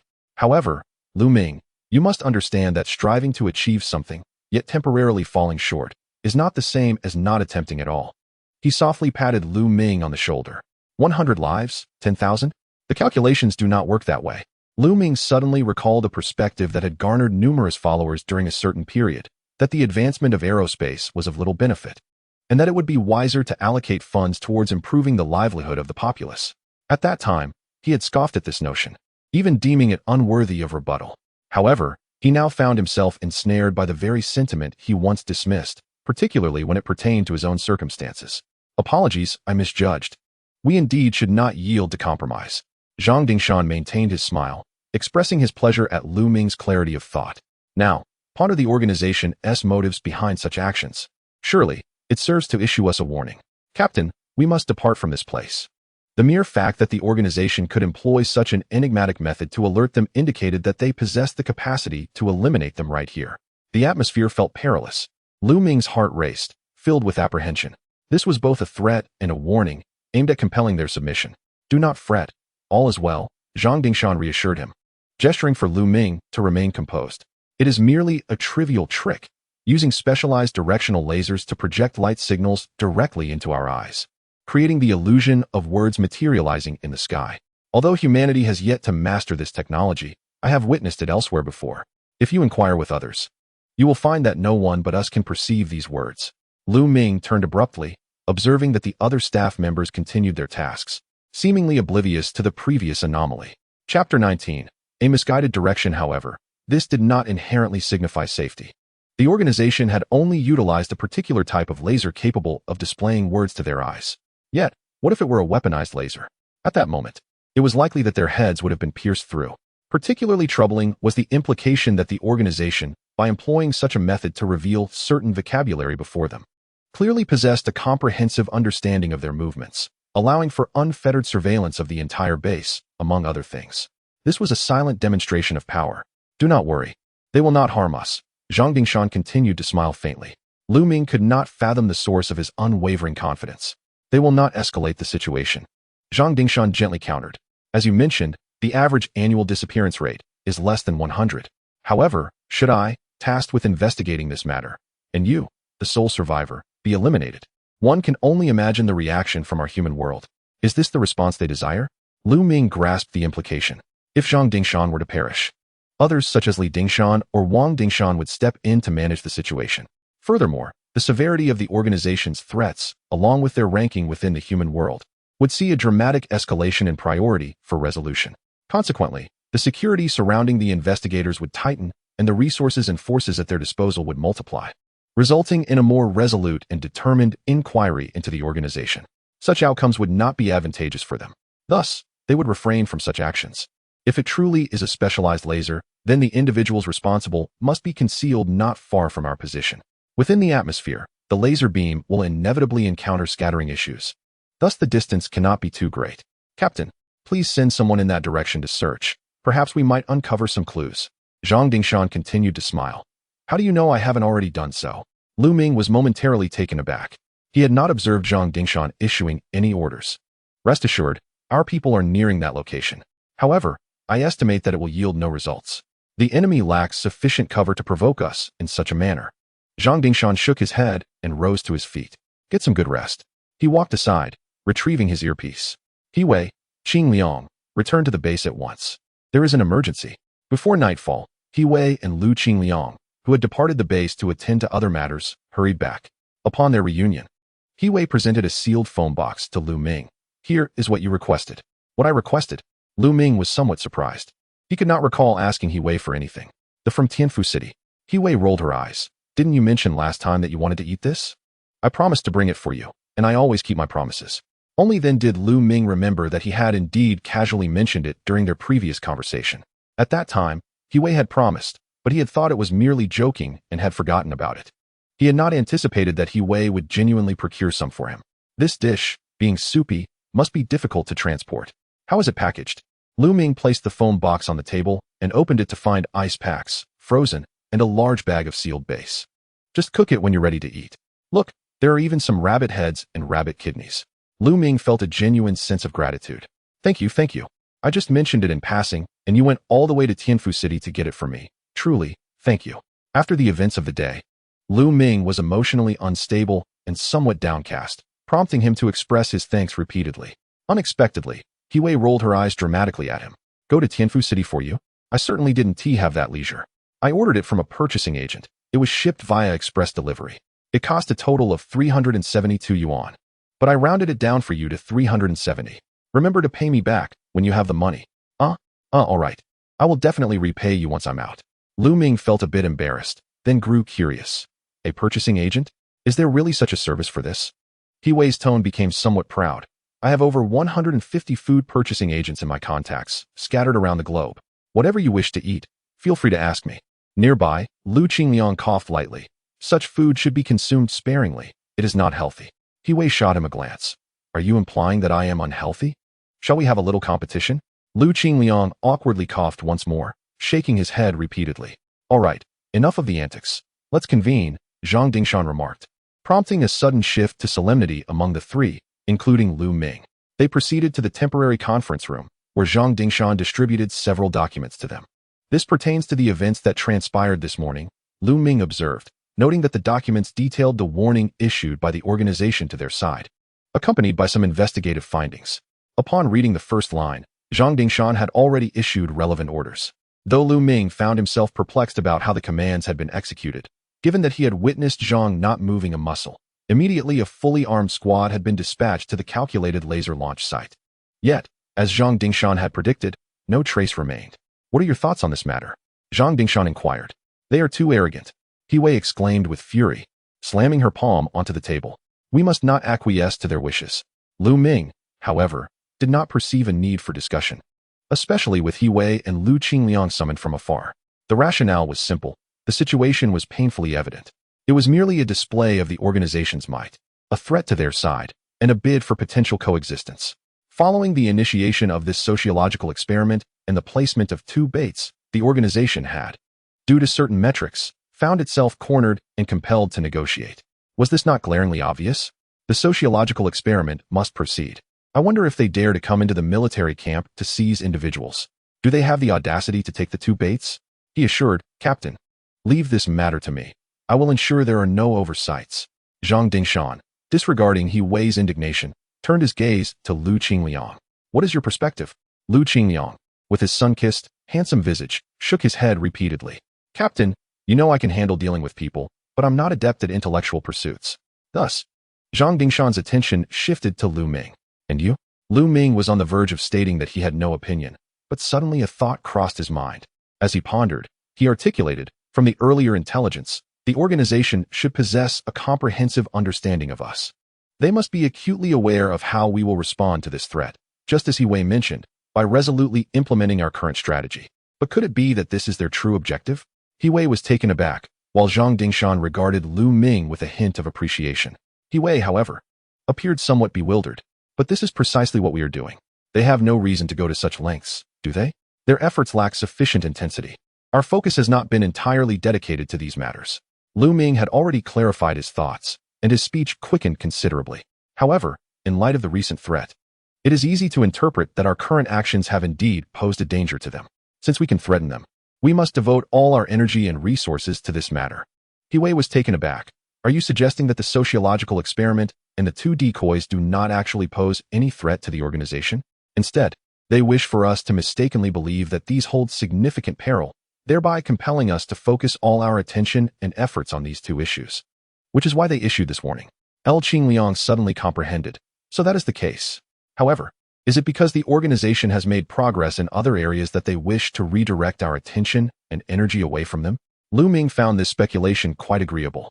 Thus, after contemplating the matter on a broader scale, he became more acutely aware of the challenges posed by dealing with such supernatural forces. Firstly, there is the initial layer, the overt warning. If our side accepts the warning, all parties benefit, and the organization gains from it. Then, at the second layer, if we reject the warning, As He Wei suggested, and implement our current strategy with even greater rigor, the organization would similarly benefit. Only at the third layer. When we deduce that the organization has developed new methods, would they be unable to profit from this action, yet they would not incur any losses either? After all, we are still unaware of what their new methods entail. From this perspective, this warning action indeed seems to offer only advantages without drawbacks. A slight miscalculation could lead us into their trap. Of course, all of this is built on speculation and may not necessarily be accurate. Nevertheless, this does not hinder further contemplation on the matter. After all, if the changes that people have been eagerly anticipating do not materialize, we must consider the possibility that the organization has employed some new methods. However, given that we have already controlled all individuals known to possess that gene and have secured the human gene pool, could the organization still have any means to continue their actions? Zhang Dingshan lightly tapped the table. This is the reason I summoned everyone to the base. I suspect that the organization has devised other methods and has commenced operations again in the unnoticed corners. Now, I hope everyone can identify the latest methods employed by the organization. Chapter 20. Tracing origins. Following Zhang Dingshan's inquiry, the conference room was momentarily engulfed in silence. Engaging in this line of thought is quite challenging. After all, it has been largely established that, without the means for large-scale genetic testing, there is essentially only one method to identify whether an individual possesses the one gene, which is to extract data from the human gene pool.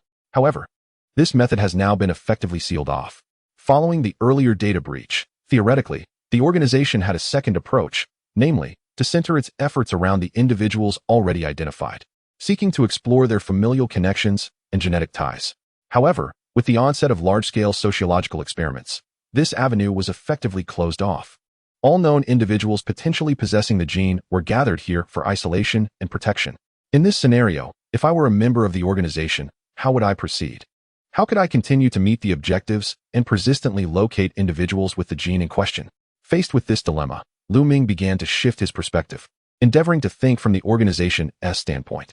Yet, his reflections yielded no fruitful outcomes. This included He Wei and Qingliang, as the group engaged in numerous discussions, proposing ideas from various angles, all ultimately dismissed by straightforward logic. Consequently, this discussion concluded without resolution, necessitating a temporary pause. In the evening, Lu Ming prepared the skewers brought by He Wei, cooking them with an induction stove, and invited several others to join him for a meal. He Wei exhibited keen interest, while Zhang Dingshan and Qingliang declined with a shake of their heads. It's too greasy. I can't get used to it, Qingliang remarked. Indulging in such food is akin to committing a crime against one's own physique. He Wei scoffed at this, retorting, "You, a grown man, are more concerned than I. A woman." Qingliang huffed, "I am merely being responsible for myself." "Ignore them. Let us eat," Lu Ming encouraged. Zhang Dingshan and Qingliang fetched a light, unassuming meal from the cafeteria, while Lu Ming and He Wei savored the skewers. During the meal, the group engaged in casual conversation, sometimes discussing mundane aspects of life, other times delving into the current case. When the topic shifted to the case, Lu Ming occasionally interjected. However, when the conversation turned to daily life, he found himself at a loss for words. It was not that the other three excluded him, but rather that Lu Ming felt as though he had lost touch with life itself. This realization further dampened his spirits. "Is there any alcohol here? I could use a drink. Would you care for some?" Sensing his despondency, and perhaps inadvertently touching upon something significant, the three nodded in unison, declining. Zhang Dingshan brought over some alcohol, set it down, and patted Lu Ming on the shoulder before the trio departed. In the vast desolation, the temperature fluctuated dramatically. The days were sweltering, while the nights brought a hint of chill. Yet, within the makeshift room, the crimson pot bubbled with steam, and the fragrant, spicy aroma filled the air, offering Lu Ming a reprieve from the cold. Gazing into the darkness beyond the window and at the moon suspended in the sky, Lu Ming poured himself a drink. He was acutely aware that his parents and sister were less than 2 kilometers away. At times, he felt an overwhelming urge to rush out and reunite with them, but a lingering thread of rationality always anchored him to his seat. He still needed to uncover the truth behind the case. Only by thoroughly resolving the threat could he return home. One must not bring danger to one's parents and loved ones.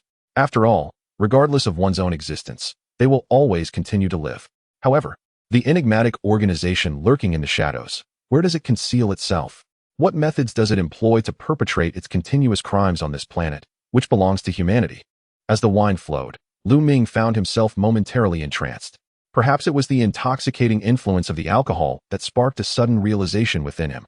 He had yet to devise a strategy to uncover the whereabouts and novel tactics of this mysterious entity, which his side had temporarily dubbed the organization. Yet, he pondered, perhaps an alternative approach might yield some results. Merely a few attempts, nothing more. Upon receiving Lu Ming's message, Zhang Dingshan and his companions returned. The room was thick with the aromas of hot pot and wine, and Lu Ming's face had taken on a faint blush. Gene tracing. The moment Lu Ming uttered these words, the trio paused in unison. I wish to know, what is so extraordinary about this gene? If we investigate its origins, it might prove beneficial. A scientific team, led by Professor Shi Guofu, had been tirelessly analyzing this gene, but all evidence suggested it was simply an ordinary one. Given this, why not employ alternative methods to explore further? Lu Ming, do you suggest we trace the lineage of this gene, akin to the chromosomal atom or mitochondrial Eve, in search of your most recent common ancestor? The term chromosomal atom refers to the most recent common paternal ancestor of all living men on Earth, signifying that all current males are descendants of this singular progenitor. This does not imply that he was the only man alive at that time. Rather, his genes have persisted through the ages. According to genetic research, chromosomal atom likely existed between 60,000 and 90,000 years ago, a man who lived on the African continent. Mitochondrial Eve, conversely, represents the most recent common maternal ancestor of all humanity, who is estimated to have lived around 140,000 years ago, also in Africa. Indeed, I seek to ascertain the era and lineage of this gene. If we can accurately pinpoint the time and region of the first generation of its bearers, we might uncover clues through local historical records. This notion is undoubtedly audacious and highly imaginative, albeit somewhat unreliable, akin to a blind cat stumbling upon a dead mouse. Given the absence of other viable options, why not give it a try? It may prove useful. In response to the trio's astonished gazes, Lu Ming shrugged and raised his hands in a gesture of surrender. Qingliang marveled. Indeed, a writer's thoughts diverge from those of ordinary people. Zhang Dingshan remained silent, yet after a moment of contemplation, He Wei's eyes suddenly gleamed with insight. I have conceived a possibility. Her expression was one of profound excitement, as if she had made an extraordinary discovery. Tell me, could it be possible to establish a method of organizing and selecting individuals possessing this particular gene through genealogical tracing? Oh, what connection could there be between the two? Lu Qingliang, it seems, had exhausted all his vitality on appearances, with his mind rendered muddled. Use your brain. He Wei appeared to have finally seized the opportunity to strike at Lu Qingliang, delivering a sharp retort. Ignoring his slightly flushed face, she continued rapidly. For instance, let us suppose, hypothetically, that the organization had already conducted genealogical tracing and obtained results. If their findings indicated that the ancestor of Gene 1 lived not too long ago, perhaps even within a historically documented era, then through the study of historical materials related to that ancestor's time and region, combined with genealogies, clan records, and big data, or supplemented by additional genetic data, could we not roughly delineate the identities of their descendants? Subsequently, wouldn't it be feasible to further screen within these key populations to significantly increase the probability of identifying individuals possessing Gene 1? The additional screening of these targeted groups should not constitute a substantial workload, nor fall under the category of large-scale genetic testing. Given their current understanding of the organization, they should possess the capability to undertake this. Lu Ming gazed at He Wei in surprise. I hadn't considered that before. Zhang Dingshan furrowed his brow. Theoretically, such a possibility does exist. However, the assumptions are numerous, and the actual probability may be minimal. Nevertheless, it would be prudent to conduct some related attempts and perhaps investigate further. In a few succinct sentences, Zhang Dingshan solidified the forthcoming tasks. The three then swiftly departed, immediately commencing their work. After all known individuals with the gene had been summoned here under the guise of a sociological experiment, making the collection of biological samples for data analysis quite convenient. The room, which had buzzed with activity, once again fell into silence. Lu Ming stood in a daze for a moment, then shook his head with a wry smile, raising his glass once more. The relevant biological samples were quickly collected and urgently sent to Professor Shi Guofu's Research Institute. The results were soon relayed back. In the conference room, Zhang Dingshan produced a stack of documents. The genealogical tracing had progressed smoothly. Professor Shi Guofu's research indicated that Gene 1 could only be inherited through the paternal line, meaning that the gene could be passed from father to daughter, but the daughter could not transmit it to her descendants. This signified that the first male bearer of the gene lived only 450 to 650 years ago, primarily in the region of the southern slopes of the Taiying Mountains. Based on this time frame, the ancestor likely lived between the years 1390 and 1590. During that period, the southern slopes of the Taiying Mountains were still under the rule of the Ming dynasty. Spanning from the reign of the Hongwu Emperor Zhu Yuanzhang to the Wanli Emperor Zhu Yijuan, He Wei suddenly slammed her hand on the table, exclaiming, "Indeed, the era is not far off at all. It could even be described as very recent. As time draws nearer, the transmission of historical materials becomes increasingly abundant. Based on this foundation, the likelihood of delineating the successful lineage of subsequent generations rises significantly. Indeed, the organization's new methodology must be precisely this." In that fleeting moment, Lu Ming felt a slight disorientation, as if history had seamlessly merged with the present. Lu Qingliang cast a peculiar glance at Lu Ming. "Lu Ming, did you ever imagine that those thousands of individuals outside share the same ancestor as you? You are, without a doubt, genuine relatives." Lu Ming offered a wry smile, remarking, "If we were to push time back just a little further, every person on this planet would be related." Chapter 21. Migration Models. At this juncture, the specific identity of that ancestor remains entirely unknown. After all, genetic tracing cannot be exceedingly precise, and historical records are often rife with omissions, particularly for ordinary individuals. It is unlikely that even family trees or local chronicles would retain names. He may have been merely an ordinary farmer, residing in a commonplace village, leading a life that was undeniably mundane. Yet, within his being, due to certain circumstances, a gene underwent a mutation, resulting in an entirely novel gene, unprecedented in human history. This genetic alteration rendered his hair somewhat denser compared to others. However, such a phenomenon would likely escape anyone's notice. With his marriage and the establishment of his family, his descendants inherited this gene from him. As time progressed, his lineage gradually flourished, expanding and migrating across the globe.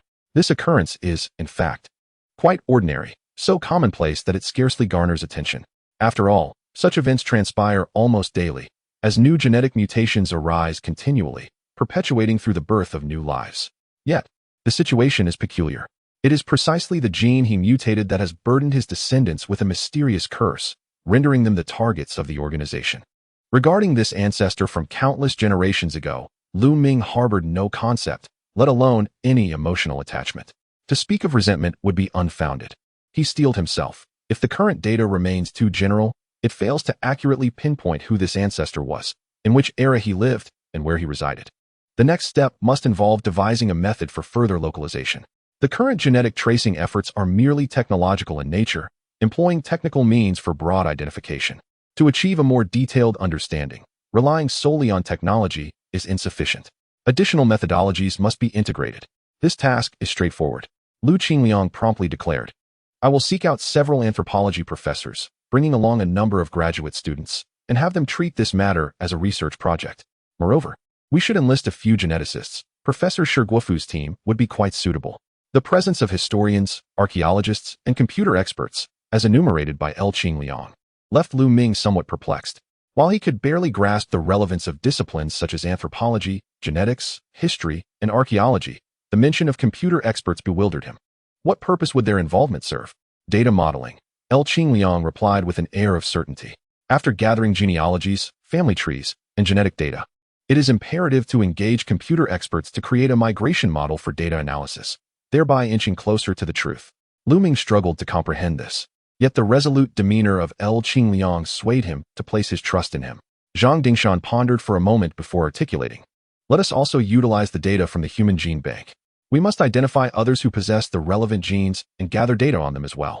The more data we accumulate, the more precise our final identification will be. This is a straightforward principle." He Wei hesitated slightly, but will the number of individuals we need to protect become excessively large? Director Zhang Dingshan responded calmly, "Isn't the organization eager for us to invest more effort in this regard? We shall comply with their wishes." Zhang Dingshan's vigorous approach caused Lu Ming to feel a twinge of uncertainty, as this was merely a seemingly reckless notion of his own. Yet, Zhang Dingshan appeared to perceive his thoughts. The expenditure of some resources and manpower is not a significant concern. After a moment of silence, Lu Ming felt a sense of relief. Indeed, considering the potential threat posed by a mysterious faction capable of unleashing devastation akin to a nuclear explosion at any moment, the consumption of resources seemed trivial. Thus, The trio swiftly delineated their specific responsibilities. Hui then turned to Lu Ming. You shall remain at the base and await further updates. Lu Ming offered a wry smile. To simply survive, and to do so safely, had become his sole task. Time swiftly elapsed. Under Zhang Dingshan's coordination, numerous individuals began to converge. Faced with a project generously funded entirely by the Planetary Security Bureau, the graduate students and professors were filled with enthusiasm. Upon arrival, they immediately commenced their work. Through field visits, surveys, and conversations, a wealth of data was generated and subsequently integrated into the analytical model constructed by the computer experts, along with further information obtained through technological means by Professor Shi Guofu. The archaeologists and historians, specifically engaged for this purpose, also conducted on-site investigations within the predetermined parameters, employing historical documentation, visits, and inquiries. As the multitude of data coalesced, the task of pinpointing the ancestor became increasingly precise. At this juncture, the time frame had contracted from the previous 200 years to approximately 80 years, and the geographical focus had narrowed from the broadly defined southern slopes of the Taiying Mountains to a specific county-level administrative unit known as Woi. After further deliberation, the time frame was ultimately established between the years 1500 and 1540, a mere span of 40 years. During this brief period, he fathered his first son, thereby perpetuating this lineage. Considering the typical age of procreation in ancient times, estimated between 15 and 50 years, his year of birth could range from 1450 to 1525, which places him in the era between the Yongle Emperor and the Jiajing Emperor of the Ming Dynasty.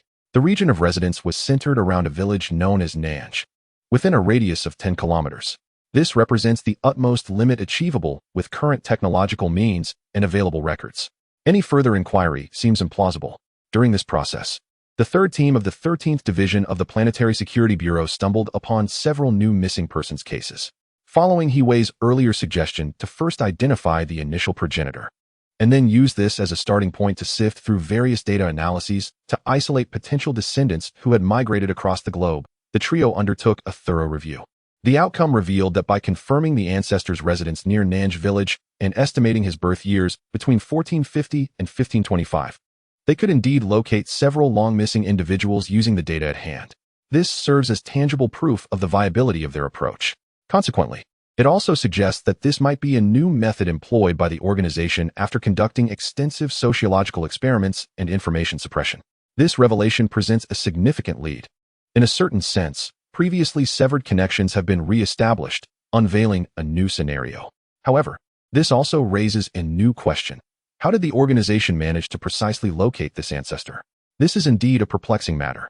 Within Team 2, the three individuals, including Lu Ming, had already acquired a substantial list of individuals possessing the gene. Under this premise, they supplemented their research with extensive investigations in anthropology, sociology, computer science, archaeology, genetics, and history, ultimately deducing the identity of the ancestor. Yet, it is inconceivable that the organization possessed these lists.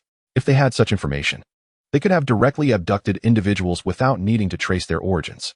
After all, kidnapping is their ultimate objective. However, these lists form the foundation for all subsequent investigations and deductions. Without them, pinpointing the ancestor would be impossible.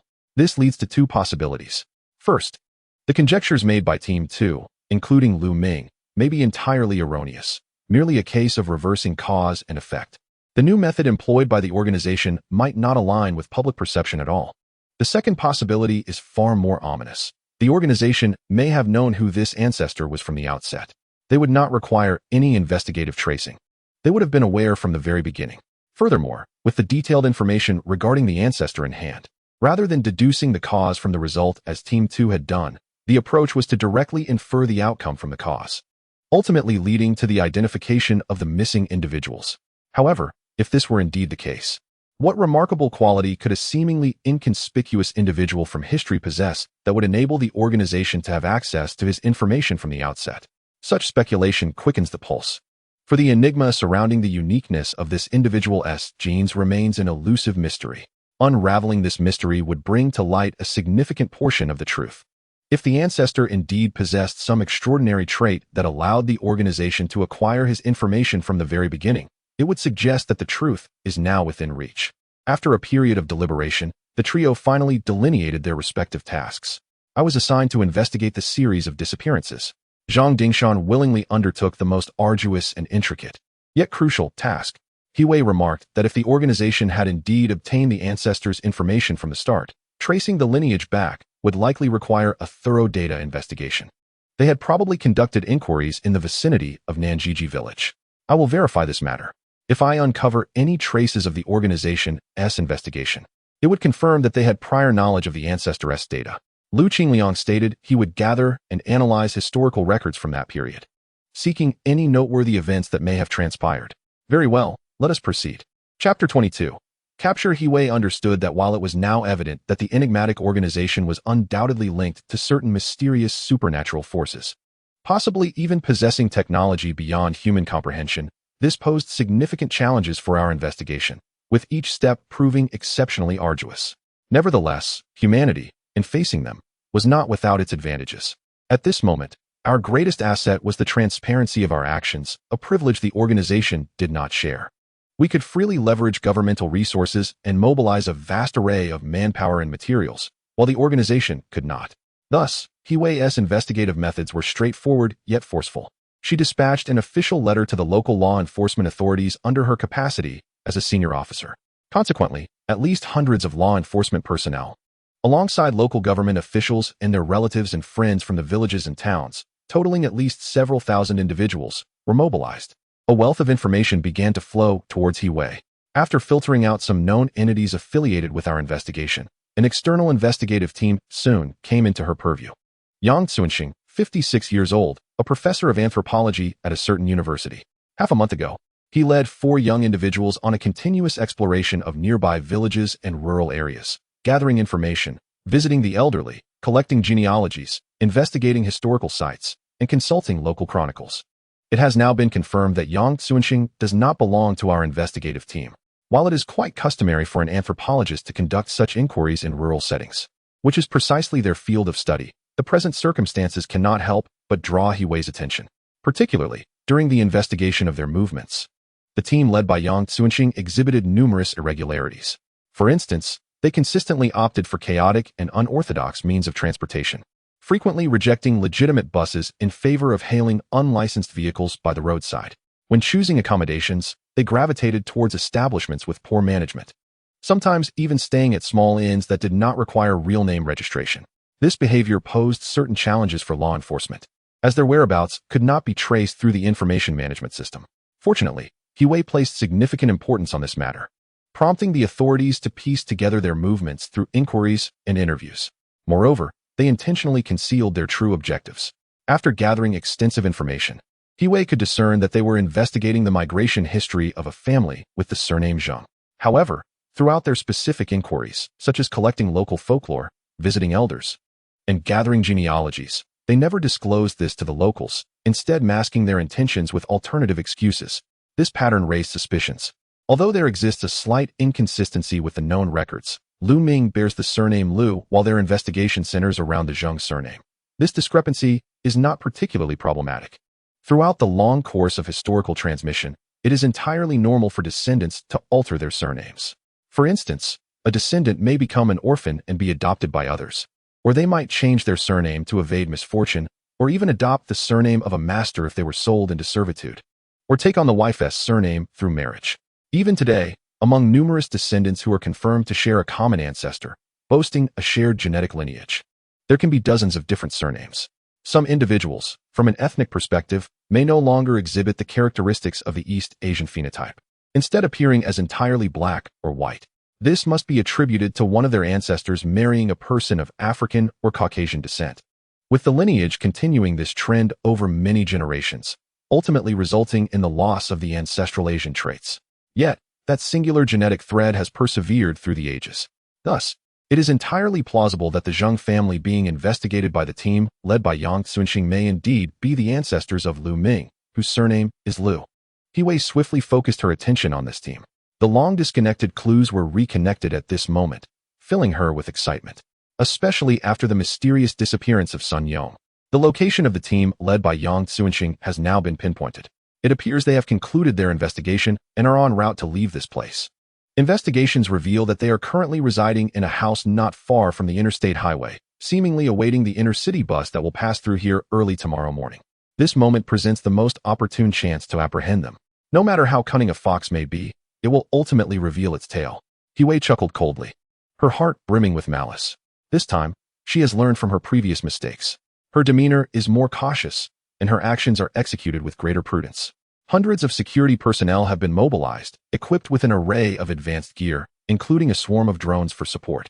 Before dusk has even fallen, the operation to capture them has commenced.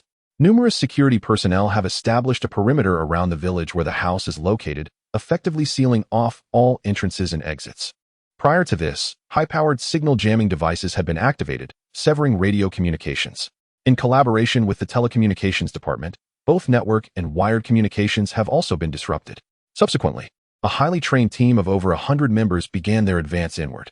The village chief and local security personnel played a reassuring role during this process.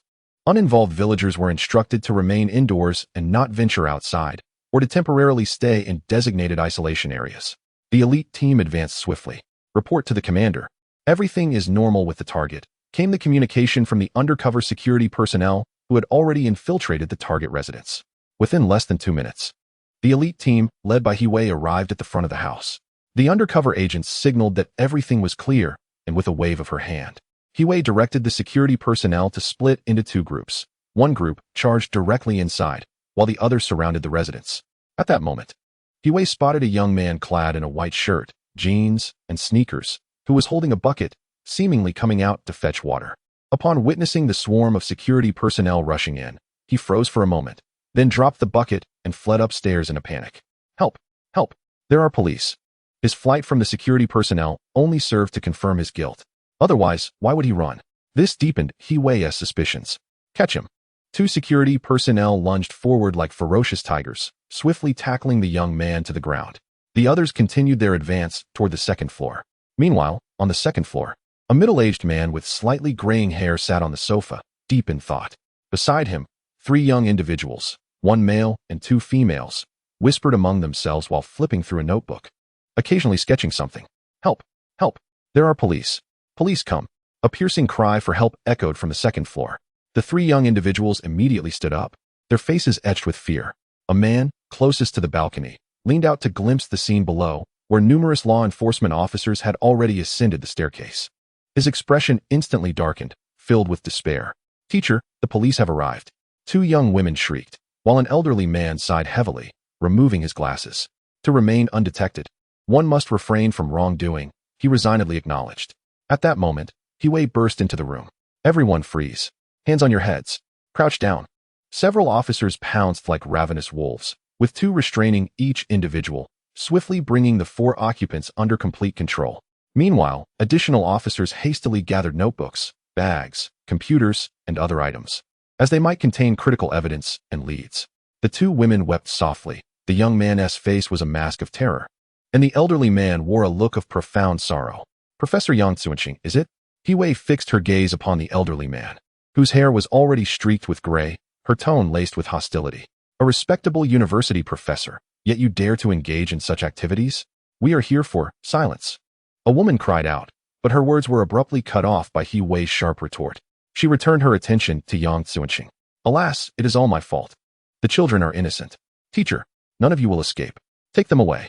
The well-trained officers moved with the swiftness of a gale. In just a few minutes, they receded like the tide. During the apprehension, some belongings belonging to the villagers were damaged. However, Hwei paid them no heed. The local government and law enforcement would handle these matters and provide compensation. As the 5 individuals were escorted outside, the sight of a multitude of police vehicles and at least hundreds of officers caused the 4 young people to weaken in fear. Yang Tsuanqing, too, appeared astonished, seemingly taken aback by the scale of the operation. Witnessing their expressions, Hwei felt a surge of satisfaction. She was convinced she had indeed uncovered the organization's slip-up.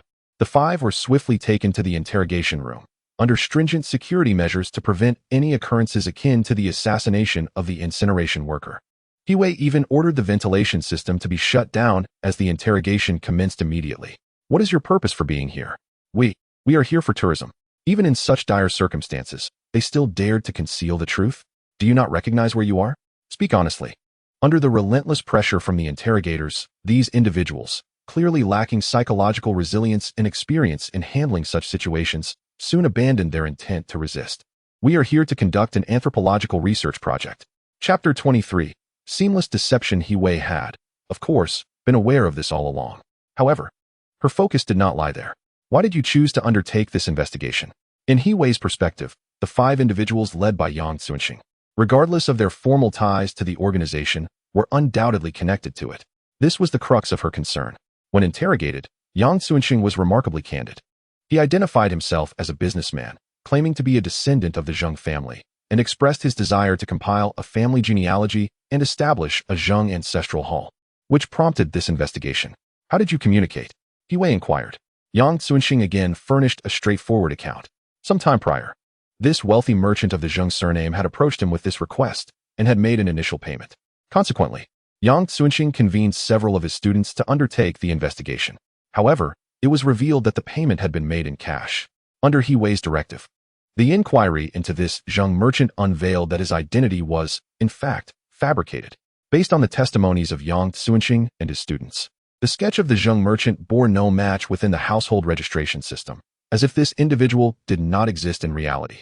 The examination of the banknote serial numbers indicated that the cash had been withdrawn through legitimate means by numerous ordinary individuals, then subsequently circulated throughout society. The channels through which this Zheng merchant amassed such cash remained elusive. Initially, He Wei had presumed Yang Xuanxing to be a significant player in this scenario. Yet the evidence suggested that he was not even a minor participant. He was merely an ordinary person inadvertently entangled in this affair. Everything was so meticulously orchestrated, so seamlessly executed, leaving no room for error. However, something felt amiss. The rationale was straightforward. An anthropology professor leading a handful of students to accept a wealthy merchant's commission for research and investigation, while potentially raising suspicions of engaging in private work outside the academic institution, was hardly a grave matter. Why then did this group act furtively, shrouded in secrecy? Why did their demeanor convey such terror upon encountering law enforcement? This remained inexplicable. A cold smile crept across He Wei's lips. What exactly are you hiding? She queried bluntly. He Wei had anticipated that Yang Xuanxing would offer some seemingly plausible justification, yet she was confident that, under her meticulous scrutiny and keen insight, he would reveal a flaw in his story. She observed Yang Xuanxing's expression intently, ready to discern any telltale signs. To her astonishment, Yang Xuanxing appeared taken aback. Hiding? Hiding from what? We are not hiding at all. He Wei's smile remained cold. Not hiding. Choosing unconventional means of transportation, opting for accommodations with lax management. And during this period, refraining from venturing outside, shopping, or consuming anything other than conducting the relevant investigation. Does that not constitute hiding? Initially, it was the furtive behavior of Yang Xuanxing and his companions that led her to categorize them as prime suspects. Yang Xuanxing chuckled wryly. We took unlicensed taxis, stayed in budget hotels, refrained from shopping or spending, all in an effort to save money. He Wei was momentarily taken aback. She had contemplated numerous potential justifications Yang Xuanxing might offer, yet she had never anticipated this one. It seemed somewhat plausible, yet it did little to quell her suspicions. If you have nothing to hide, why do you seem so fearful upon encountering law enforcement? Yang Xuanxing continued to smile ruefully. This investigation, after all, is merely a side job, and it has even utilized some of the school's resources and information. I initially thought the school had discovered this and reported it to the police, prompting your arrival to apprehend us. He Wei remained unmoved. Regardless of how reasonable these two explanations might appear, she could not bring herself to believe them at this moment. At that instant, a cross-examination was underway, and individuals had already been dispatched to the school and other locations for verification. When the conclusive evidence was eventually laid before He Wei, she was compelled to acknowledge that she had indeed made a grave error. Thus, the relationship between the organization and Yang Xuanxing was merely a transaction for a side job.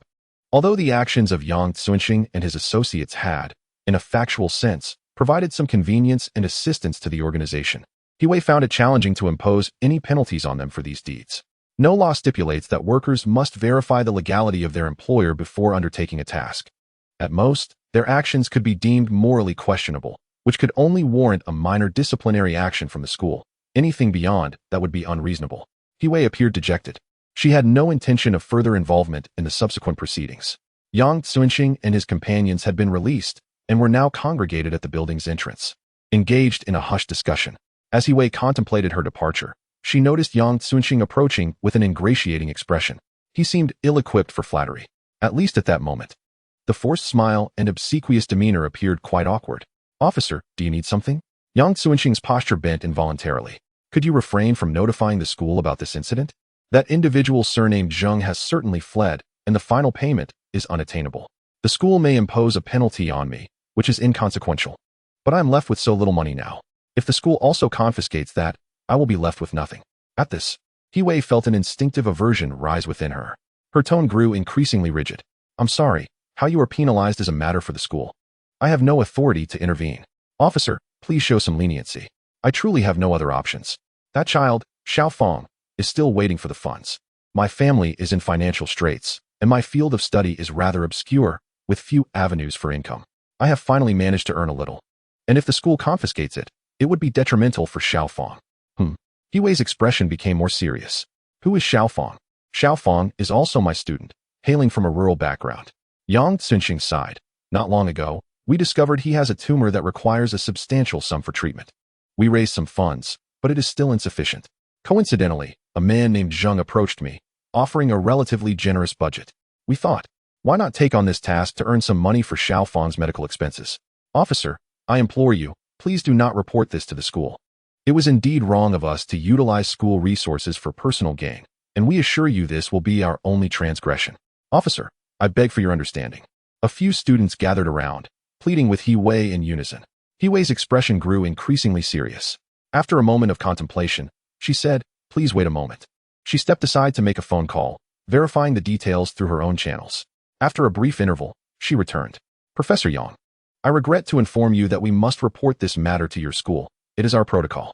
However, the deposit from Mr. Zheng was 100,000, correct? I happen to have some funds available, precisely 100,000. I will donate this to Xiao Fong for his treatment.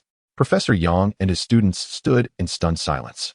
This isn't. He Wei interrupted his words, took his phone, and promptly transferred the money, placing the device back in his hand. The student's eyes brimmed with tears once more, and even the elderly Yang Xuanxing's voice trembled. On behalf of Xiao Fong, thank you. They all bowed deeply to He Wei. Go on, hurry now. Professor Yang hesitated for a moment before finally saying, Officer, I am not aware of what you are investigating, but it appears to be related to folklore or certain historical aspects. If this is indeed the case, and if you seek clarity, you may visit Huangsuan to find a man named Huang Weiman. He has extensive research in this area. Huang Weiman, I understand. He Wei nodded, committing the name to memory.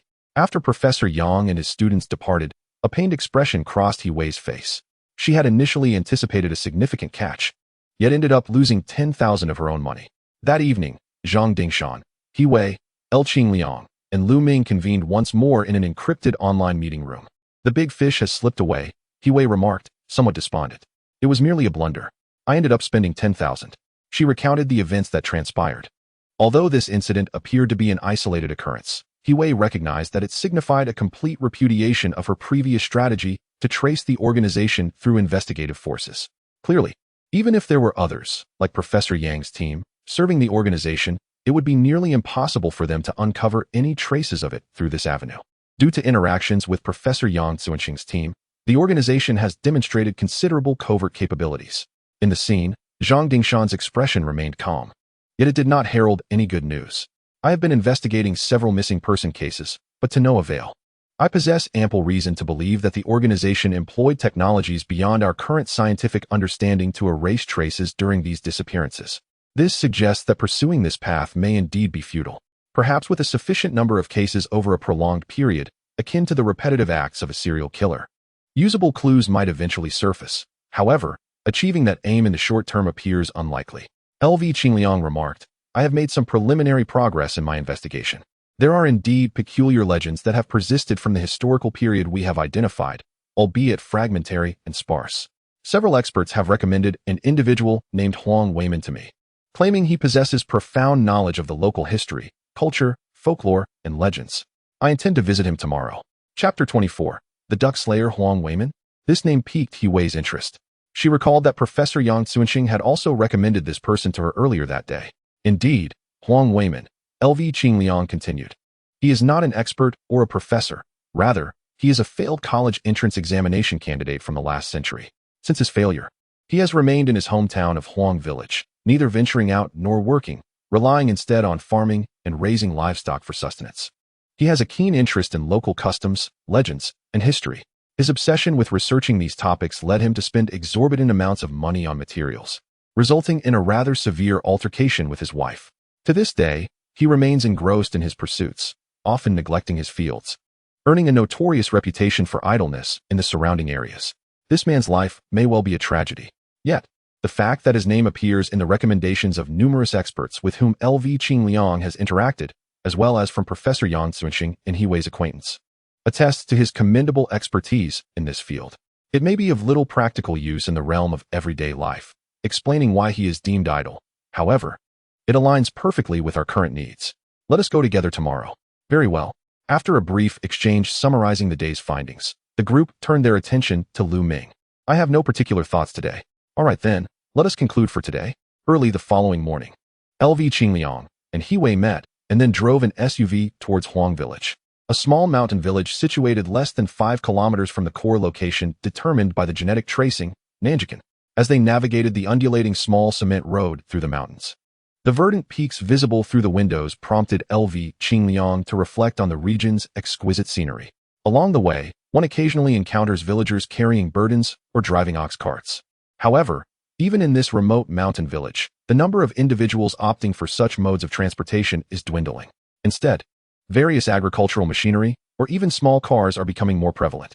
As the journey progressed, the vehicle eventually arrived at Huang Village, situated on a relatively flat area at the edge of a gorge, leading to the already identified residence of Huang Weiman. It was a typical brick-and-tile bungalow common in mountain villages, with a vegetable garden behind it, growing seasonal produce. Adjacent to the garden were a pig pen and a chicken coop. After finding a suitable spot to park, L. Qingliang and He Wei walked into the courtyard together. The first sight that met L. Qingliang's eyes was a middle-aged woman, her head wrapped in a scarf, with a sullen expression and coarse skin, exuding an unmistakable aura of negativity. She appeared to be quite difficult to engage with. Upon seeing her, L. Qingliang could not help but think of 2 words, shrew. Yet, he found himself compelled to muster a smile and greeted the woman. Hello, Auntie. Is this the home of Uncle Huang Weiman? We are. L. Qingliang was known for his adeptness in social interactions. He was quite confident in his handsome appearance and amiable smile. In the past, he had successfully navigated many challenging individuals and resolved numerous difficult matters, earning significant accolades for Action Team 2. However, this time, he miscalculated. His charming looks and warm smile failed to exert any influence over the middle-aged woman. Not at home. Dead. L. Qingliang felt a pang of disbelief.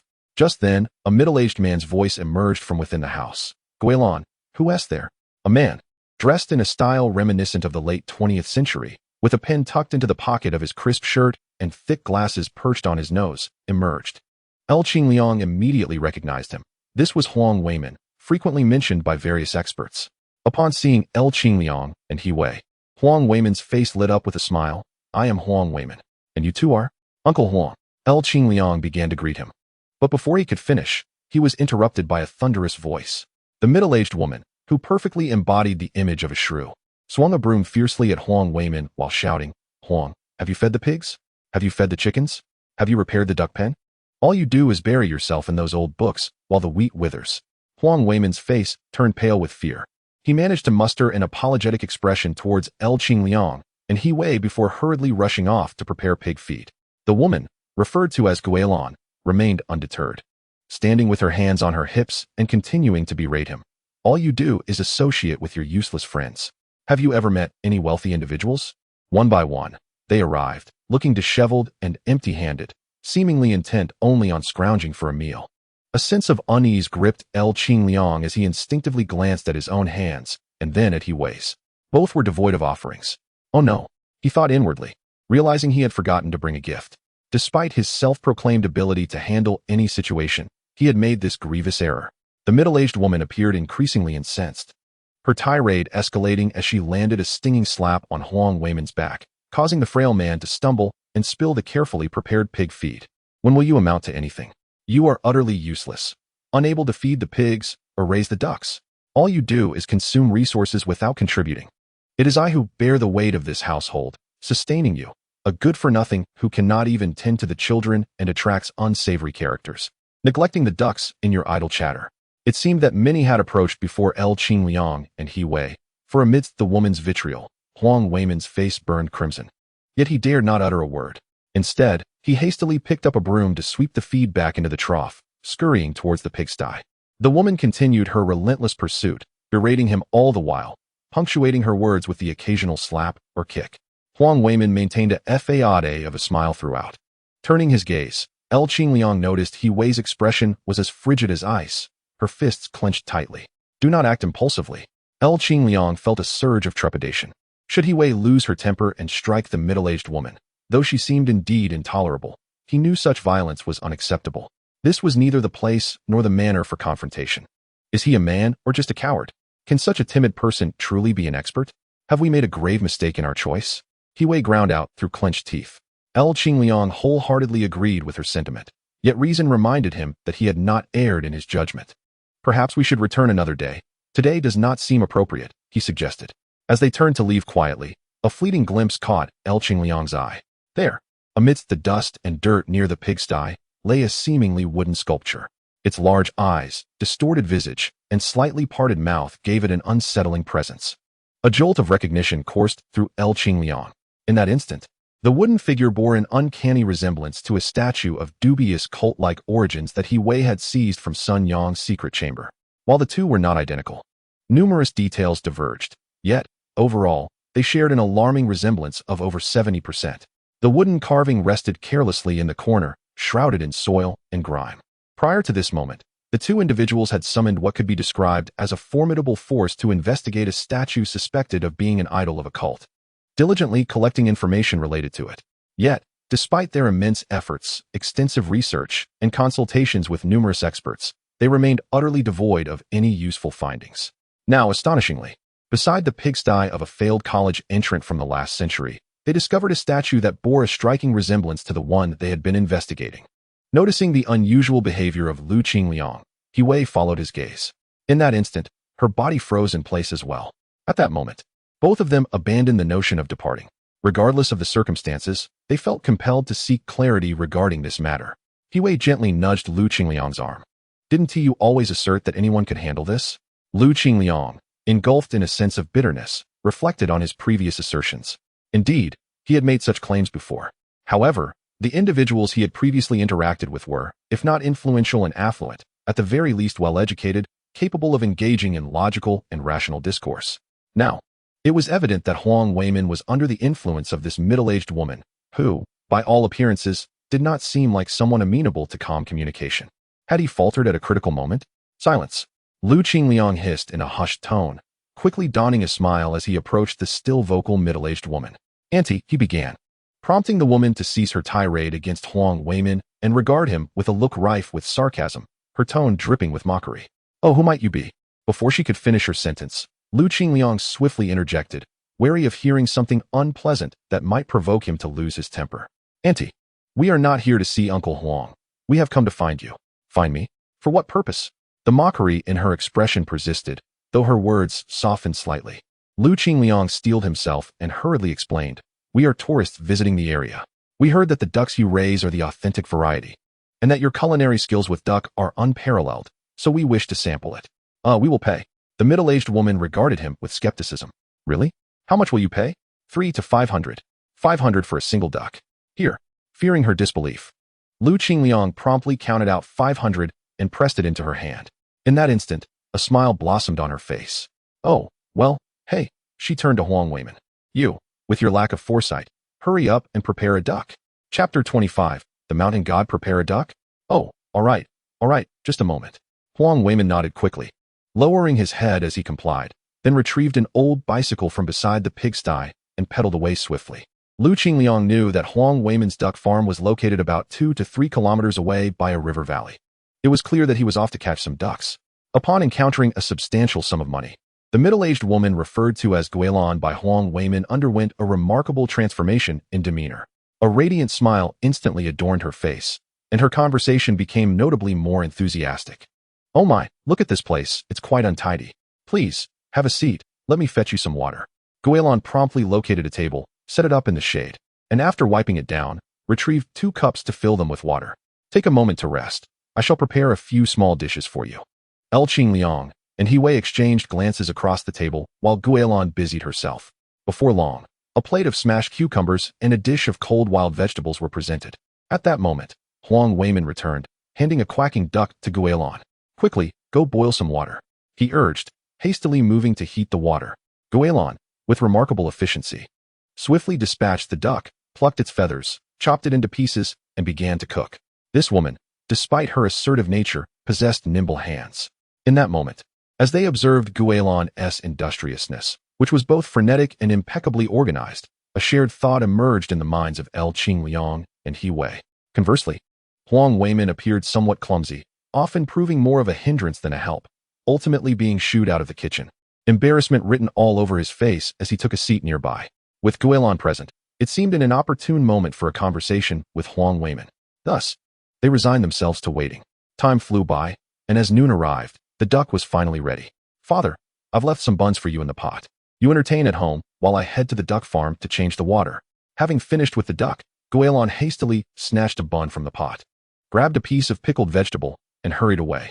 Huang Weimin forced a smile, saying, "You two start eating. Just call for me if you need anything." He Wei glanced at Qingliang, who then rose with a broad smile, saying, "Well, Uncle Huang, we came today mainly to inquire about local history and customs. Would you care to join us for a meal and a chat?" Huang Weimin appeared somewhat embarrassed. "That seems inappropriate. Please, eat. Just ask me anything directly. Come now. This duck is far too large for the two of us. It would be a shame to waste it. Besides, we are the ones seeking your guidance," Qingliang insisted. He Wei chimed in, adding her encouragement. Reluctantly, Huang Weimin finally joined them at the table.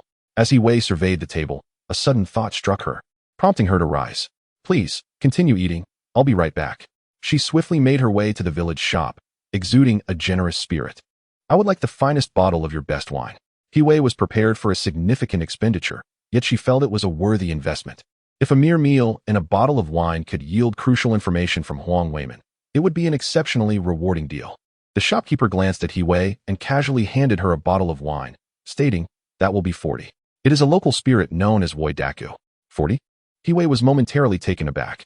A bottle of liquor priced at 40 yuan could hardly be considered fine, no matter how one looked at it. She was still rather inexperienced. He Wei mused silently. Upon departure, not only had she forgotten to bring a gift, but she had also neglected to bring a bottle of wine. Now, she could only make do. Securing the bottle, He Wei swiftly returned to Huang Weimin's home. Upon seeing the wine in her hand, Huang Weimin felt increasingly embarrassed. "To consume your meal and drink your wine, especially such fine wine, truly makes me feel uncomfortable." After some further coaxing, Huang Weimin reluctantly opened the bottle, poured some into a cup, and filled it. He Wei refrained from drinking, while Qingliang joined Huang Weimin in toasting. With the first cup downed, Huang Weimin's words finally flowed freely. "Oh, speaking of Woi County, particularly our Huang village and Nanji village, the local legends and customs are quite fascinating." Huang Weimin spoke with fervor, and in that moment, his demeanor starkly contrasted with that of the previously timid man. At this instant, he was spirited and commanding. It seemed that only within this sphere could he reclaim his dignity. The dish of duck also provided Huang Weimin with ample sustenance. Qingliang and He Wei, however, had little interest in indulging in such fare, consuming none at all. Noticing that the atmosphere had reached a suitable crescendo, He Wei stood up, retrieved the peculiar wooden carving from beside the pigsty, and returned to the table. "Uncle Huang, is this a deity statue?" Huang Weimin glanced at it. "Oh, this is a mountain deity statue. In the past, our area was steeped in such beliefs. Now, fewer people adhere to them. A mountain deity?" He Wei's heart skipped a beat. Upon initially seizing that peculiar statue, she had envisioned numerous possibilities, such as a totem or an idol of a cult. Yet, she could never have imagined that it was a representation of primitive worship. In the realm of humanity, the emergence of primitive worship predates the establishment of organized religions. Mountain deities, river deities, sea deities, lake deities, sky deities, sun deities, and moon deities all fall within the scope of primitive worship. In ancient times, during the era of ignorance, primitive humans, upon witnessing the might and mystery of mountains, rivers, lakes, seas, the sun, and the moon, would naturally revere them as divine beings. However, as organized religions developed, these primitive forms of worship gradually faded, with their followers dwindling. Those that did not vanish were largely absorbed into religious frameworks. For instance, in Taoist concepts, the deities of heaven, wind, rain, thunder, and the natural world were institutionalized, reflecting the assimilation of primitive worship into organized religions. From a modern perspective, Such primitive mountain and river deities are undoubtedly regarded as rather rudimentary.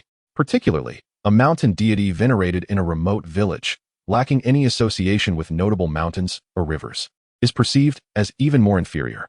Could it be that the organization, which has consumed an immense amount of resources and mobilized countless personnel for the global government and Planetary Security Bureau, remains unable to ascertain their whereabouts?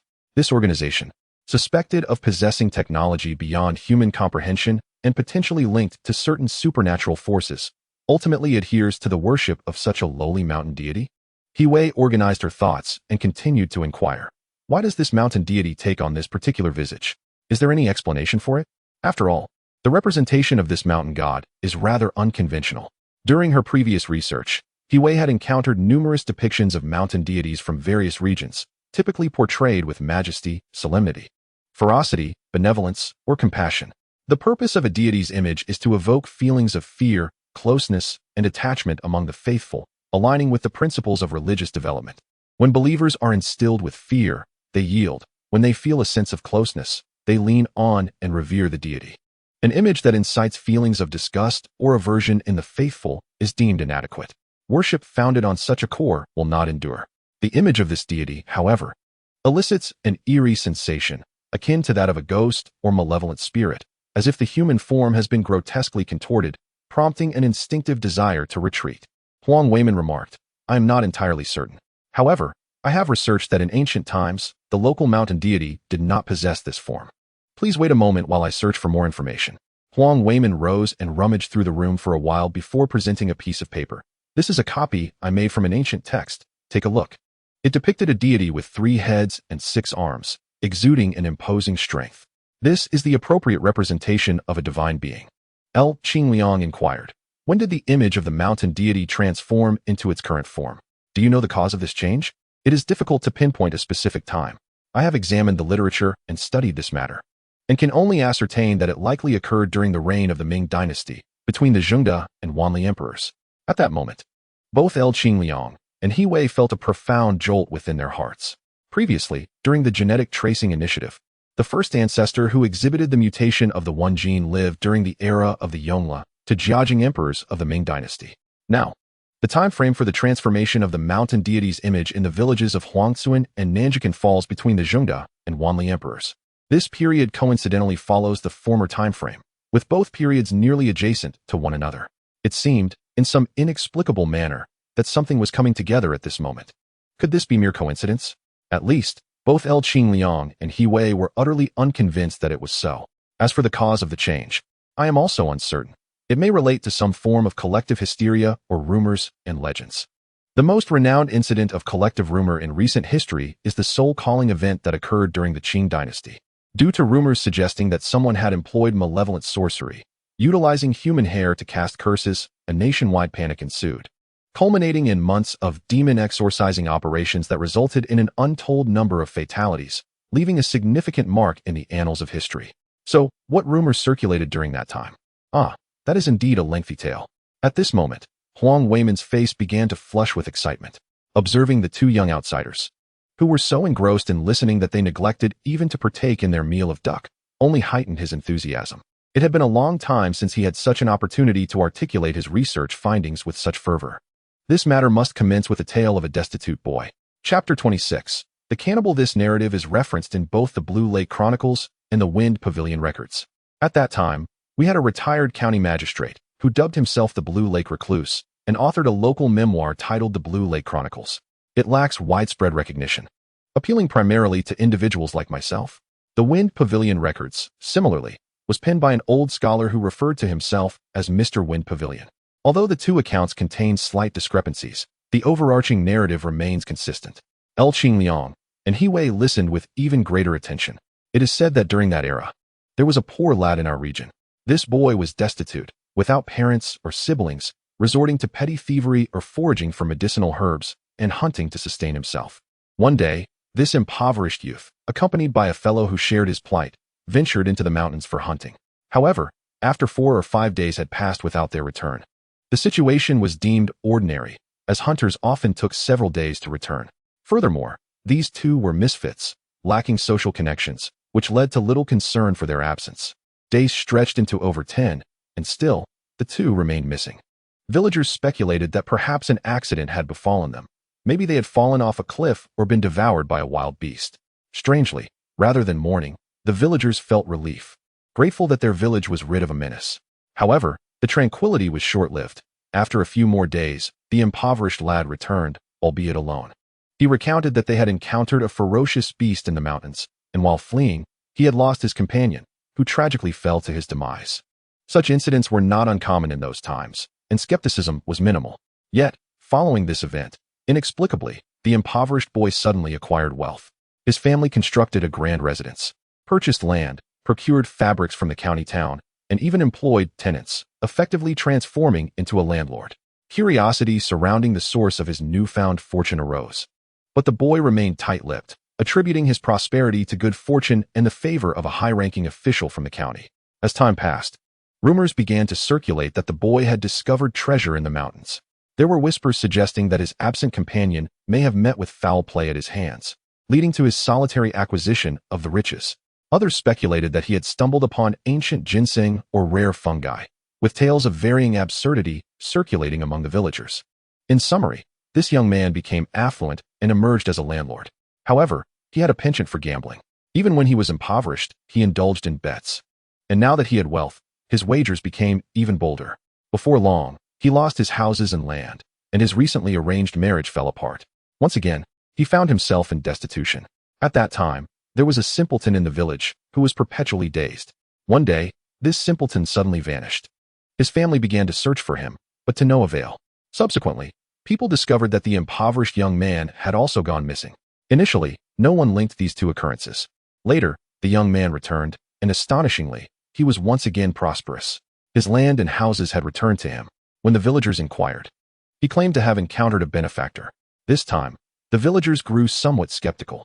If he had simply stumbled upon money or discovered rare medicinal herbs in the mountains, such occurrences would be remarkable, but how could it happen twice? Yet, they could not ascertain any further details, and the matter gradually faded away. This time, the young man became more prudent. He ceased gambling, built a house, acquired land, and married, settling down to lead a modest life. However, his wife was rather indiscreet. During a conversation with the village's young women, she inadvertently revealed that one night, the young man had spoken in his sleep, shouting about the mountain deity. The speaker was unintentional, but the listeners took note. Soon, the villagers began to circulate the tale that the young man had not merely picked up money or found medicinal herbs, but had encountered the mountain deity. They alleged that his original companion and the subsequently missing simpleton had been abducted by him as sacrifices to the mountain deity in exchange for wealth. Upon hearing this, Ching felt a jolt of conscience. The image of the local mountain deity had transformed, closely resembling the ancestor identified through genetic tracing, who lived in a similar era. The narrative suggested that the young man had indeed kidnapped individuals to offer as sacrifices to the mountain deity, leading to the disappearances. Furthermore, an organization was allegedly employing various miraculous methods to continuously abduct individuals with a specific gene.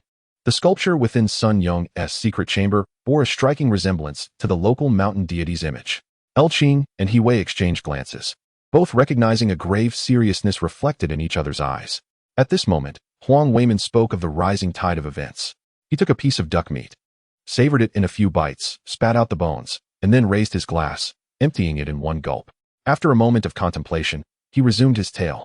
Wei hastily picked up the wine bottle to refill his glass. At that time, the village was abuzz with such rumors, yet no one possessed concrete evidence. The family of the missing simpleton intended to confront the young man, but ultimately, they could not locate him. Consequently, the matter gradually dissipated into obscurity. Time passed, and the young man fathered a child, a clever and endearing boy.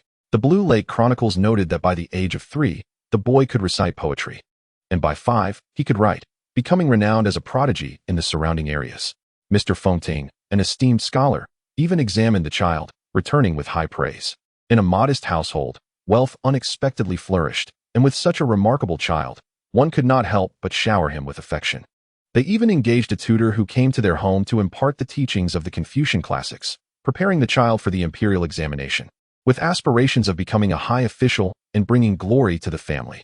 As time passed, the child reached his teenage years, and it was time for him to participate in the initial examination known as the Tongxing test, the first step in the imperial examination process. At that time, the child had already garnered some renown, and even his teacher affirmed that passing the Tongxing test would be a certainty. However, just at this crucial moment, the child fell gravely ill. A large sore developed on his back, initially the size of a soybean, which expanded to the size of a jujube, and within 5 days, it had grown to the size of a fist, red and swollen, causing the child to weep in agony. After enduring 2 days of pain, he also developed a high fever, leaving him in a delirious state, seemingly on the brink of death. This beloved child prompted his family to exhaust their resources, even summoning the most renowned physicians from the county to provide treatment. Yet every eminent doctor merely glanced at him, shaking their heads as they departed, declaring the condition untreatable and advising the family to prepare for the worst. In desperation, the family pleaded for a temporary remedy to sustain the child, obtained the medicine, and then sought to summon a celebrated physician from the prefectural capital. During this time, unsettling occurrences began to unfold in the village and neighboring areas. As reports of missing persons surfaced, the day after the family departed, a child from a nearby village vanished without a trace. 3 days later, a robust man, after bidding farewell to his relatives post-celebration, also disappeared on his way home. A third individual, a woman, announced her intent to attend the market in the morning and was never seen again. The series of disappearances instilled a sense of dread among the villagers. Eventually, the family returned, claiming to have found a miraculous remedy. Strangely enough, upon administering this medicine, the child's fever subsided, and after 2 doses, the large sore diminished to a smaller one.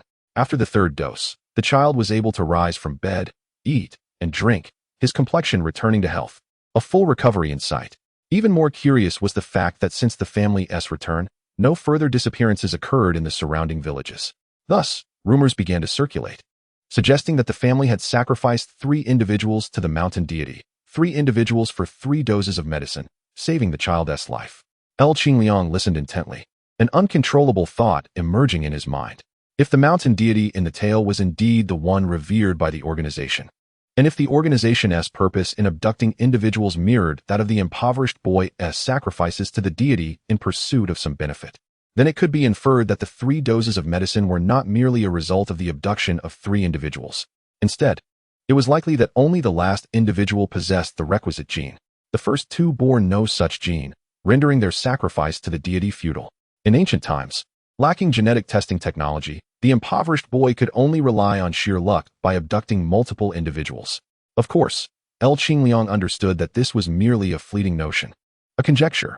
Much remained unknown, and Huang Weiman's tale was far from complete. The families of the missing individuals were relentless, uniting to confront the impoverished youth for an explanation, even involving the authorities. However, in such matters, evidence was scarce. Perhaps money had exchanged hands, as the county's stance was deemed absurd, and eventually, the case faded into obscurity. Subsequently, the young man fell ill. The Blue Lake Chronicles described his ailment as a headache, while the Wind Pavilion records referred to it as a fiery sore. Regardless, it proved incurable and excruciatingly painful, to the point where he wished for death. Once again, he claimed he would seek a renowned physician in the capital to treat his malady. This announcement caused the surrounding villages to exercise heightened caution. This vigilance proved significant. The following evening, a child thief was apprehended in the village. When the torches illuminated his face, lo and behold, it was the very impoverished youth who had proclaimed his intention to seek medical aid. The repercussions were dire. All previous incidents resurfaced, and even the county dispatched officials to apprehend him. The families of the missing persons were particularly incensed, clamoring to exact vengeance upon him. Fortunately, the constables intervened, preventing his demise, but they were unable to escort him away, necessitating an immediate inquiry. Under the intense scrutiny, the youth could no longer endure the pressure and confessed. He recounted that he had indeed encountered a mountain deity who demanded human offerings in exchange for favors. His previous windfalls, as well as the healing of children, were all secured by delivering offerings to the mountain god. This time, overwhelmed by his affliction, he sought to offer another soul to the deity in hopes of receiving medicine. However, due to the heightened vigilance in the villages and his own weakened state, he was ultimately captured. The constables persisted in their interrogation, and the aggrieved families refused to relent, demanding to know why he had specifically targeted them. It was then that the youth disclosed that the mountain deity did not consume just anyone. Individuals with sparse hair were spared, while those with abundant locks were favored only occasionally. Qingliang's eyes widened in sudden realization. Hair. Chapter 27. Ruined Families: The Influence of Genetics. in circumstances where all other factors remain constant, results in individuals with denser hair. The sole survivor of this incident, Lu Ming, possessed notably thick hair. The impoverished youth confessed that the mountain deity only consumed those with luxuriant hair. These two strands of information silently intertwined. Qingliang and He Wei exchanged grave glances, their certainty solidifying that there was an undeniable connection between the organization and the mountain deity. Come, let us drink, Huang Weimin exclaimed, speaking with gusto, feeling a profound connection with his audience. In the past, the subjects he had devoted himself to studying had garnered little interest, even from children. Now, however, he was being lavishly treated with fine food and drink, and his listeners were genuinely attentive. Noticing Huang Weimin raise his glass, Qingliang promptly followed suit, downing the contents in one gulp, only to recoil at the fiery sensation. Nonetheless, he made no attempt to refuse, displaying a willingness to engage fully, which only served to further please Huang Weimin. Clearing his throat, Huang Weimin resumed his narrative, listening to the words of that young man. It was said that the mountain deity feasted only upon those with abundant hair, causing trepidation among the villagers, particularly those with thick tresses. The villagers inquired about the whereabouts of the mountain god, and the young man initially claimed that the deity would only reveal itself based on fate. Unyielding, the villagers pressed on, and the young man, unable to withstand the pressure, ultimately agreed to lead them, along with the local constables, into the mountains in search of the god. Subsequently, the county magistrate summoned monks and Taoists to accompany this impoverished lad, and a sizable entourage ventured into the mountains, intent on exorcising the man-eating deity. As they journeyed deeper into the wilderness, they found themselves lost after a day's trek, shrouded in thick mist. Some began to murmur that it was the wrath of the mountain god manifesting, while the Taoists and monks lamented their insufficient skills to subdue the creature, suggesting a retreat to seek their master's aid. In a state of mounting anxiety, they returned to the village when the fog finally lifted, and the matter of vanquishing the demon was swiftly forgotten. With the demon still at large, the blame fell upon the young man, following the wishes of the aggrieved. He was drowned in a pond to settle the affair. His home was razed, his land seized by the wronged, his wife beaten to death, and his once healthy child descended into madness. In a few short years, his entire family was extinguished. Alas, Huang Weimin took a sip of wine, clucking his tongue in lamentation. On the surface, this tale appears to recount the misfortunes of a destitute youth who encountered wild spirits, resorted to unscrupulous means to attain wealth and fame, only to ultimately lose everything, resulting in the tragic demise of his family. Within the societal context of that era, this narrative might align with the universal notions of karmic retribution and the cycle of fate, subtly warning the lower classes against aspiring to ascend the social ladder through illicit means, urging them to embrace a life of humble contentment and obedience. Such stories were surely well received by the people of that time, explaining why both the recluse of Blue Lake and Master Fengting chose to include it in their works. However, for Qingliang and He Wei, this tale transcended mere entertainment. Later, do you wish to know what transpired? Qingliang paused, contemplating, and remarked, that impoverished lad met his demise, his family shattered. Surely, peace reigned across the land thereafter? Wrong. Huang Weimin shook his head vigorously, took another sip of wine, and continued, quite the opposite. The reality is that in the subsequent years, even decades, the number of those with abundant hair who vanished in this region only increased. There were even instances of brazen abductions occurring in the streets. Qingliang was momentarily taken aback, but soon felt a chilling sensation deep within. The impoverished lad had perished, his family devastated. When mentioned, he was met with scorn. Yet, who did not envy him? Who did not desire wealth? The wealthy longed for more riches. The powerful sought greater influence. The aged yearned for youth. The ailing sought remedies. Those without children wished for offspring, while those with dull children aspired for brilliance. Desire is boundless and insatiable. At present, there exists a deity that demands offerings of individuals with abundant hair, as illustrated in the tale of a destitute lad who, in a desperate bid, bound 3 individuals to appease the mountain god. Regardless of the number of offerings, the fulfillment of one's desires appears tangible and achievable. It is only natural that some would resort to drastic measures, and indeed, the numbers would not be insignificant. During this period, a sense of trepidation enveloped everyone, particularly those blessed with thick hair. Huang Weimin lamented that another volume, Essays from Hashan, recorded that during those times, almost everyone associated with thick hair opted to shave their heads. Government officials at both the local and county levels issued proclamations to combat this phenomenon. Yet it soon emerged that even the county magistrate had instructed his confidants to capture individuals and seek the mountain god's favor. "Did you notice," Lu Qingliang inquired, "that many of the children here have shaved heads?" He was taken aback, for he had indeed overlooked this detail. Upon reflection, he recognized that the children he had observed playing earlier were all bald, regardless of gender. This custom had its origins in that era and has persisted to this day. Local elders assert that shaving a child's head brings good fortune and wards off evil spirits, though the reasons behind this belief remain elusive. In this moment, Lu Qingliang felt as though a narrative had transcended into reality. Such phenomena can only be thoroughly examined by someone like Huang Weimin, who is dedicated to the study of local customs and history. The practice of binding individuals with abundant hair to seek the mountain god's blessings lasted for several decades before gradually fading from memory. My research suggests that this decline may stem from a collective realization of its ineffectiveness, leading to waning belief. It is conceivable that the initial destitute lad was coerced into confession, a not uncommon occurrence in ancient times. For instance, during a poor harvest, accusations of witchcraft would arise, leading to punitive measures against innocent children. After such tragedies, local scholars might document tales of extreme duress, claiming that a mother, under pressure, confessed to giving birth to a demonic offspring, while in reality, it was a mother and her child who were tragically driven to despair. Huang Weimin sighed once more. The practice of offering humans to the mountain god gradually ceased, yet the custom endured, evolving into a ritual of presenting livestock and grain instead. Historical texts recount that under duress, the impoverished lad described the mountain god as having a large head and a small body with thick hair, thus transforming the deity's image from its original form to its current representation. Huang Weimin concluded his narrative. Lu Qingliang and He Wei exchanged glances, both experiencing a sensation of temporal dislocation, as if they had finally transitioned from the annals of history back to the realm of the present. In this moment, Lu Qingliang pondered numerous thoughts. The tale of the mountain deity is elusive and unfounded. Whether that impoverished young man truly prospered through hard work, only to be subjected to collective robbery by the other villagers under the pretext of honoring the mountain god, remains shrouded in historical obscurity, rendering the truth unattainable. Perhaps, as Huang Weimin suggested, this incident is merely a collective rumor akin to the soul-calling events of the Qing dynasty. Qingliang cannot ascertain this. Yet one undeniable aspect is the striking resemblance and tenuous connections this story shares with organized entities. This is irrefutable.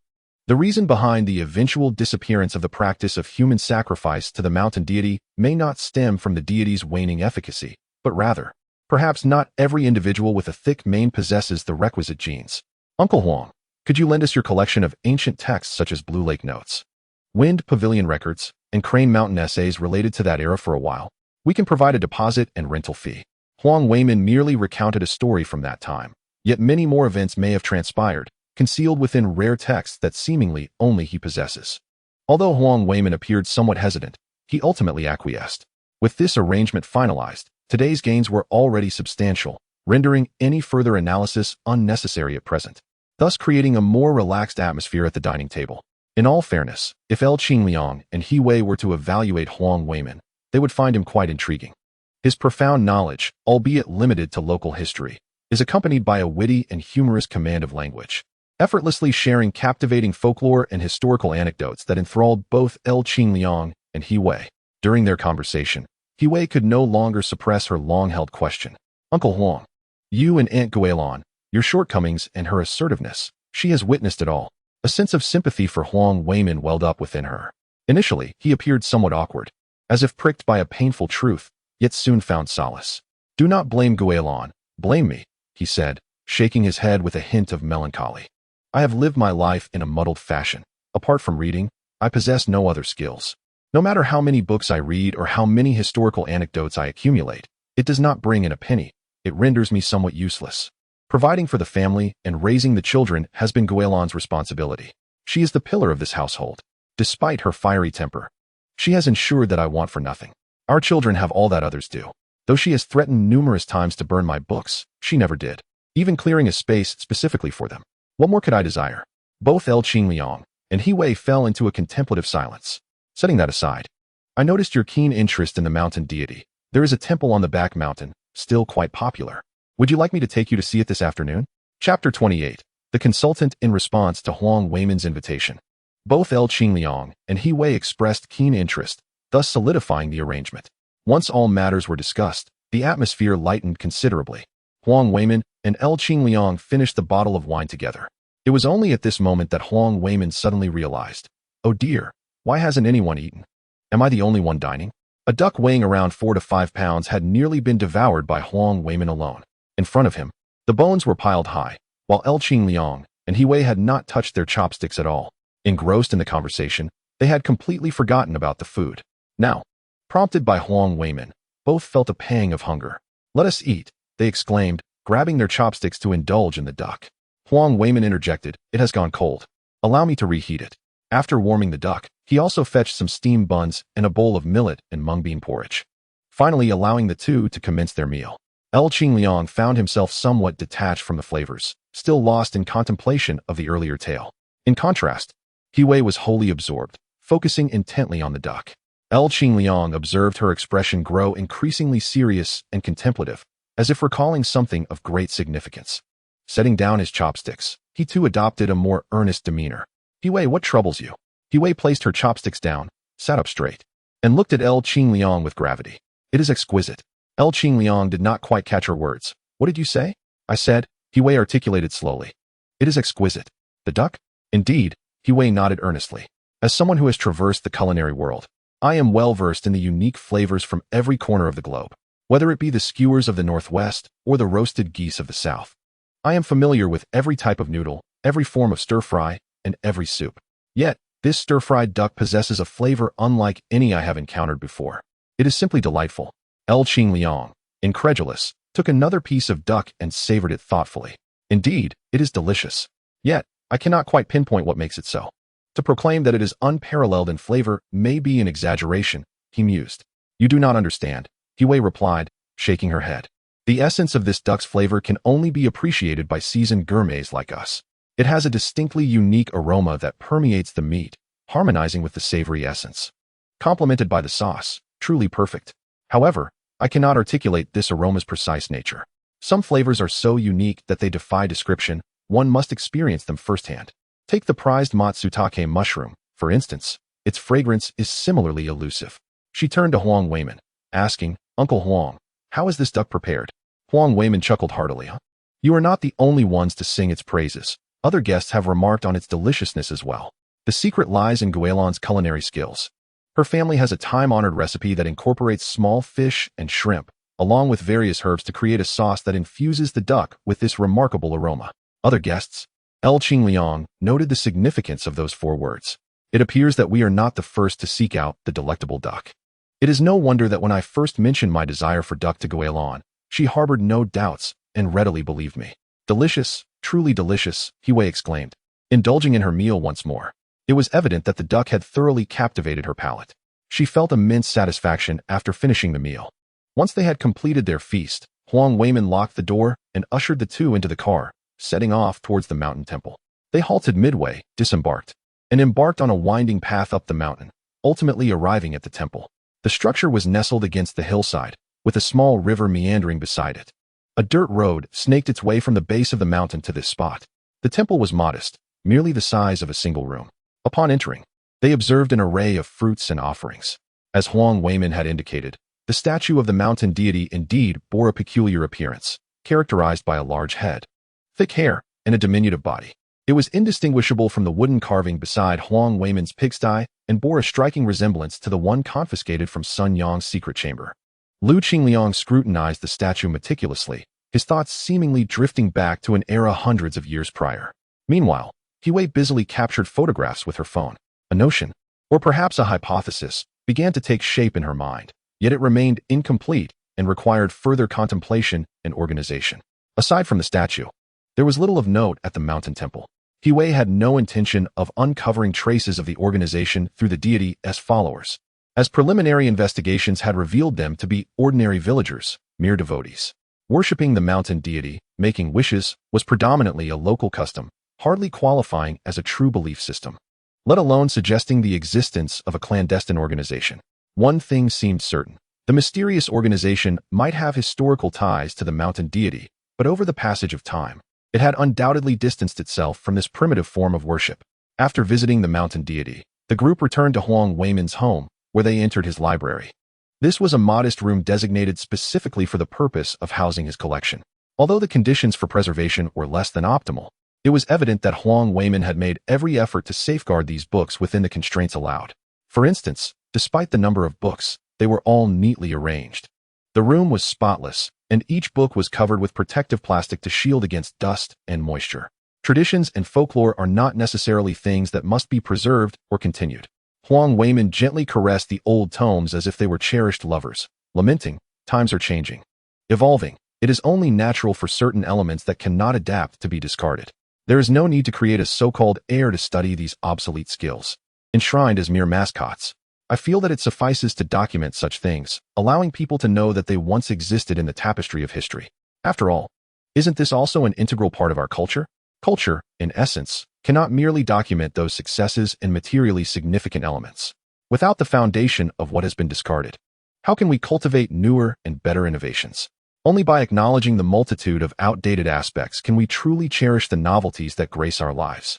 Reflecting on the village market from 30 years ago, it was a bustling gathering where people from neighboring towns would venture over the hills every 5th, 15th, and 25th day to trade goods. This custom has been documented for over 3 centuries.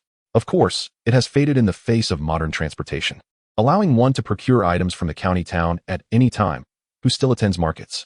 Yet, one cannot dismiss the significance of this tradition.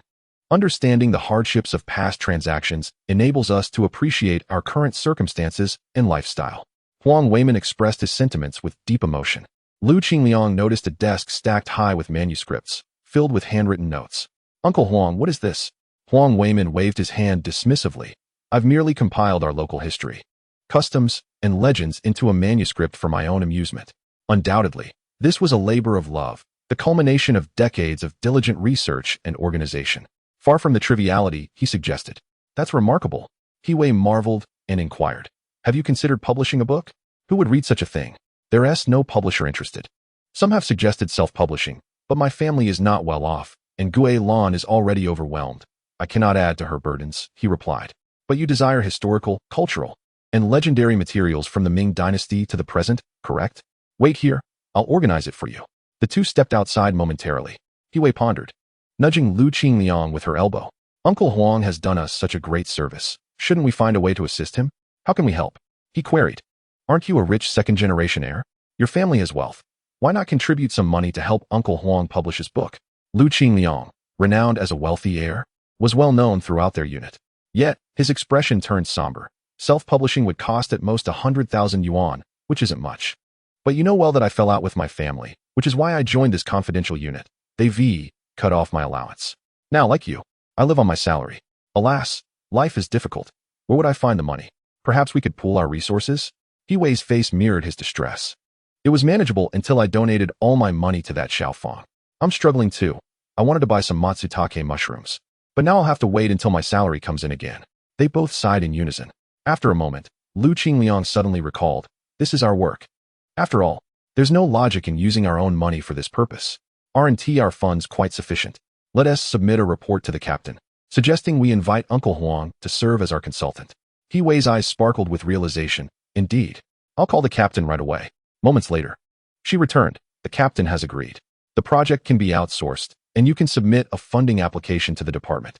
Lu Qingliang clenched his fist. 200,000 in funding should suffice. Beyond that, I'm not so sure. 200,000? That's ample, Wei remarked. Uncle Huang privately published a book, which should yield a considerable return. One can only hope that witnessing Uncle Huang's accomplishments transform into financial gain will elevate his standing at home. By the way, Wei, aren't you well versed in the culinary world?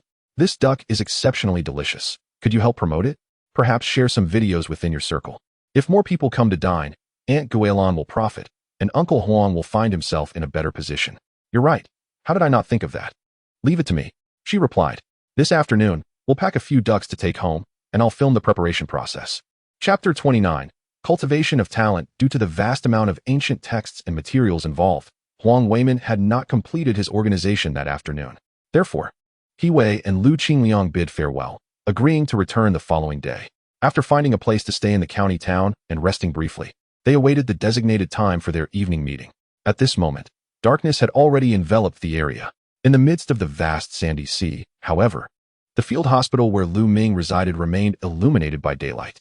During this period, Lu Ming had been confined within the field hospital, living a life of simplicity, alternating between eating and sleeping.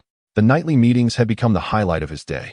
For only then could he truly grasp that there were still individuals ardently pushing the investigation forward, that progress was being made, and that hope had not dissipated. Today, we have made a significant discovery. As the meeting commenced, Wei immediately unveiled a momentous announcement. Oh, Lu Ming, who had been leaning back in his chair, sat up straight. Today, Qing Liang and I visited Huang Weiman. He shared a story he discovered in local ancient texts. Wei produced a recording device and played the story in its entirety. Once the tale concluded, Wei and Lu Qingliang expressed their thoughts, specifically regarding the relationship between the organization and the mountain deity. Following this, a profound silence enveloped the virtual meeting room, as each participant pondered deeply. This narrative appeared to be a genuine historical event, rather than the mere collective robbery cloaked in the guise of righteous retribution, as Huang Weiman had suggested. Lu Ming was the first to articulate his perspective. Zhang Dingshan nodded slightly in agreement. It must be true. Otherwise, such a multitude of coincidences cannot be easily explained. Wei inquired, based on this story, what thoughts do you have? Though she directed the question at all three, her gaze remained fixed upon Lu Ming. Since the occurrence of this event, Lu Ming's conduct has compelled her to regard him as anything but an ordinary individual. Intriguingly, it was Lu Ming who first proposed the notion of conducting genetic tracing. Subsequent evidence confirmed that their investigations indeed achieved significant breakthroughs. Perhaps this self-proclaimed science fiction writer possesses a cognitive structure that diverges from the norm, consistently envisioning peculiar and unconventional avenues. At this moment, Wei found herself grappling with a nascent idea in her mind. She sensed the faint recollection of something elusive, yet the crux remained just out of reach. After prolonged contemplation, within the makeshift field hospital, Lu Ming lifted his head. The narrative recounts that for decades following the impoverished youth's tale, there were persistent attempts to bind individuals as sacrifices to the mountain deity in exchange for benefits, culminating in a local tradition favoring baldness, yet none succeeded. And the matter gradually subsided. I pose a question to all. Is it truly the case that no one succeeded? Wei's body jolted, as if a lightning bolt had pierced her thoughts. She finally grasped the pivotal aspect of her half-formed idea that had eluded her. Indeed, the records claim that no one succeeded. Could it be that genuinely no one prevailed? Would the ultimate victor even emerge to proclaim their triumph? Surely, anyone who attained success would remain tight-lipped, fearful of their secret being unveiled, would they not? Qingliang, equally astounded, and Zhang Dingshan appeared to be in deep contemplation. Indeed, it is plausible that this historical account may not be accurate. Zhang Dingshan spoke solemnly. Thus, by conventional logic, what would the successful individual's next step be? To seek patterns. Lu Ming responded promptly. Human desire knows no bounds. Given such a stable avenue, where one could fulfill wishes at a fixed cost, it is inconceivable that anyone would abandon their quest after a mere attempt. Their only rational course of action would be to discern the mountain deity's criteria for accepting offerings, thereby maximizing the likelihood of successful sacrifices and reaping continuous benefits. As for what this pattern might entail, the ancients may have remained oblivious, yet at this moment, the four participants in the meeting shared a profound understanding. 1. Genetics. Zhang Dingshan slowly inquired. Has anyone achieved the goal of discovering this pattern? Qingliang's breath quickened at that instant. He recalled a startling possibility. Could the organization have been established by those who discern the pattern? They might have discovered a method to attain a higher success rate in garnering benefits from the mountain deity, thus perpetually obtaining advantages and bequeathing this legacy to successive generations, ensuring that their descendants continue to benefit. At this stage, employing technological means has ultimately identified that the missing individuals may, to some extent, share the commonality of being accepted as sacrifices by the mountain deity in exchange for benefits. Genetics. It is evident that ancient times lacked the technology for genetic testing. However, alternative methods could still achieve a relatively high success rate in screening. This approach is quite straightforward. The first factor to consider is the initial density of hair. Admittedly, the success rate of this method may not be remarkably high. The second method involves identifying descendants from specific surnames or ethnic groups, which could facilitate a more successful screening process. For instance, an individual who discerned a pattern might, after numerous attempts, discover that individuals sharing a particular surname from certain villages exhibit a higher success rate, thereby effectively conducting a form of genetic selection. After all, genes are inheritable. An even more alarming possibility arises. The person who first recognized this pattern might have the inclination to breed these individuals with higher success rates, akin to livestock, continuously producing offspring that possess the desired traits and subsequently obtaining benefits from the mountain deity. This suddenly emerging thought sent a chill down Lu Qingliang's spine. After he articulated his thoughts, silence enveloped the online conference room once more. Eventually, Zhang Dingshan coldly remarked, "This is indeed a possibility. In fact, even now, the organization may still be engaging in such practices, albeit with more advanced methods: artificial insemination, in vitro fertilization, human cloning. Perhaps those individuals they abducted were not sacrificed to the mountain deity, but treated as breeding stock." At that moment, an innate fear and chill caused Lu Ming to tremble slightly. Captured in a shadowy place with no hope of escape, the sole purpose of existence seemed reduced to one: to produce enough offspring for the organization to generate an unending supply through technological means. These offspring would then be offered as sacrifices to the mountain deity, yielding continuous benefits. Eventually, when one aged, quality diminished, and they could no longer fulfill this task, they would be cast away like refuse, sacrificed to extract the last remnants of value. This fate would be far more agonizing and terrifying than death itself.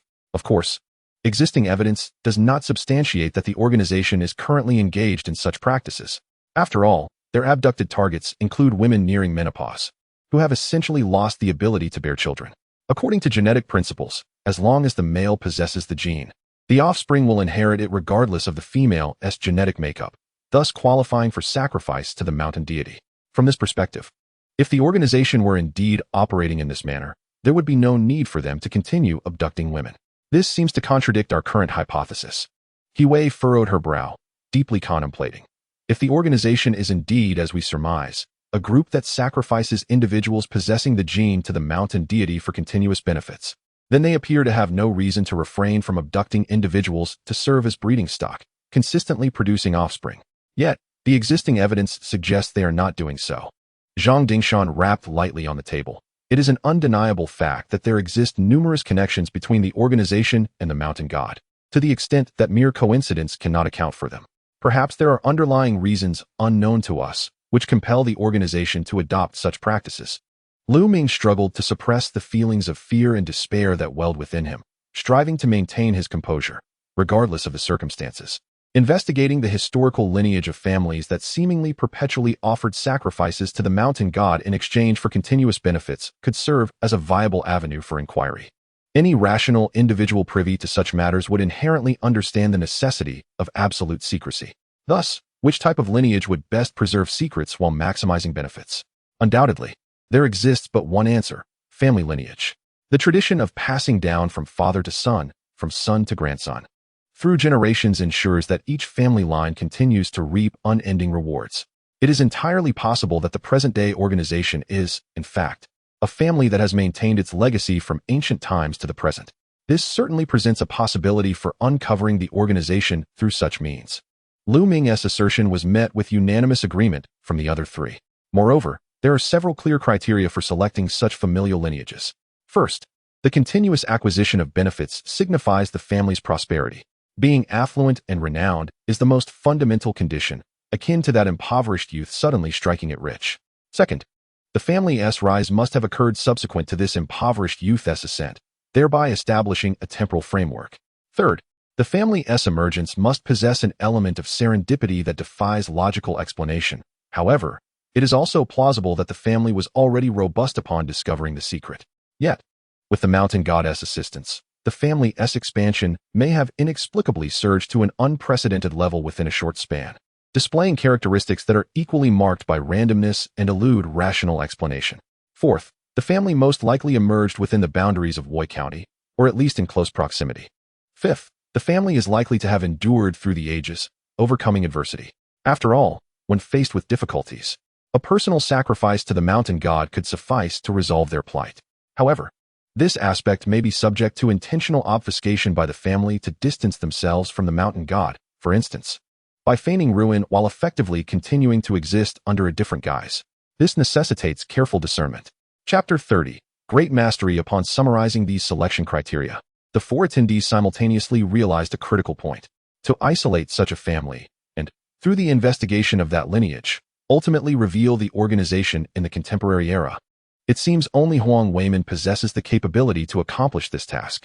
While Huang Weimin's home is certainly replete with numerous historical texts, and acquiring those ancient manuscripts and materials might enable the intelligence analysts on our side to achieve this objective, the reality is that this is unfeasible. The reason is quite simple. There exists a wealth of ancient texts that can be analyzed. Alongside the decades-long dedication of Huang Weimin in gathering data from the streets and various aspects of daily life, much of which resides solely in his mind. Given the depth of his familiarity with these historical materials, who could possibly rival Huang Weimin? Regardless, he remains an indispensable figure in this narrative.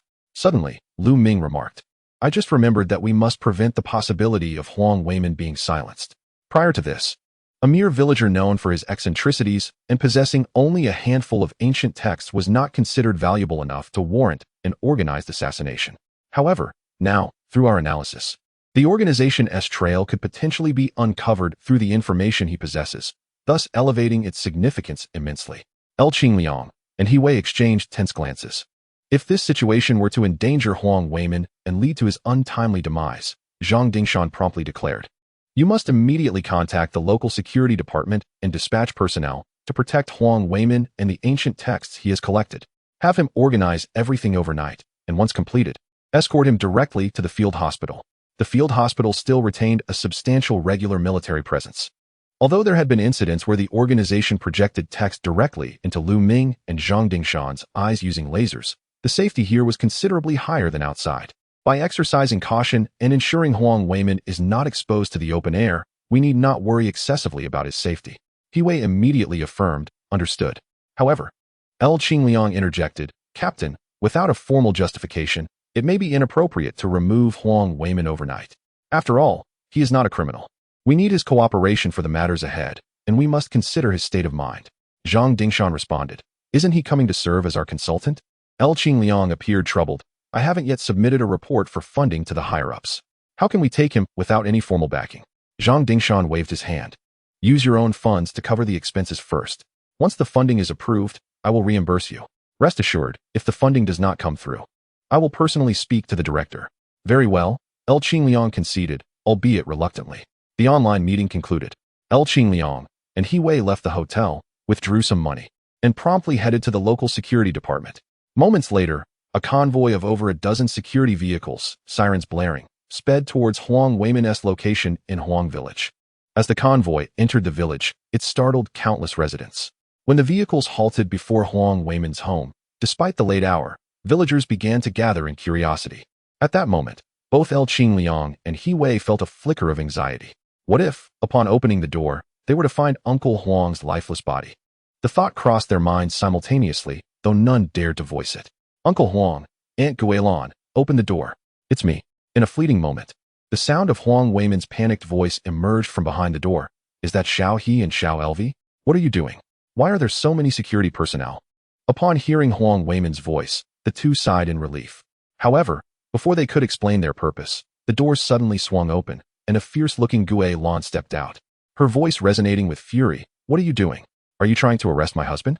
What crime has he committed? On what grounds do you apprehend someone? If you wish to arrest him, you must first take me. Oh heavens! Is there no sense of justice left in this world? My husband is a well-known honest man in this area. You cannot treat him this way." Qingliang and He Wei were left utterly dumbfounded. Among the onlookers from the village, an elderly man with graying hair hurriedly pushed his way through. "Captain Wang, what is happening here? You cannot wrongfully accuse an innocent person. Weimin is an honest man and could never commit a crime. Surely there must be some misunderstanding." The village chief exclaimed, "You must stand up for us." At the entrance, upon seeing the elder's arrival, Guilan appeared as if she had found her savior, her shouts growing even louder. The gathered villagers began to murmur amongst themselves. The security captain wore a frustrated expression, struggling to explain, but beneath Guilan's boisterous outbursts, even Qingliang could not discern his words. At this moment, upon seeing the village chief, he too felt a surge of hope. "Chief Huang, look at this commotion. We are not arresting anyone. Not arresting anyone. Guilan, cease your shouting." The old village chief barked, prompting her to immediately fall silent. Qingliang seized the opportunity to speak, stepping forward to address the visibly intimidated Huang Weimin. "Uncle Huang, the situation is as follows. We are an investigative team from the security department, here to invite you to serve as a consultant. The matter is urgent, which is why we rushed here overnight, and we did not anticipate such a significant misunderstanding. Not really arresting me? Huang Weimin inquired, bewildered. Your expertise is invaluable to us. We specifically came to seek your assistance. How could this be an arrest? Indeed. We wish to enlist you as a consultant, Lu Qingliang affirmed. The higher-ups have approved funding, and should you agree to assist us, there will be at least 200,000 yuan in compensation. If the duration extends, or if you provide critical intelligence, the amount could increase significantly. As he spoke, Lu Qingliang opened his briefcase, revealing bundles of bright red banknotes illuminated under the door's light. A gasp arose from the gathered villagers. Gue Lan's eyes immediately fixated on the money, unable to tear her gaze away. Meanwhile, Huang Weimin murmured, I am not skilled at anything. Old Huang is incompetent in all matters, forever lacking. What can I possibly contribute? This man could even ruin a wheat crop. He spends all day poring over those tattered books, and you want to make him a consultant? The murmurs of some villagers reached Lu Qingliang's ears, prompting him to raise his voice. Uncle Huang, we are asking you to be a consultant precisely because you have amassed a wealth of ancient texts and possess extensive historical knowledge. Your insights are crucial to solving a significant case, which impacts the lives of hundreds. Uncle Huang, we implore you to cooperate with us. With a thunderous sound, murmurs erupted among the crowd of onlookers. What is this? Tinkering with those old books has truly yielded results? Is Lao Huang really capable of such feats? A major case? Hundreds of people involved? Wow. Has Lao Huang always remained an enigma? In that moment, countless envious gazes were directed towards Huang Weimin. His frail figure appeared to stand a little taller, his posture unconsciously straighter than before. Very well, I shall comply with your request, Huang Weimin solemnly declared. Beside him, Guilin quickly stepped forward and seized the cash-filled bag from L. Qingliang's hands, her face beaming as she exclaimed, I knew it. Our Lao Huang is truly talented. Go there and do your best. This is a government task, and you need not worry about matters at home. Now, Uncle Huang, please organize the ancient texts and materials you have collected. Time is of the essence. Once organized, we shall depart. Understood. Following He Wei's instructions, the security personnel surrounded Huang Weimin's residence, while two officers provided close protection for him. L. Qingliang and He Wei joined Huang Weimin, working through the night to sort through the documents and ancient tomes. During this process, Guilin wished to assist, but was politely yet firmly deterred by the security personnel. Oh, well, heh. Guilin rubbed her hands together, appearing somewhat bashful. Xiaohe, my Lao Huang mentioned that you quite enjoy my duck dishes. I happened to catch 4 yesterday, and I've prepared them for you to take home. He Wei pondered for a moment. That works. Qingliang, I will protect Uncle Huang. You cannot assist with the organization, so go and shoot some video. Thus, Huang Weimin and the others busily sorted through the ancient texts and materials, while Guilin busied herself with the ducks, and L. Qingliang focused on recording the proceedings, each respecting the other's tasks. It wasn't until dawn that everything was finally arranged. A large bowl of stir-fried duck, sealed with plastic wrap, emitted a tantalizing aroma, while numerous books and materials nearly filled the carriage. The group then departed under the watchful eyes of the villagers. During the journey, He Wei casually edited L. Qingliang's video using editing software, adding descriptive text before posting it to her social circle. As she anticipated, numerous food enthusiasts immediately expressed their interest. Secret sauce? Unique aroma? Woolly County. I've been there. The scenery is delightful, and they have such cuisine? Even the most adventurous eaters were captivated. This was something to experience. He Wei held great confidence in Guilin's duck dishes. She believed these food lovers would be easily won over, and once they tasted it, they would be left craving more. In time, Huang Weimin's family would no longer face financial strain, and Guilin would not have to toil so hard. Huang Weimin would also be free to focus on his work with the second action team without any worries. After an exhausting journey by car and train, he finally arrived at the field hospital. It was here that Huang Weimin received his inaugural task, marking the commencement of his advisory career. Teacher Huang, please organize the relevant materials, starting from the plight of that impoverished boy who lost his family, and extending through to modern times. We need to sift through all families that meet the following criteria. Chapter 31, Leaving No Stone Unturned. To identify the families that have appeared throughout the vast and scattered historical records is no simple endeavor. At best, these families could be considered rural gentry, far from attaining recognition in formal history or having dedicated biographies composed about them. The collection of their information can only be derived from sources such as the lists of benefactors for bridge repairs and road maintenance, temple donation records, or mentions of notable individuals where local gentlemen are casually referenced. For instance, when introducing a scholar who has achieved the highest degree and risen to the position of prefect, it might be noted that he came from a humble background and received assistance from benevolent individuals. It is only in these contexts that one can glean fragments of information to be organized and synthesized. During this process, unable to leave the confines of the field hospital and with little else to occupy his time, Lu Ming became involved in the endeavor, spending his days alongside Huang Weimin. Immersed in a sea of books, the investigation and organization of information must remain confidential, and many matters could not be disclosed to Huang Weimin. In this situation, having Lu Ming, who understood the intricacies, participate and oversee the overall process was essential. However, Lu Ming did not prove to be of much assistance. The sheer volume of historical texts was overwhelming. Merely reading left him dizzy, let alone extracting any useful information. Meanwhile, Qingliang and Hiwei returned to Wei County to conduct practical investigations in tandem with Huang Weimin's data collection efforts. They tirelessly traversed the roads, visiting elders and exploring historical sites, photographing inscriptions and stone carvings to send back to Huang Weimin.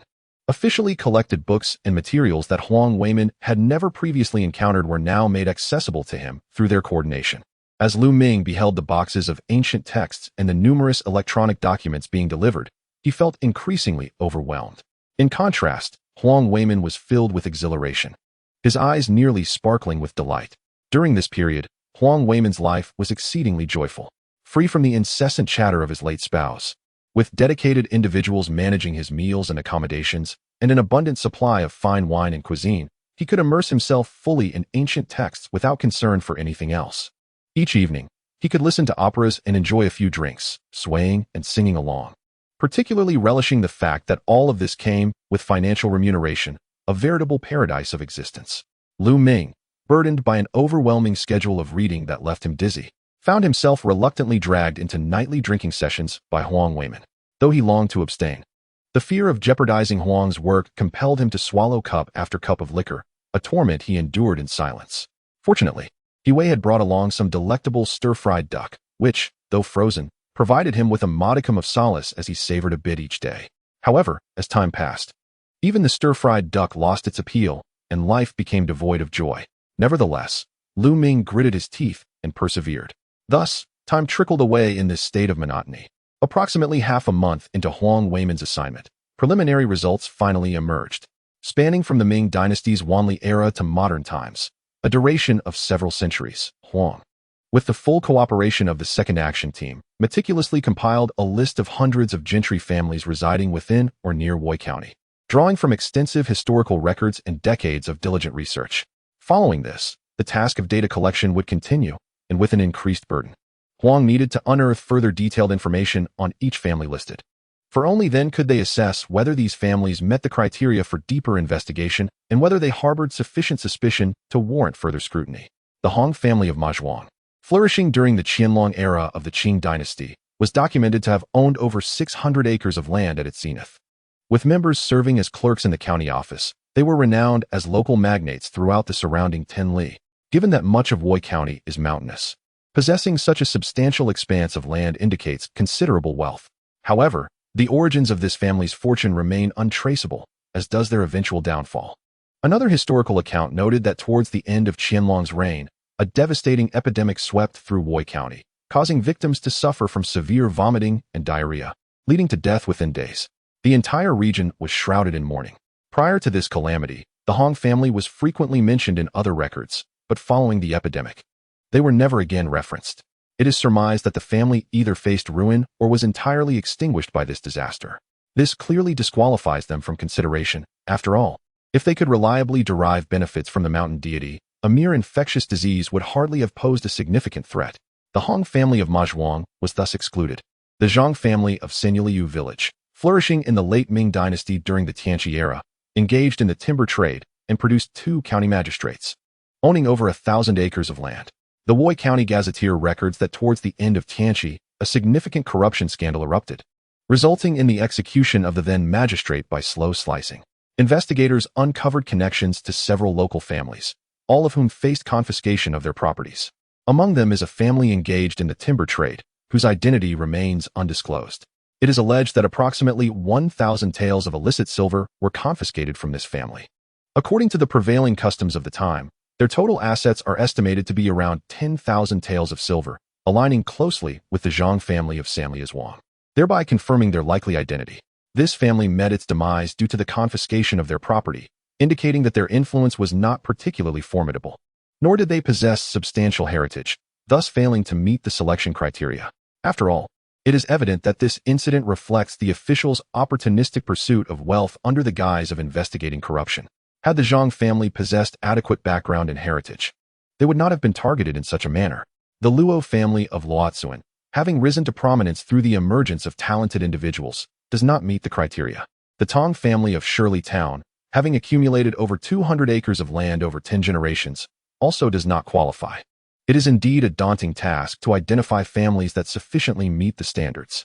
To date, out of a total of 326 families, more than 200 have been excluded, with only around 30 categorized as suspects.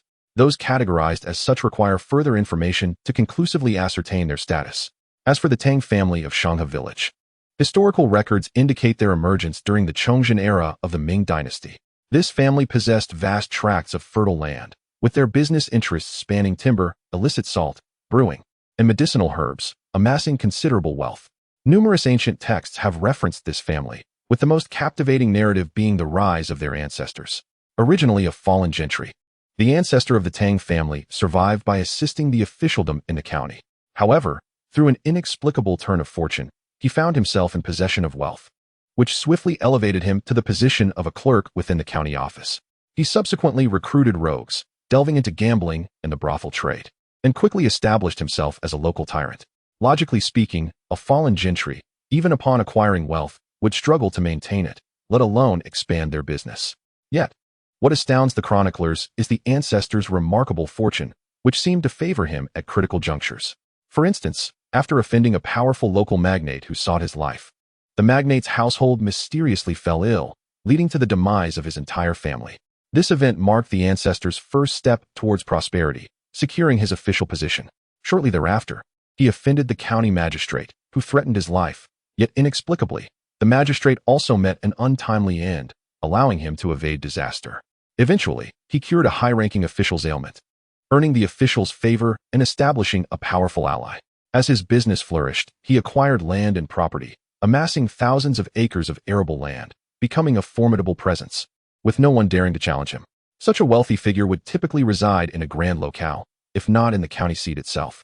Yet, for reasons unknown, the ancestor of the Tang family was resolutely determined to remain in his ancestral home, Shanghe village. There are rumors suggesting that Shanghe village is a land of fortune for the Tang family, where only by establishing roots can they ensure generations of prosperity. In the eyes of Lu Ming, the choice made by the ancestors of the Tang family to remain steadfast in their ancestral home, rather than seeking expansion in larger, more power-centric locales, may very well have been motivated by a desire to safeguard a certain secret, to preserve an essential truth. If the Tang family's lineage was rooted in the blessings of the mountain deity, then what could this essential truth be? It stands to reason that the mountain deity itself embodies this truth. Thus, the head of the family would naturally reside in proximity to the mountain deity. However, this was not the sole aspect that piqued his interest. Subsequently, the Tang family thrived in Shanghe village, enduring the tumult of the late Ming dynasty and the slaughter by the Qing soldiers, remaining prosperous for a century. Regardless of the family's expansive growth, under the stringent mandates of the Tang family's ancestral teachings, each successive head of the family was destined to remain in the remote and underdeveloped Shanghe village. This Tang family held suspicions, Lu Ming surmised with increasing certainty. Yet, Huang Weimin swiftly unearthed a wealth of historical documents regarding this clan. These records indicated that beginning in the late Ming dynasty during the reign of Chongzhen and extending into the Daoguang era of the Qing dynasty, after over 200 years of lineage and the proliferation of at least a dozen generations, this family ultimately faced annihilation. However, the circumstances surrounding their demise seemed to exude an eerie aura. The historical accounts claim the downfall was due to an attack by mountain bandits. Yet they also describe these marauders as emaciated and tattered, with women and children among them. Concurrently, records noted that due to the Tang family's formidable strength, local bandits had refrained from intruding for many years. Yet, inexplicably, this time they succeeded in obliterating the once powerful Tang family. The documentation further detailed that after breaching the Tang homestead, These bandits desecrated their ancestral graves, leaving no living creature behind, and even dismembering corpses to immerse them in cesspools, suggesting their motives extended beyond mere greed, hinting at deep-seated enmity. This was indeed peculiar. Typically, bandits descend from the mountains to assault affluent households in pursuit of wealth and provisions. After obtaining their desired spoils, is it not tedious to then desecrate graves and dismember bodies?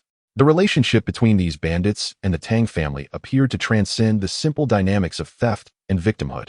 At Lu Ming's behest, Huang Weimin promptly shifted the focus of his subsequent research onto the Tang family.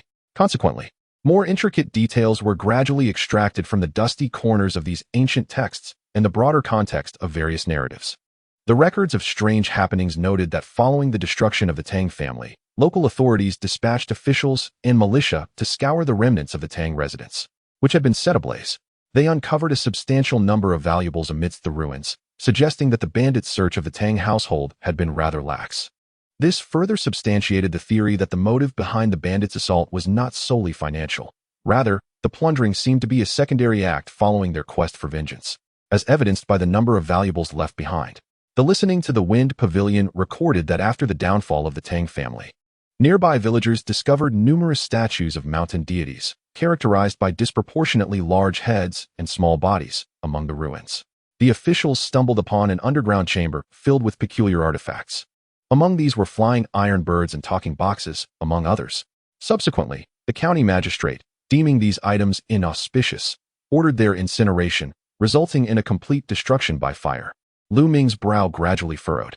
If the earlier accounts merely cast doubt upon the Tang family, these descriptions now constituted near incontrovertible evidence. Flying iron birds, could they be drones? Speaking boxes, were they recording devices, or perhaps mobile phones? The mountain deity statues, characterized by their disproportionate heads and bodies? According to common customs, a prominent family would typically venerate Buddha or divine statues, so the extensive worship of mountain deities raises considerable suspicion regarding underlying anomalies. Professor Huang, does the book not mention any legends about sacrifices to the mountain deities? Lu Ming harbored grave doubts that the Tang family had thrived on the offerings made to these deities. Given the recent acquisition of numerous mountain deity statues and bizarre artifacts, one would expect local gossip to abound. Yet, the original chronicler likely overlooked such details, or so it seemed. No, Huang Weimin shook his head, but this is to be expected. By the time of the Tang family's downfall, over 2 centuries had passed since that impoverished youth. We, the descendants, have only now pieced these elements together. For those living at the time, such events had long faded from memory. Lu Ming nodded, continuing to ponder. There was yet another peculiar matter. Huang Weimin gestured toward an ancient text, slowly articulating the same records of uncommon experiences. Oh, this was prior to the Tang family's demise. At that time, a woodcutter ventured into the mountains, inadvertently lost his way, and stumbled upon an unfamiliar village nestled in a previously uncharted valley. The village appeared idyllic, with men tilling the fields and women weaving, seemingly protected by warriors. Fearing he had encountered supernatural beings, he hastily fled. Upon finally returning home, he began to fervently spread tales of this extraordinary place, yet when he sought it again, it eluded him entirely. Not long after, he too vanished without a trace. Later, a hunter from the mountains claimed to have witnessed this legendary village. However, he found it desolate, the fields overgrown, and the houses nearly swallowed by weeds, as if abandoned. Shortly thereafter, this hunter also disappeared. The author of records of uncommon experiences, upon hearing of these events, documented them, believing they to be illusions conjured by mountain spirits. Those who beheld them would ultimately have their souls ensnared, leading to their disappearance. There were numerous other incidents, possibly connected to the Tang family, or perhaps unrelated, which Huang Weimin meticulously unearthed. Consequently, during that evening's regular meeting, Lu Ming recounted all these occurrences. Zhang Dingshan was absent due to other commitments, leaving only Lu Ming, El Qingliang, and He Wei in attendance. After hearing Lu Ming's narrative, the two fell into a prolonged silence. The Tang family, which rose to prominence during the Chongzhen era, is highly likely to be the very family we hypothesized, having fortuitously discovered the truth behind the mountain deities' worship and gradually mastered the core principles that allowed them to consistently reap benefits. This assertion finds unanimous agreement among the three. The numerous mountain deity statues, the peculiar artifacts unearthed from the underground palace that were subsequently incinerated by the county magistrate on the grounds of ill omen, and the family's extraordinary rise to wealth all corroborate this notion. However, Despite the extensive historical records we, along with Professor Huang, have gathered since the Tang family's ascent, we have found no accounts of prolonged and frequent disappearances of local inhabitants. While occasional disappearances, such as those resulting from falls or abductions by human traffickers, are unavoidable and commonly occur without leaving a trace in historical records, sustained, stable, and frequent disappearances would undoubtedly warrant attention.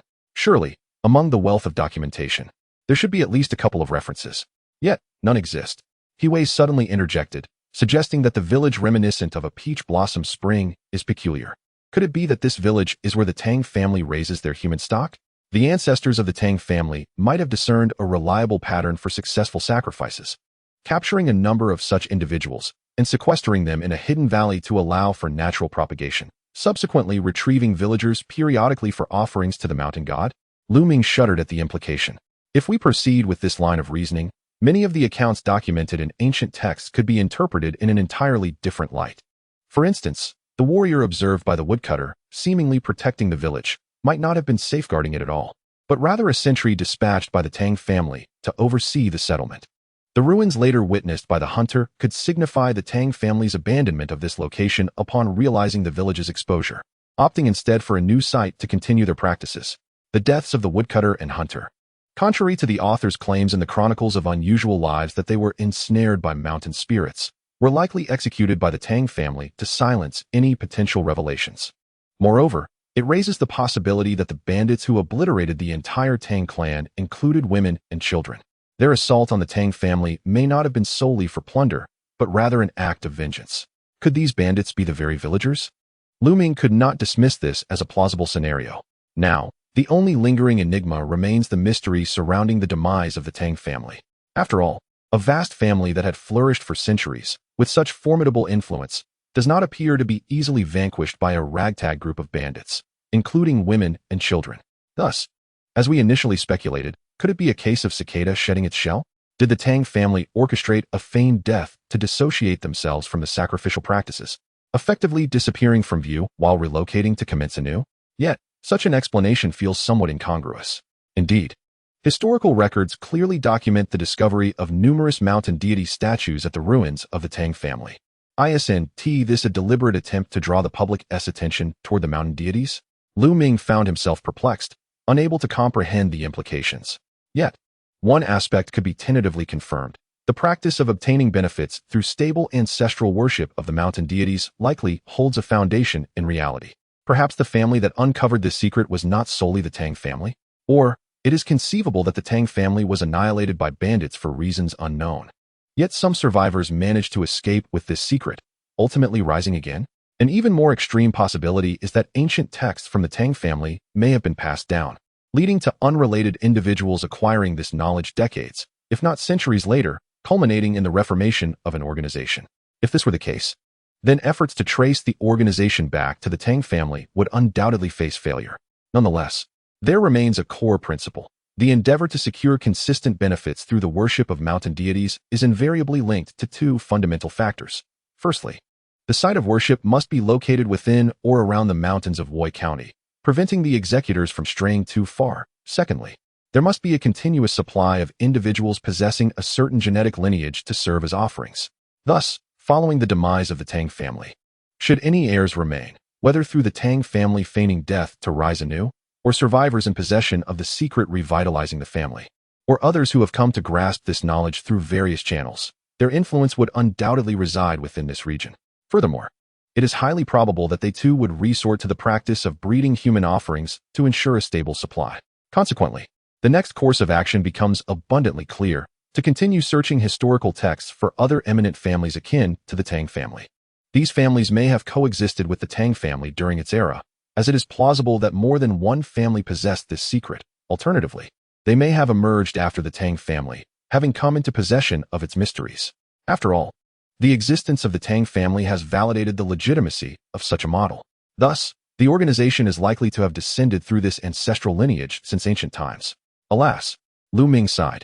He realized that in the forthcoming days, he would once again find himself amidst those exasperating ancient texts. Time slipped away slowly. Amidst the daily routine of research and data collection, one night, Lu Ming was abruptly awakened by the sound of hurried footsteps. He and Huang Weimin lifted their heads in confusion, momentarily diverting their attention from the ancient texts. It was then that Lu Ming beheld a number of fully armed soldiers rushing in. Chapter 33. Interruption of the investigation in that instant. Both Lu Ming and Huang Weimin stood up in shock. The soldiers announced, "There is unrest outside. Please remain quiet. We will ensure your safety." Huang Weimin, filled with trepidation, seated himself once more. Yet, a thunderclap echoed in Lu Ming's mind. Unrest? This is a military-restricted area, teeming with soldiers. How could there possibly be chaos? Soldiers are incapable of descending into disorder. Therefore, the upheaval must originate from the others, those summoned from across the globe under the guise of participating in a sociological experiment. Yet in reality, they are being safeguarded from potential conspiracies of abduction. Lu Ming, filled with anxiety, inquired, "What has transpired? How could there be chaos?" The leading soldier replied, "The specifics remain unclear. Please remain calm and wait." Lu Ming had no choice but to take a seat. In the midst of silence, beneath the profound night sky, distant sounds of shouting, weeping, and chatter seemed to emerge, creating a cacophony. As the night gradually faded, a sliver of light streamed through the window. The turmoil had subsided, never extending to this place. Zhang Dingshan returned, as did Qingliang and He Wei. All three bore grave expressions, having been occupied for an extended period, finally finding time to meet with Lu Ming in the conference room. This sociological experiment had dragged on for far too long. Zhang Dingshan was the first to speak. It cannot truly be classified as chaos. It is merely a form of protest. The people wish to leave this place and return home. Lu Ming was momentarily taken aback, realizing that nearly 2 months had elapsed since the commencement of the sociological experiment. Was there not compensation? Here, one lacked neither food nor clothing and was even financially rewarded. What was the urgency to return home? He Wei cast a sidelong glance at him. "If I offered you 300 a day to stay here for another year, would you accept?" Lu Ming fell silent. He certainly would not. Given the current circumstances, even if offered 3,000 a day, he would refuse to remain. The unrest had quelled. "You need not worry excessively.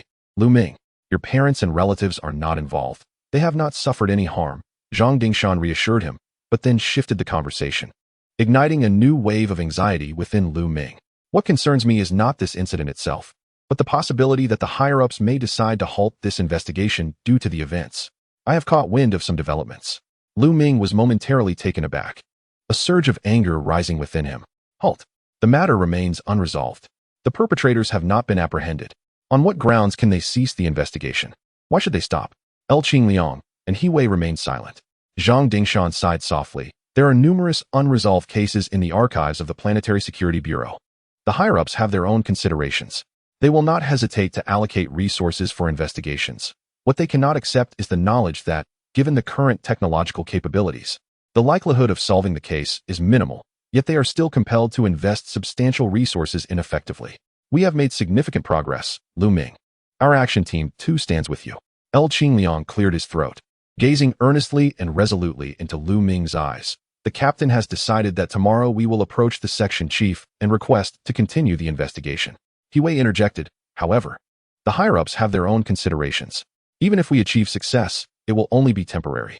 If, after this period, there is still no progress in the case, we may have to regard it as a cold case and temporarily abandon the investigation." Zhang Dingshan remarked, "To confine thousands of people here, preventing them from leaving.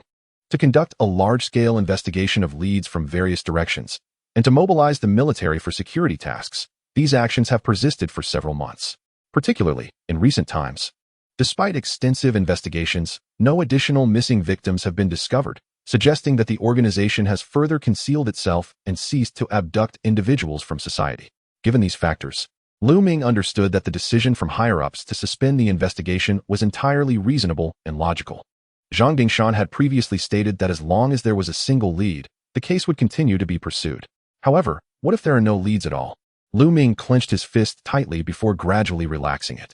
"Captain, He Wei, Qingliang, thank you." The three exchanged glances, each letting out a sigh. The following morning, they departed from the location. Lu Ming, lost in thought, did not even review the materials. It was not until evening that a phone call came through. Zhang Dingshan maintained his usual composure. He Wei was beaming with excitement, while Qingliang appeared utterly exhausted. "Lu Ming, the higher-ups have agreed to continue the investigation." Lu Ming's spirits immediately lifted, silently exclaiming in delight. "Lu Ming, do you know? This was all thanks to Qingliang. Before He Wei could finish, the weary Lu Qingliang interrupted her, turning to Lu Ming and stating, "Apologies, I only managed to secure an additional half-month." If there are no breakthroughs after that, he left his sentence unfinished, but Lu Ming understood his implication clearly. Observing the fatigued Lu Qingliang, he sincerely expressed, "Thank you." "All right," Zhang Dingshan interjected. "Let's get to work. He Wei and I will continue investigating the missing persons cases. Qingliang, you will remain at headquarters to provide support, while also coordinating communication between Huang Weimin and Wei County. If there is anything that needs to be investigated, arrange for people to handle it." Understood. The division of labor was thus established. From this moment forth, a timeline of half a month was set. Lu Ming resolutely determined that during this time, he must uncover leads and continue the investigation. At this juncture, with the organization having ceased its activities and no new cases of missing persons emerging recently, along with no breakthroughs in the investigations of past cases, the only promising avenue to break the stalemate resided with Huang Weimin, particularly among the towering stacks of ancient texts.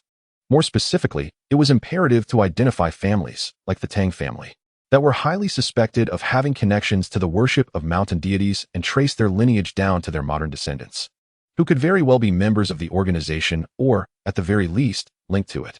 Thus, subsequent investigations would become significantly more manageable. Thus, Lu Ming became increasingly earnest regarding this matter. He relentlessly compressed his rest time, even hastily consuming meals, devoting as much time as possible to the study of ancient texts. This devotion prompted Huang Weimin, who had long been engrossed in these ancient tomes, to urge him to take care of his health. However, Lu Ming could not disclose the true reason to him and could only respond nonchalantly, continuing to follow his own path. Through continuous reading, searching, recording, summarizing, and synthesizing, an ever-growing wealth of information was meticulously extracted from the vast sea of ancient literature, gradually enriching the historical narrative of Weixian. Lu Ming and Huang Weimin resembled detectives, scouring through various historical events, analyzing and seeking any potential records related to the mountain deity. The Tian family of belief, which had recorded only around 300 acres of land during the Kangxi era, saw its estate burgeon to over 1,500 acres in a mere span of a decade or so. Furthermore, they ventured into the grain and oil business. This Tian family certainly raised suspicions. During the late Kangxi period, the Li family of Wuzhou, known for their prominence within the region, took a Tian family daughter as a concubine. Following this union, the Tian family's wealth began to skyrocket, multiplying several times within a short period. It was evident that this remarkable ascent was facilitated by the power of the Li family, having little to do with the mountain deity. Moreover, during the Yongzheng period, the Tian family became embroiled in a treason case, leading to their complete annihilation and the end of their lineage, thereby eliminating any suspicions. In the Qianlong era, Beli village was renamed Dawa village, where a ruffian named Qi suddenly amassed wealth through buying land. Was it not the case that ancient individuals engaged solely in land acquisition upon attaining riches? Alas, he was later murdered in a vendetta, resulting in his family's extermination. After synthesizing various auxiliary historical materials and conducting a comprehensive analysis, Huang Weimin conjectured that this ruffian Qi likely amassed his fortune through vendettas, robbery, or other nefarious means. His subsequent demise indicated that he had no connection with the mountain deity. Had he been linked to the deity, his wealth would not have been so meager. During the Guangxu and Xiantong periods, Lu Ming's eyes were bloodshot, almost frenzied as he fervently searched through one ancient text after another and numerous electronic documents for any suspicious clues. One family after another caught his attention, only to be dismissed in turn. It seemed that the mountain deity worship event had been completely obliterated from history following the annihilation of the Tang family by bandits, never to resurface again. Could it be that the current organization is truly a revival of a long-lost lineage, having stumbled upon this secret after many years, thus developing anew? Perhaps it would be prudent to investigate individuals or organizations that have suddenly acquired wealth in modern times. However, in modern society, should an individual suddenly acquire immense wealth, law enforcement and anti-money laundering agencies would undoubtedly investigate. A fortnight has quietly passed, and Lu Ming has gained nothing. Within the confines of the online conference room, He Wei appeared utterly fatigued, as though she had expended an inordinate amount of energy and vigor during this period. The words of Zhang Dingshan plunged Lu Ming's heart into despair. "I regret to inform you, Lu Ming, that we have uncovered nothing. The organization has left no traces. The deadline has arrived. Must the investigation into this case truly come to a halt?" Lu Ming clenched his fists tightly. Chapter 34. baiting myself from the composed visage of Zhang Dingshan to the weary countenance of He Wei and the furious expression of El Qingliang. Lu Ming discerned an emotion lurking beneath the surface, unwillingness. None were content to let this case remain unresolved, relinquishing the pursuit of justice. According to Zhang Dingshan, categorizing the case as unsolved does not equate to a complete abandonment of the investigation. There will be dedicated cold case personnel who continue to gather information, conduct follow-up inquiries, and monitor the progress of related cases for any connections. It appears that this is also the modus operandi within law enforcement. Lu Ming had heard of certain criminal cases devoid of supernatural elements that, due to technological limitations at the time, could not be solved and thus became cold cases. Yet, years or even decades later, they were eventually resolved. Classifying a case as unsolved merely signifies that the possibility of immediate resolution has been exhausted, placing hope in the future. However, this reliance is fundamentally governed by chance. After all, the trajectory of events and technological breakthroughs remains unpredictable and uncontrollable. Significant new leads may emerge within mere years, or the case might remain stagnant until Lu Ming's passing. Simultaneously, although dedicated cold case personnel will continue to follow up, the resources allocated will undoubtedly be exceedingly limited, far from comparable to the current situation. Presently, the kidnapping case faces such a fate. Lu Ming quietly inquired, "What will happen to me once it is classified as unsolved?" Zhang Dingshan replied, "The sociological experiment will conclude, and personnel may return home. The military will withdraw, and physical evidence and documents will be sealed, with investigators also departing. After you sign a confidentiality agreement, you may reintegrate into society. If necessary, government agencies will provide a plausible explanation for your resurrection, perhaps by claiming you participated in a classified mission, and will endorse this rationale with credibility. Now, it has been 2 months without any new criminal activity from the organization. Your return to society should involve minimal risk. Furthermore, law enforcement will provide covert protection for approximately 1 to 2 years. After that, the protective personnel will withdraw, to return to normalcy, to reunite with his parents and loved ones, to tell his father, mother, and sister that he is alive. This has always been Lu Ming's fervent wish.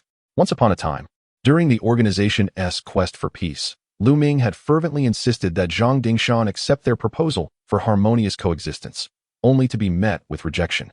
Now, Zhang Dingshan has voluntarily suggested that he return to society, yet Lu Ming hesitates, engulfed in prolonged silence.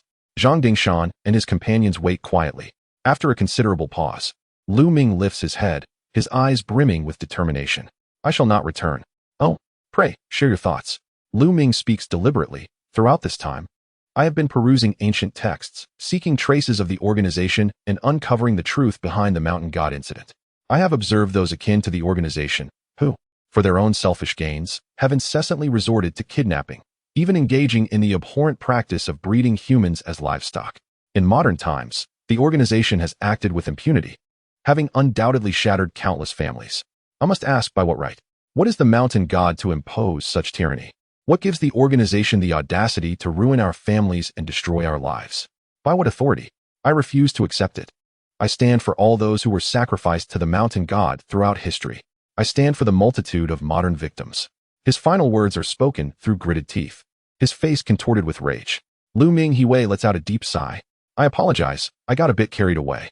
Lu Ming steadies his emotions, forcing a smile. All right, perhaps my nobility is overstated. However, as a member of humanity, witnessing my kind treated in such a manner stirs my indignation. Most importantly, Captain Zhang, I recall you once told me that those who disregard the laws of our human world are untrustworthy. I do not believe the organization will remain dormant, nor do I think they will spare me. Returning to my family would only bring them peril. Until the organization is eradicated and the truth about this so-called mountain god is unveiled, I shall live in fear, never experiencing peace. Thus, I shall not return. Zhang Dingshan exhales deeply. Not returning is acceptable. I will find a way to arrange for you to join the Bureau. However, this means you can never again present yourself as Lu Ming. You must consider this carefully. Lu Ming shakes his head. No? What I mean is to offer myself as a sacrifice to the mountain god. Zhang Dingshan's brow furrows instantly. He Wei's eyes widen in shock, and Lu Qingliang is left in utter astonishment. Although existing evidence confirms that the organization does not employ the traditional sacrificial methods of ancient times, they may have devised more convenient and clandestine approaches. This, however, does not preclude the possibility of utilizing the ancient sacrificial methods in the present day. Lu Ming states solemnly, Through my recent explorations of ancient texts and data collection, particularly regarding the impoverished lad of Yor and the Tang family, we have approximately identified the location for the sacrifice to the mountain god. With modern exploration techniques, aerial photography, and satellite technology, it may not be impossible to locate that site. Subsequently, I can be offered to the mountain god, drawing it out. After introducing the mountain god, the subsequent steps are evident, requiring no further elucidation from Lu Ming. He is acutely aware that prior to his suggestion, Zhang Dingshan and his companions likely contemplated the same idea. Yet, perhaps due to certain constraints, such as disciplinary protocols or concerns for their own safety, they refrained from voicing it. By proactively proposing this plan, Lu Ming hopes to facilitate its acceptance by the higher authorities. At this moment, he has resolved firmly, rather than live a life of anonymity, devoid of freedom, or return to society only to be perpetually haunted by fear, which could endanger his family, he would prefer to take a bold risk. Should he succeed in vanquishing the mountain god and escape unscathed, the organization would become akin to a drifting reed, stripped of the capacity and motivation to wreak further havoc, ensuring his complete safety. Conversely, even if he were to be consumed by the mountain god, it would still be preferable to a lifetime of trepidation. Have you made your decision?